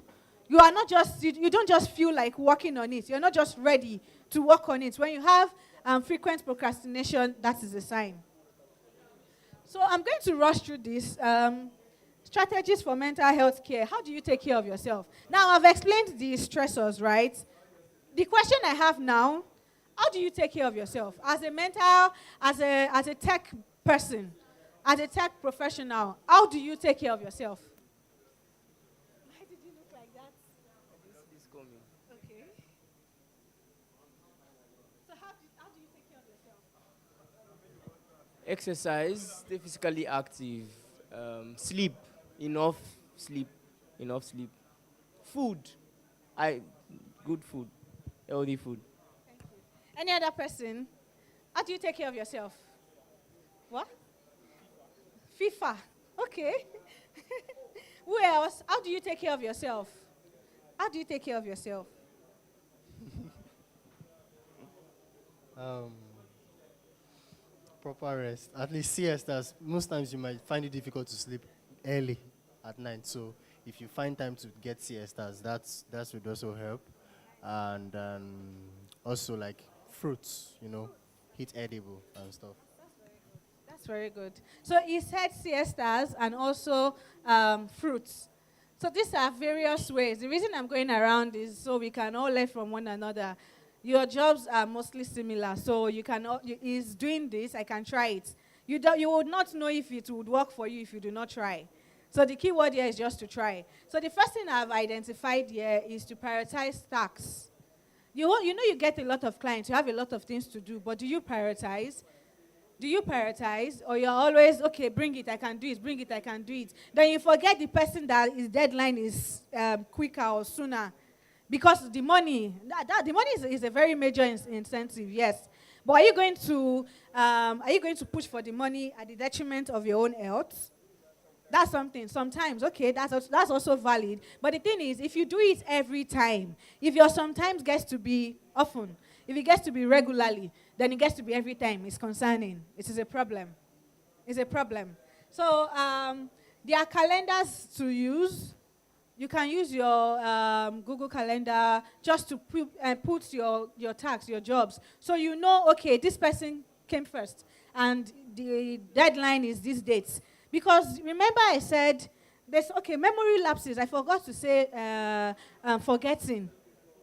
It's not just about remembering bits of the information, but you just forget completely, like totally. Who knows what ADHD is? If you know what ADHD is, please raise up your hand. You know what ADHD, please, what is it?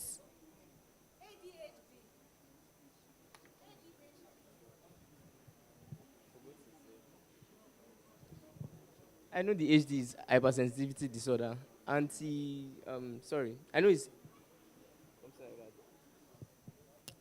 Okay, so ADHD is attention deficit hyperactivity disorder. Attention deficit hyperactivity disorder. Most adults that I know that I've worked with, there are people that actually do live with ADHD. The thing with ADHD is people think it is a child's problem. No. It's a neurodevelopmental problem that would affect children, yes. But if you do not work on it, it extends. It grows with you. As you grow, it's growing with you. So it happens differently. I'm not going to go into that, but you can Google it. You're a tech pro, so Google it. You like to read. So there is the Eisenhower matrix. That is when you delegate. There is this. It's divided into 4. When you have the urgent and important, then you do. You have the urgent but not important. What do you do? What do you do? Okay, you can Google that as well. I'm not going to go into it. But there is the urgent and important. There is the urgent and not important. There is the important and not urgent. And there is the not urgent and not important.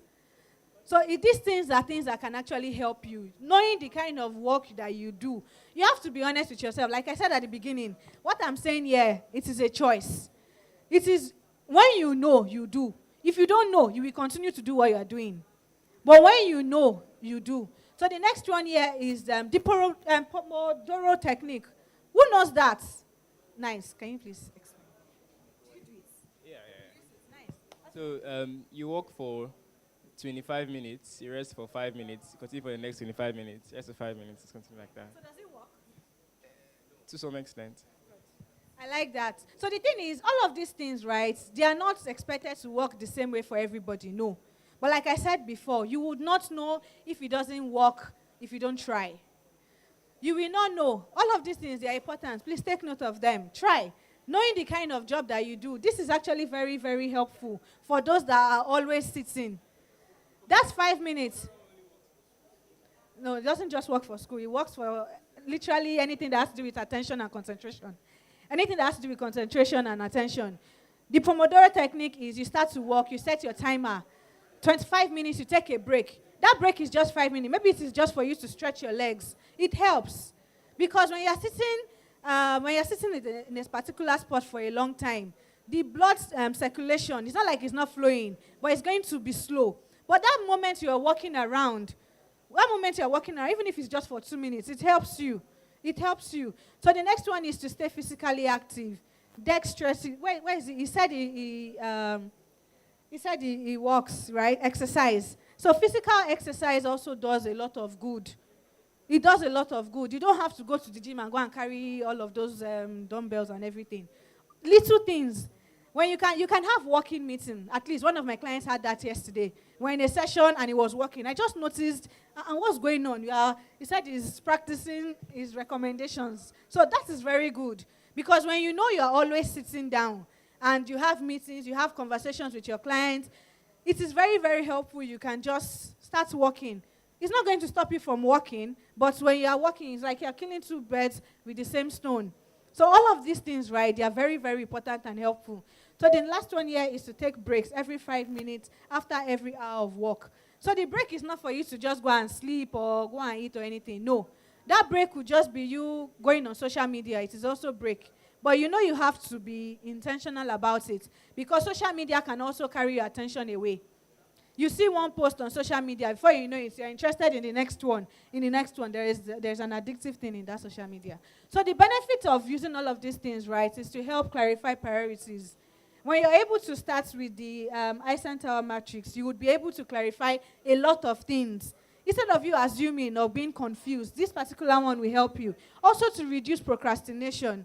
So there's something in therapy I call structured procrastination. That's something you can also do. You don't feel like reading, but what can I do at that point? I don't just want to be idle. What can I do? Maybe it is to fold your laundry. That's something that can also enter. So you are going to pick the less favorable activity to just fix that time. Instead of just being idle, not doing anything, these are the things that helps you cognitively as well. With the nature of your job, you have to be creative, right? So exploring all of these things helps. Like I said, I'm emphasizing on it because it's the truth. You would not know if you do not try. So the next one is to improve productivity and focus, to ensure your time is spent on what truly matters. And the last one is to focus, maintain focus and reduce burnout. How many of us experience burnout here? If you experience burnout, raise up your hand. You experience burnout. Okay, when was the last time you experienced burnout? Or what is burnout? What do you think it is to you? Since you have experienced it, what is it? When you are physically, mentally, emotionally tired. Like you can't even do anything. So when do you experience burnout? What's your escape route? Sleep. Nice. That's very nice. You are going to say something. Yes. You don't say anything. So he just explained burnout, which is actually very important. Most of us experience burnout, but we just ignore it. Like I said, ignoring all of these things has an adverse effect. And it's very, very important to make the decision. It is a choice. I'm emphasizing on the fact that it is a choice because it's actually a choice. So I'm here to encourage you to make that choice because January 1st is 2 days away. Right? It's on Wednesday. So this is an avenue, this is a platform to just be intentional about yourself. In as much as I'm making the money, yes, but I'm also going to take care of my health. By taking care of my health, I do not mean my physical health, my mental health as well. So setting healthy boundaries, work-life balance. If you have a social life here, be honest. If you know you have a social life, you're not just all work. You go out, you go to the park, you take your friends out, you go out with family. Raise up your hand. You have like an active social life. Once in 2 months, that's actually very valid too. Why won't I hear you? Your social life is when you're able to communicate effectively with people.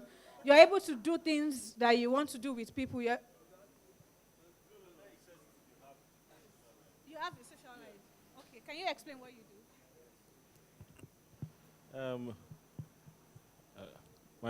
I go to, I meet people in the gym. Apart from that, we go to, that's my social life. Gym life, I mean. And we go to the beach sometimes. Yeah. Thank you. So you said something integral. He goes to the gym and he talks to people there. A lot of us go to the gym, but we don't talk to anybody.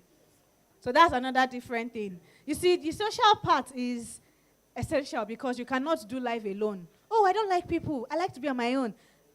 Should I tell you the truth? You cannot do life alone, regardless of how introverted you are. I don't like to talk to people. There is something called the social battery. That's when you go out and you feel like you are drained. You have spoken, you have danced, you have done, you have met people, you have laughed with them. But deep down, you're just drained.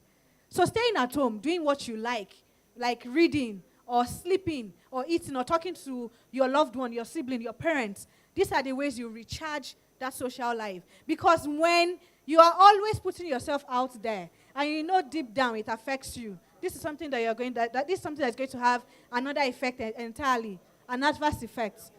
It's not particularly healthy. So you don't have to have like all of the friends in the world. No, you don't have to go everywhere every Friday. No, but when you prioritize, okay, with my circle, I'm just going to go out. We're going to maybe it is once in a month. You don't have to go every day. You don't have to go every week. But work-life balance is very, very important. You need to know, okay, I work for myself. Do I have a resumption date, or am I working around the clock from 12 a.m. to the next 12 a.m.? Is that how I work? Am I working Monday to Friday and just delegating Saturdays and Sunday for friends and family? Because these things are intentional. It's not magic. You just have to start somewhere. You just have to start with a decision. When you start, okay, I'm ready to do this, then gradually you'll be able to get there. But when you start to feel, okay, it's not necessary or I can actually do it on my own, these are the things that affects you. Because depression symptoms, gets heightened in isolation. When you isolate yourself and you are thinking negative thoughts, the fact that you're not talking to anybody, it affects. So the next one is to disconnect. You have to turn off all notifications. After work hours, you know you're not talking to anybody when it comes to work. You are setting boundaries. It is the boundaries that you set that they will respect. If you do not set any boundaries at all, nobody will respect anything. So when you disconnect, you off every notification. You're not going to attend to this person till the next day because you have closed for the work, for the day rather. So if you don't have a time that you close now, this is something you can start with. This is something you can decide. So the next one is to prioritize tasks. Like I said earlier, using the methods like the Eisenhower matrix to manage your tasks, that would help you prioritize your tasks. You know what is urgent and what is important and not urgent. Learn how to say no. Learn how to say no. Is it every job that somebody gives you that you collect? Yes. So, okay, let me rephrase my question. Is it every job that comes your way, regardless of how much is involved, that you collect, knowing that you have pending jobs? Yes. How many people? Yes. Raise up your hand. Yes. Okay, how much is enough money that will make you say yes? So a job, knowing that you have pending, it's not like you don't have anything you're doing. You have like 3 different jobs. You have other things that you're doing, but you will still say yes. Okay, so the money is like that driving force that will make you say yes. So you're saying yes to the jobs because of money at the detriment of your health. Is that what you're saying? What? So instead of using the money to take care of your health, when you can use the money to do other things, knowing that you had the power to prioritize your health to avoid any issue. What? True, yes. So you need a lot. So your excuse now is the money, right? Okay, it's not an excuse, it's a fact. So my question to the people around here, would you say yes to jobs that comes your way, knowing that you have pending works to do? Would you say yes? You would not say yes. Why? Why won't you say yes?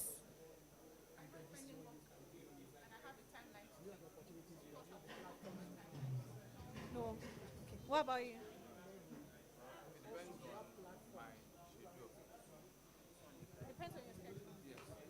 It depends on the projects I have at hand. I'll check it.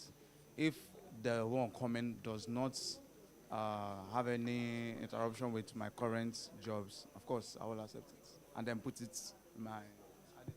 So what you're saying is at least you have outlined the jobs that you have, so you know that you have prioritized them. Okay. So the thing is, when you do not prioritize your inflow, like the jobs that you get, it gets overwhelming. Can I have your attention, please? I can hear a lot of side talk, so can I have your attention? Thank you. When you do not learn how to say no, this is you gradually causing a lot of anxiety for yourself. When you do not learn how to say no, you are causing a lot of anxiety for yourself. So we are going to end with this. Okay, resilience building. So this is something you can practice. Mindfulness, positive mindset, peer support. So where is that man that I was talking about losing money? Where is he? That other guy that did the first one, where is he? What's his name? Okay. So when you were talking about your experience, how you lost money, you were, like they took your money, right? So that particular experience can actually affect your mental health significantly. Affecting your mental health significantly because you start to think of the money that you have lost. Will I ever get it back? Will I ever get it back? Is it because I made this mistake? So things like this, right, affects. But the thing is, when you have a positive mindset, having a positive mindset does not take away that you have lost money, no. But it helps you retain that, it helps you retain the knowledge that you know that you can actually do it. It's not magic. It's not going to make you forget that you lost money, no. But it's going to help you remember that you can actually make more. It is when you give up and say, oh, they took my money. That is when you don't have motivation to do. You don't have the motivation to put yourself out there. Because someplace in your mind, you keep going back to the fact that they took your money. So developing a positive mindset helps to an extent, to a large extent. So peer support. You know, I said you cannot do life alone. One of the things that Dr. Adaku talked about is joining communities. Join communities of like mind. You know people that does front end. Join them. Join communities, join groups, because all of these things, when you have support from people in your field, it goes a long way. There is also the gratitude practice. So what I tell people is, before you sleep every day, think of one thing during that day that made you smile.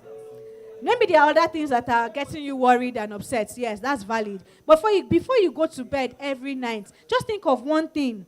What happened that made you smile? What are you grateful for? Maybe there was no traffic. You don't have to. It doesn't have to be any big thing. Maybe one client gave you one big money or gave you a bonus. No. The little things you can identify in your daily practices helps you. These are the things that builds your resilience. These are the things that helps you develop your self-esteem because you know. Mindfulness is a way your brain rests aside sleeping. If you do not sleep, you are not giving your brain the time to rest. Mindfulness is you just being conscious of how you're breathing. It differs, so you can check online for that. So I think I'm done with this.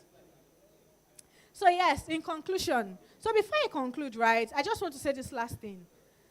The way people talk about blood pressure, diabetes, and how these things can be transferred from a parent to an offspring. Mental issues can also be transferred. Mental difficulties, mental problems, mental disorders can also be transferred. So if you do not prioritize your mental health, right, and you have noticed signs, you don't want it to get to one big thing before you start to seek for help. No. All of these little signs, early intervention. The doctor was talking about blood pressure, medications, how people are scared they will use it till they die. The thing with mental health is once you notice a problem and there is early intervention, you start to talk about it. Don't look at, oh, I'm a man. Oh, I should not talk about this. No. Because you are yourself. You are in love with yourself first.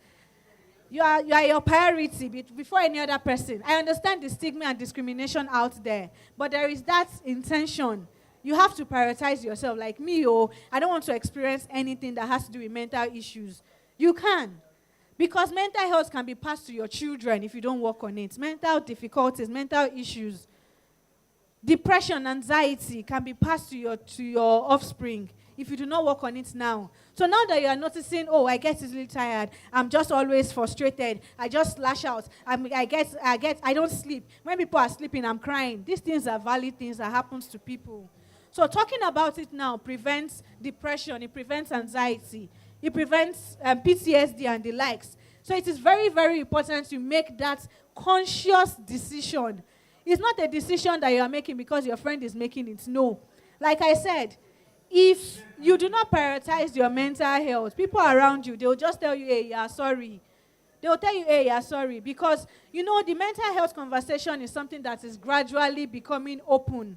People still feel withdrawn when they talk about emotions and the likes. Because you're a man does not mean you don't have to feel your emotions. When you are angry, it is valid. When you are hungry, it is valid. When you are sad, it is valid. When you are annoyed, it is valid. Because you're a man does not mean you don't have to prioritize them. Please think about it. Because somebody in your family, maybe this thing skip generation. Maybe it did not affect your mom or your dad, but it affected their own grandparents or their own grandparents. These things can be hereditary. I'm pleading because it's very, very important. Your mental health is equally as important as your physical health. So as I conclude, I want to encourage you all to make mental health a priority in your daily routines. Your well-being directly impacts your work. It impacts your success. It impacts how much you would make. If you do a very good job for a client, that's going to bring more referrals. Oh, I've used that guy before. He keeps to time. Oh, he's very this, he's very that. All of these things are centered around your mental health. If you unknowingly talk to a client rudely because you are feeling a particular way, this is going to stop referrals for you.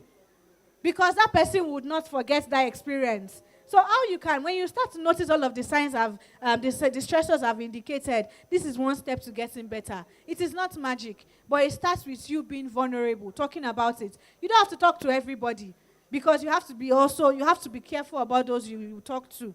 You have to fine-tune. You have to know, okay, I trust this person. This person, if I tell this person this thing, I'm not going to hear my story everywhere. So you have to also be very, very cautious of the people you talk to. So it is very important you start to implement simple techniques like the Pomodoro method, the Einstein-Hart matrix that are indicated. If you have not done that before, this is a very good opportunity to start. It would help you. You cannot say it will not help if you do not try. I'm emphasizing on that. So also seek support when needed. You cannot do it alone. If you are confused, you have a client that is bugging you, reach out to a colleague. Oh, I don't know how to go about this. I don't know how to do this. What do you think? I thought about this. Don't keep it to yourself. Because the more you start to keep it to yourself, this is what breeds overthinking. You start to think about it over and over again without any solution. But when you talk to a colleague, maybe a senior colleague or a, what's it called? A colleague that you're on the same level, when you talk to people like this, it helps you. It helps you significantly. Talking to somebody is a sign of strength and not weakness. You are your most valuable assets. So investing in your emotional and mental health today would help you become a more productive and better person tomorrow. So let's all create a culture of mental wellness in the tech world, one step at a time. Thank you very much. Questions, please. Any question? Any question? Questions, clarifications? Do you have a question? Okay. Any question? Okay, thank you. Thank you so much. Thank you. Another round of applause. She'll be around for a bit longer in case anyone wants to have a one-to-one inside the Lagos Irish pub. You can find her and then discuss further. Okay, so now you've got more time to do your hack. So to have some focus time. Hopefully that was also inspirational because, as I said, one of the social development goals, number 3, is actually on good health and well-being. So, yeah, now it's time to do more hacking. Casey's around in case you have any questions. I can also help you too with the coding. And then soon we've got the concert, so let's go.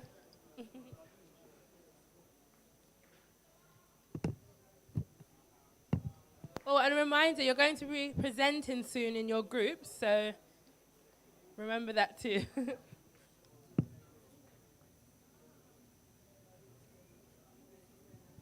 So, as you can see, this is our application on Vassel. So, I think, should I submit this as my own project? I think I'm permitted, right? This is my own hackathon project. So, but yeah, so let's test it and see. Oops, it's not connecting. Oops, it's broken. CSS. Uh,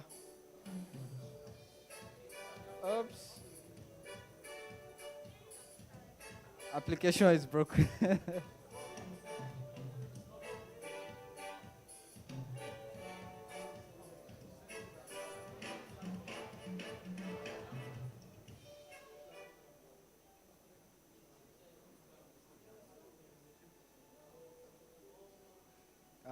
Okay, it won't connect because of some configuration. Okay. Oh, it's connected. So this is it.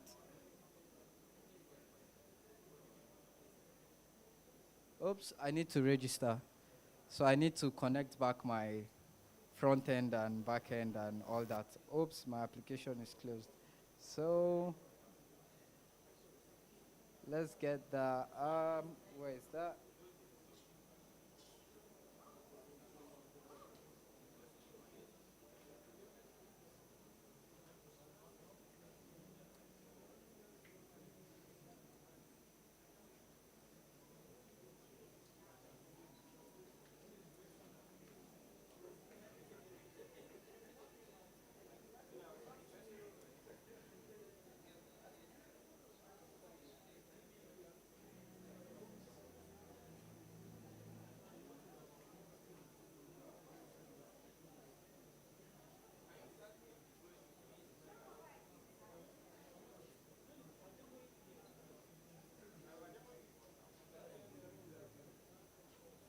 So I hope we're getting set. I don't want to finish this because you definitely see it on the platform. I'll submit it. So I'm done with my own project. And you can actually put your money here. You can send some funds for testing.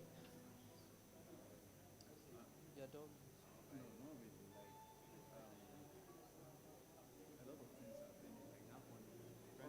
No, don't use Foundry. Use hard hat. Hard hat. Select hard hat. It's the same thing. Mine too failed, but I just left it and went to hard hat. What do we use? Actually, I've not run anything on Web3 before. Okay. So a lot of, I'm trying to do something to tell me this Use the Foundry. Use hard hat. I recently installed my system, so I didn't install the Web3 stuff. Your own is going to now, this is Windows. Windows.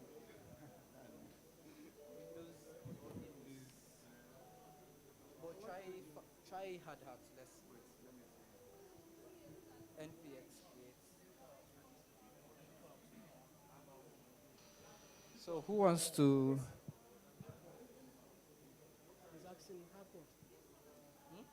He's asking. NPX. npx create.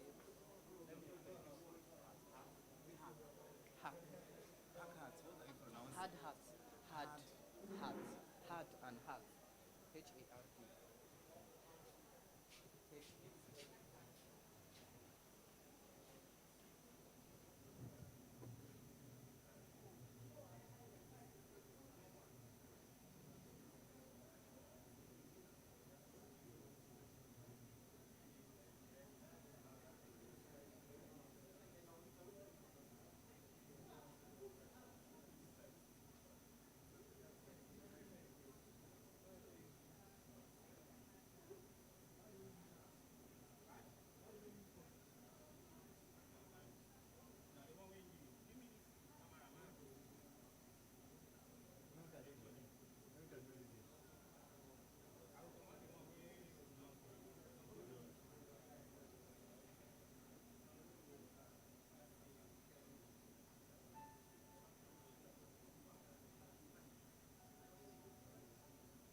So, hello.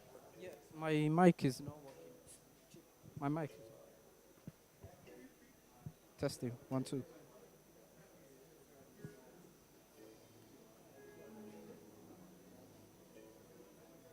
Okay. Yeah. Hello. So I'm back. It's time for pitching. No, you just not your project. Like, just give us an idea. What are you building? So you must not show anything. Just tell us what you're building and how it's actually revolving around the 17 SDG. Yeah, so who will be going first? Just your team name, what you're building, and yeah. So, who is going first? Should I pick? So, it's time for pitching. Just tell us what you're building. Yes. So, you've been cooking here. So, okay. So, who is pitching? Who is pitching? Good. So, yes. So, who is going first? Are you going first? Okay. So, your team name and then. Okay. The name of our team is Ticket. So it's Tick with like TICQUETTE. So it's like Tick etiquette, you get. So basically, what our team is building is an application, a DApp, a decentralized application. Sorry, my brain is like very fuzzy right now. So essentially, the DApp is supposed to allow the informal sector to, the informal sector as in people that that are not corporate businesses like governmental organizations and that. So people like, vulcanizers, kiosk owners, just people that randomly just put markets on the median, like that place that divides the road, those kinds of people. Those are the informal sectors. People that, pepper sellers, those kinds of people, they're informal sector. So essentially our app is meant to give them a ticketing platform such that you just go to the app and then you can generate and manage your tickets so that you can book a space on book a kiosk space and get time frame and access to some features, some cool features like checking getting an NFT token to verify that, oh, this is my space and this is the space that I paid for. So we implemented that with a very cool tech stack. We're using blockchain, obviously, and then I think Ethers, then Next.js, this stuff basically. We're using that. So and then what else? Okay, yes, the project aligns with SDG goal 11, which is driven towards sustainable, smart, and inclusive cities. So essentially, what we're trying to do is make sure that Lagos State and beyond is not uglified by all these people that just put, carelessly just mount shop stands all over the road. So it curbs illegalities, which obviously mounting a stand like that anywhere is illegal. So you can get sued for that. So there's going to be a long-term plan to foster memorandum of understandings with agencies like Lagos State Informal Sector Monitoring Authority, which has the mandate to move anybody that is in violation of laws that backs this the misuse of these setbacks and incidental open spaces. Yeah, that's what my brain can do for now. Please. That's cool. Please, let's put our hands together. So that's cool. So the next team. Okay, you have slide. Okay, let him do. So I'll set up your slide.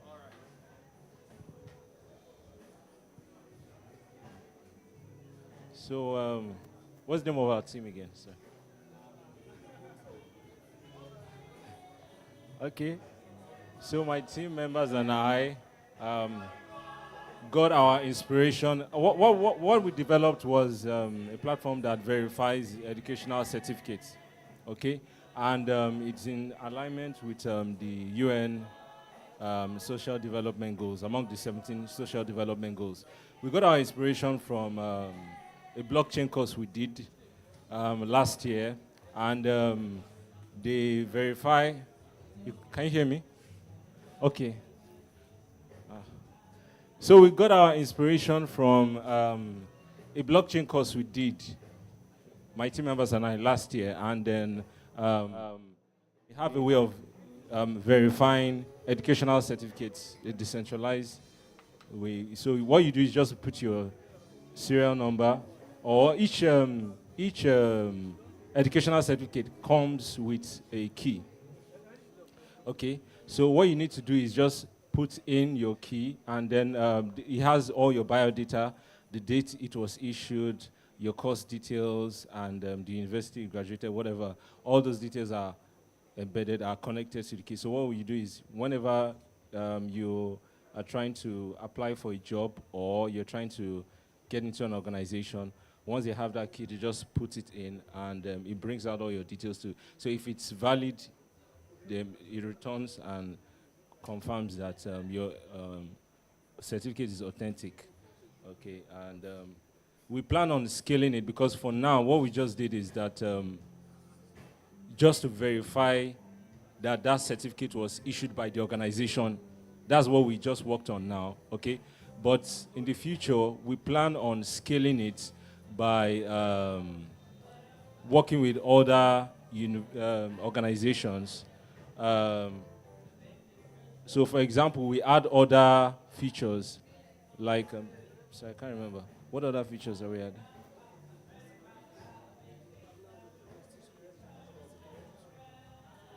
Okay, so in the future, we plan to just partner with, because if we're working with just one organization, is limited. So just like, I just want to take an example, just like the way the NIN system works. Okay, whenever you go to the bank, all they just need is your NIN, and then they put it in their, they put your NIN number, okay, on their system, and it connects to the database to show your NIN details. Okay, so we want to have that system working on the blockchain. So what we want to do is we want to partner with universities, we want to partner with other organizations that issue certificates. So to be able to verify certificates in a decentralized way. Thank you. Yeah, thank you very much. So let's put our hands together for this wonderful project. So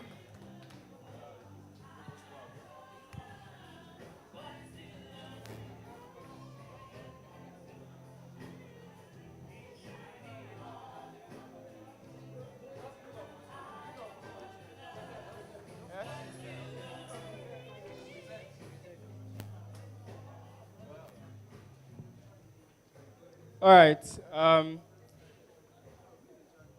Our group name is Life Source. So Life Source is a platform that empowers sustainability with Web3. So basically, with Life Source, the problem we're trying to solve here, our planet's trash crisis. So our planet is overwhelmed by waste, polluting our oceans, contaminating our lands, and harming our health. So all the waste that we use in our house and we dump anyhow, just as in Lagos, when you move around the street, you see waste around the area.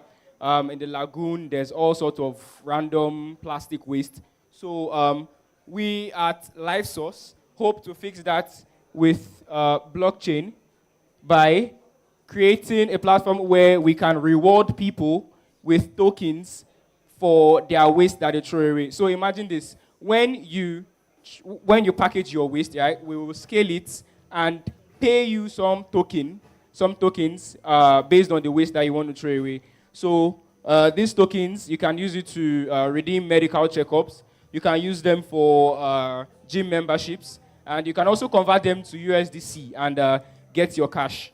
So that is the idea behind LifeSource. And also, for the UN's SDG, we smashed 4 out of 11 SDGs, which is the first one. We are smashing the clean water goal, where we are helping you clean the ocean. The second one, we are cleaning the life below water, where we are cleaning the dirt under the ocean. Also the life on land.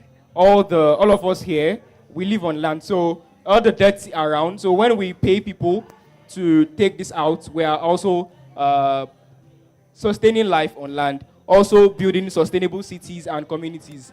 So we are creating sustainable cities where there are less dirt in the society and the air is more breathable. Thank you. Yeah. So it's getting hot. So who's next? No, just talk about yes. If you want to demo, it's fine. If you want. So who is next? Are you next?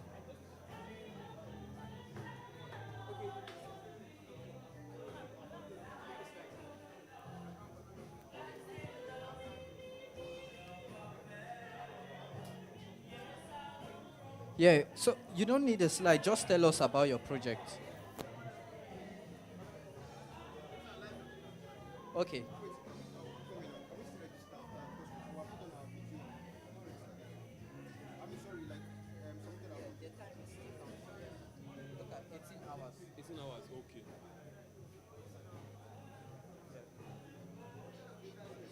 So, do you want to pitch? No, you don't need a slide. You just, yeah. So if you have a slide, fine. If you don't,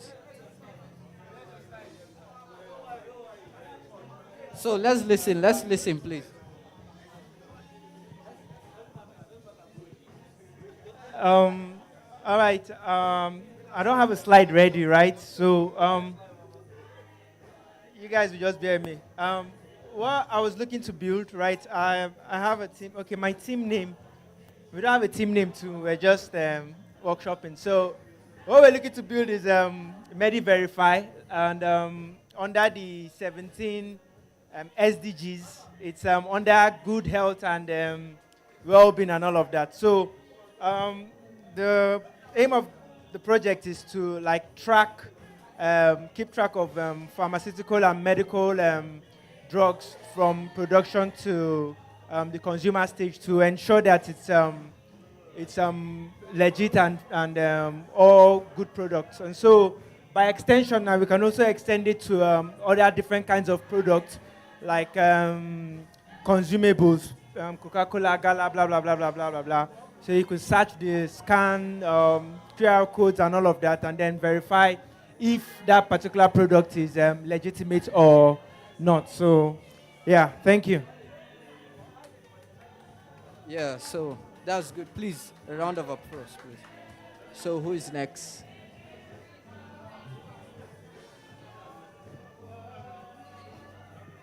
Good day, everyone. My name is Daniel. I'm a project manager of Team Optimus. And we discovered a problem, right? 29% of patients skip medical services because they don't have the cost. We discovered that 38% of hospitals in the world generally are complaining of critical health supply challenges.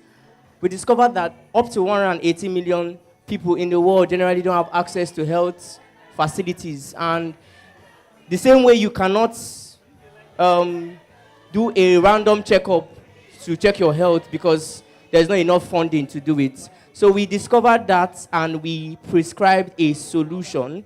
That is Medora. And what Medora does is Medora is a Web3 healthcare platform that supports or provides healthcare services by collaborative funding. So it provides healthcare services by collaborative funding. I will give you an example. If we connect with hospitals that have HIPAA standards, right? These hospitals are standard hospitals all over the world, and these hospitals, we connect with them, and we collaborate with them in case there are surgeries or medical resources needed, like blood banks or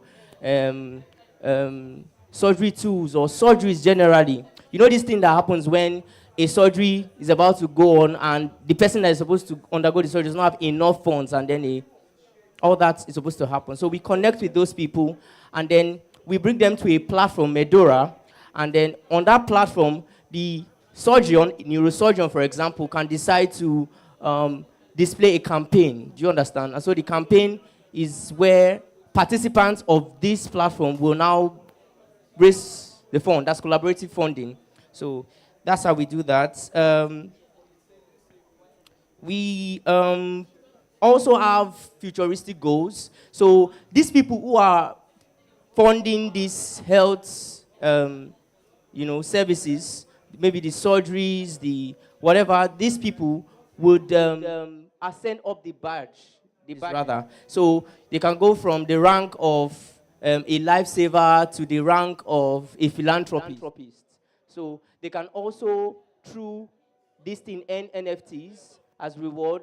And to fund each of these programs or services, they have to connect their crypto wallets, where there will be about 0.1% reduction. And based on this, we started to develop.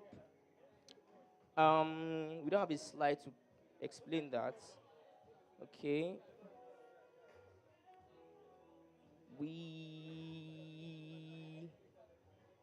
All right. So we developed a business model. Am I supposed to talk about the business model? Okay, so make it brief, right?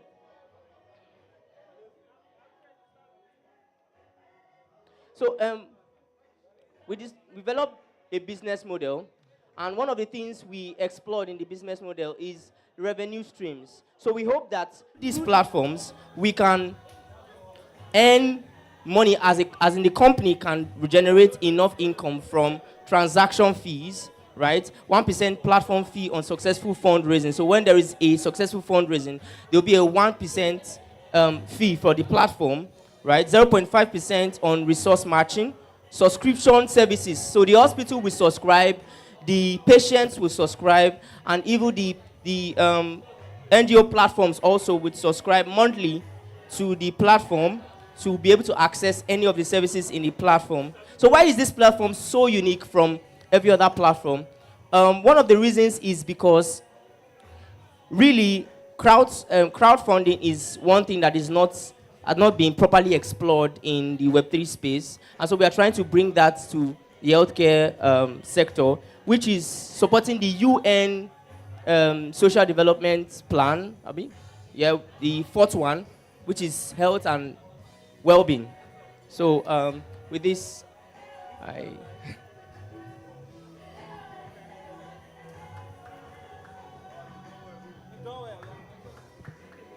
thank you. Please, let's put your hands together for him, please. Yeah. So, do we still have any team that want to pitch? Just tell us about it. Just tell us. Please, just tell us about it, please. Please, just come. So, any other person, just tell us about it. You don't need slide, you don't need, just, okay.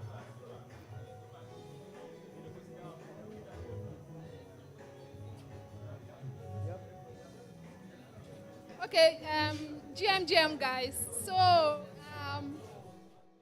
and my partner, we developed a crowdfunding platform.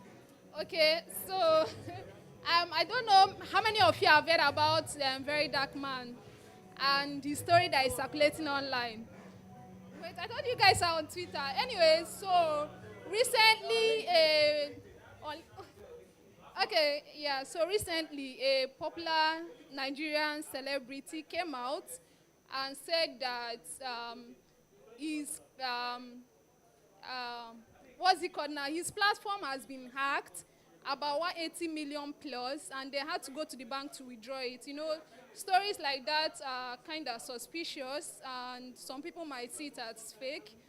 But for me, I am not against the man, and I'm not for him. Okay, so but that's the reason we brought up this idea. The name is Fund Hero. Okay, so basically what we do is to help creators and people that are interested in social impact to fund their project.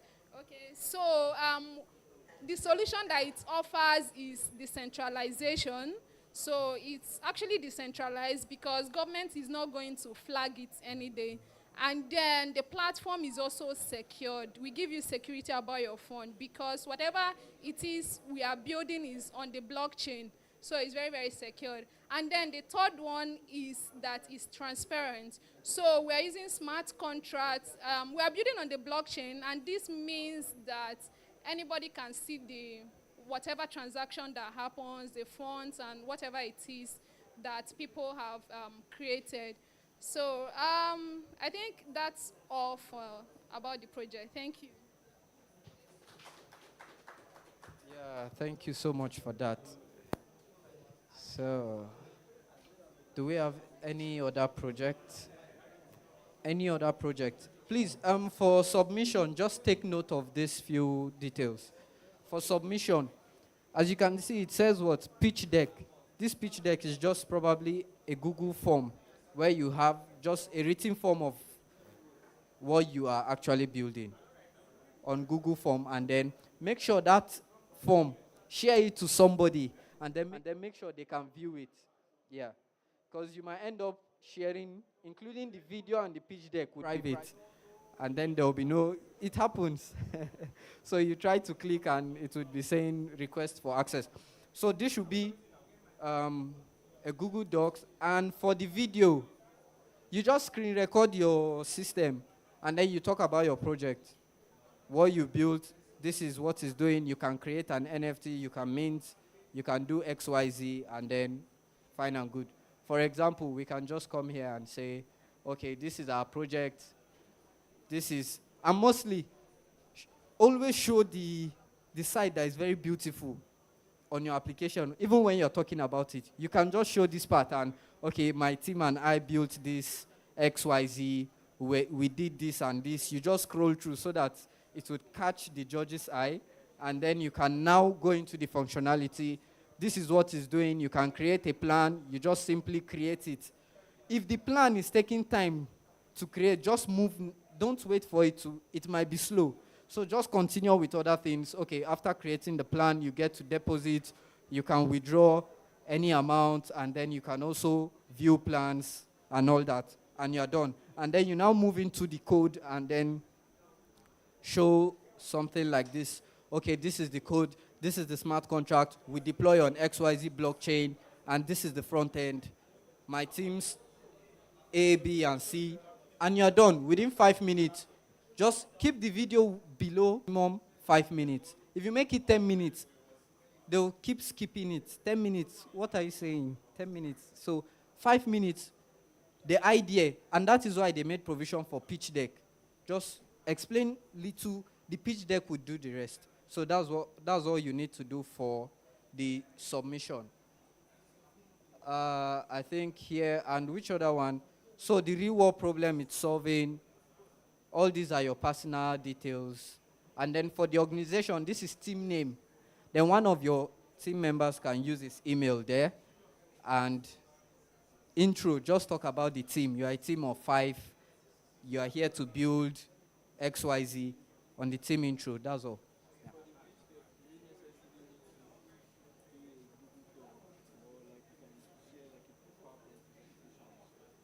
Yes.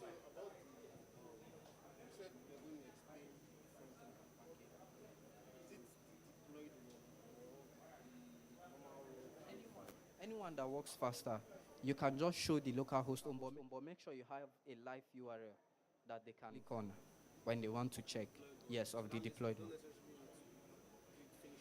No. You still have 18 hours, if I'm not mistaken.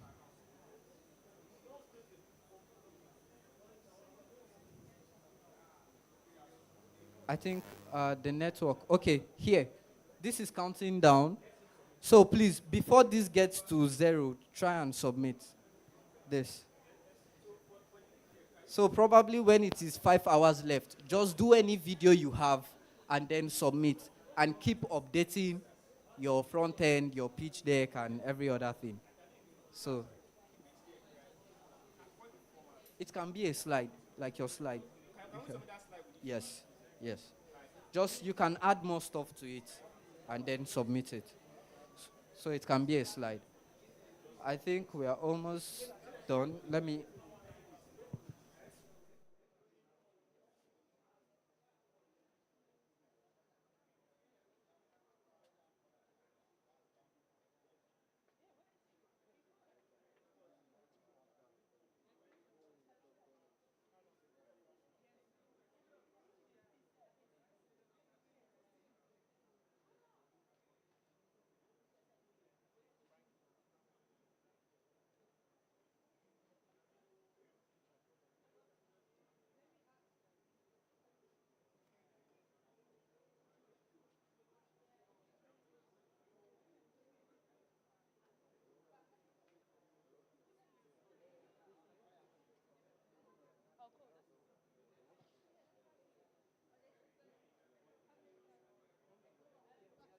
That's fine.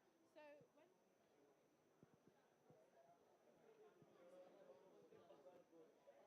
Yes, yes, yes. So I'm back again. So I think for this session, for the learning, for the hacking, so we are done with this section for now. So you can keep building and then ship before that time gets to 0. And yeah, so please feel free to move into the second segment of, yeah.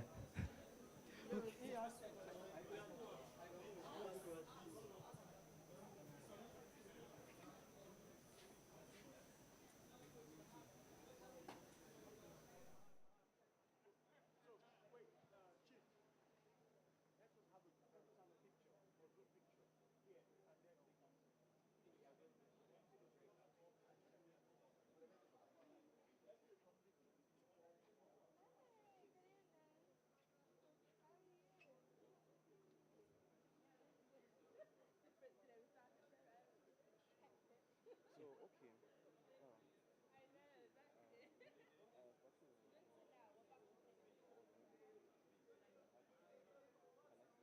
Yes, 18 hours within the time. Like, even if the thing is not. Yeah, but just build something cool. So, can we do?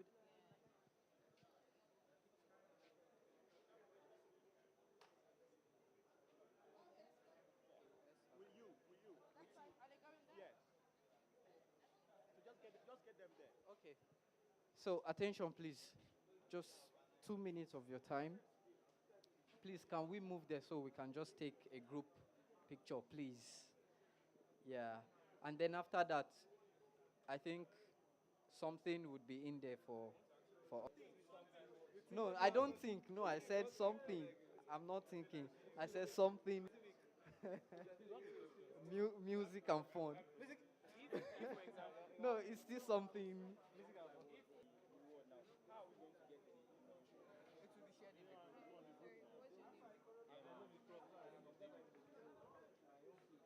So please, can we move so that we can take a group picture, please?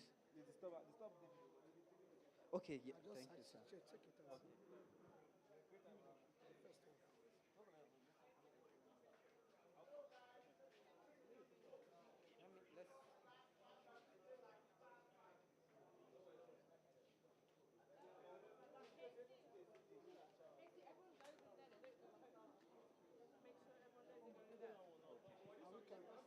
Can we keep our laptops there? We'll go with them. For the group picture? For the group picture, leave the laptop. But when going in there, you go with your laptop. Yes.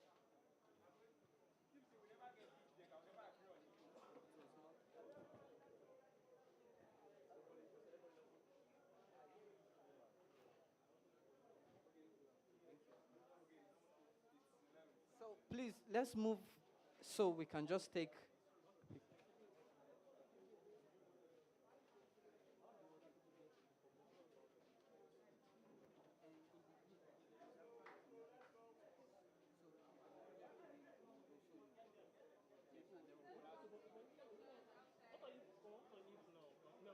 I work with you a lot. So what if now you use someone in your it's not say that no, it's in that notice. sharing. You notice they did not ask for one letter. Yes. It would actually be informed, and she would do it. So how will like She would do it like when the winners are announced, right? She would be the one to get everybody's address and share it. no? How will she know people that are in it that are part of the work? That's why now you need to. He can't say it's the only one, so you need to form your team now and then set up. Like you need to drop it in the group too. I mean, we should take a group picture. No, just write it. team this. Go take group picture. Okay, I'll Everybody drop it now. Every team should drop their team name and their team members. Yes. Yeah. Just no. I'm the only one left. Not take picture with me. Please Okay. because I want to be shown that I'm your intern student. That cannot be. Where is the camera? Should I bring the camera? Where is the camera? All right, let me connect to you at least. Give me Twitter username. Casey Pele. Casey_Pele.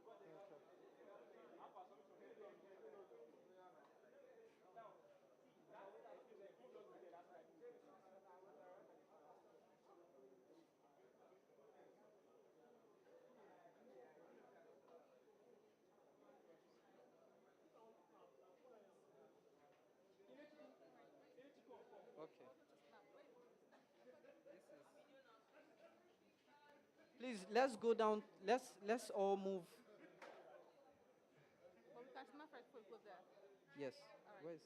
I'm trying to check.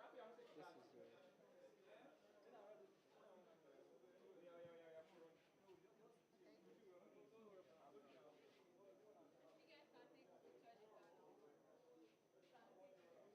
There's group pictures. Let's go and take group pictures.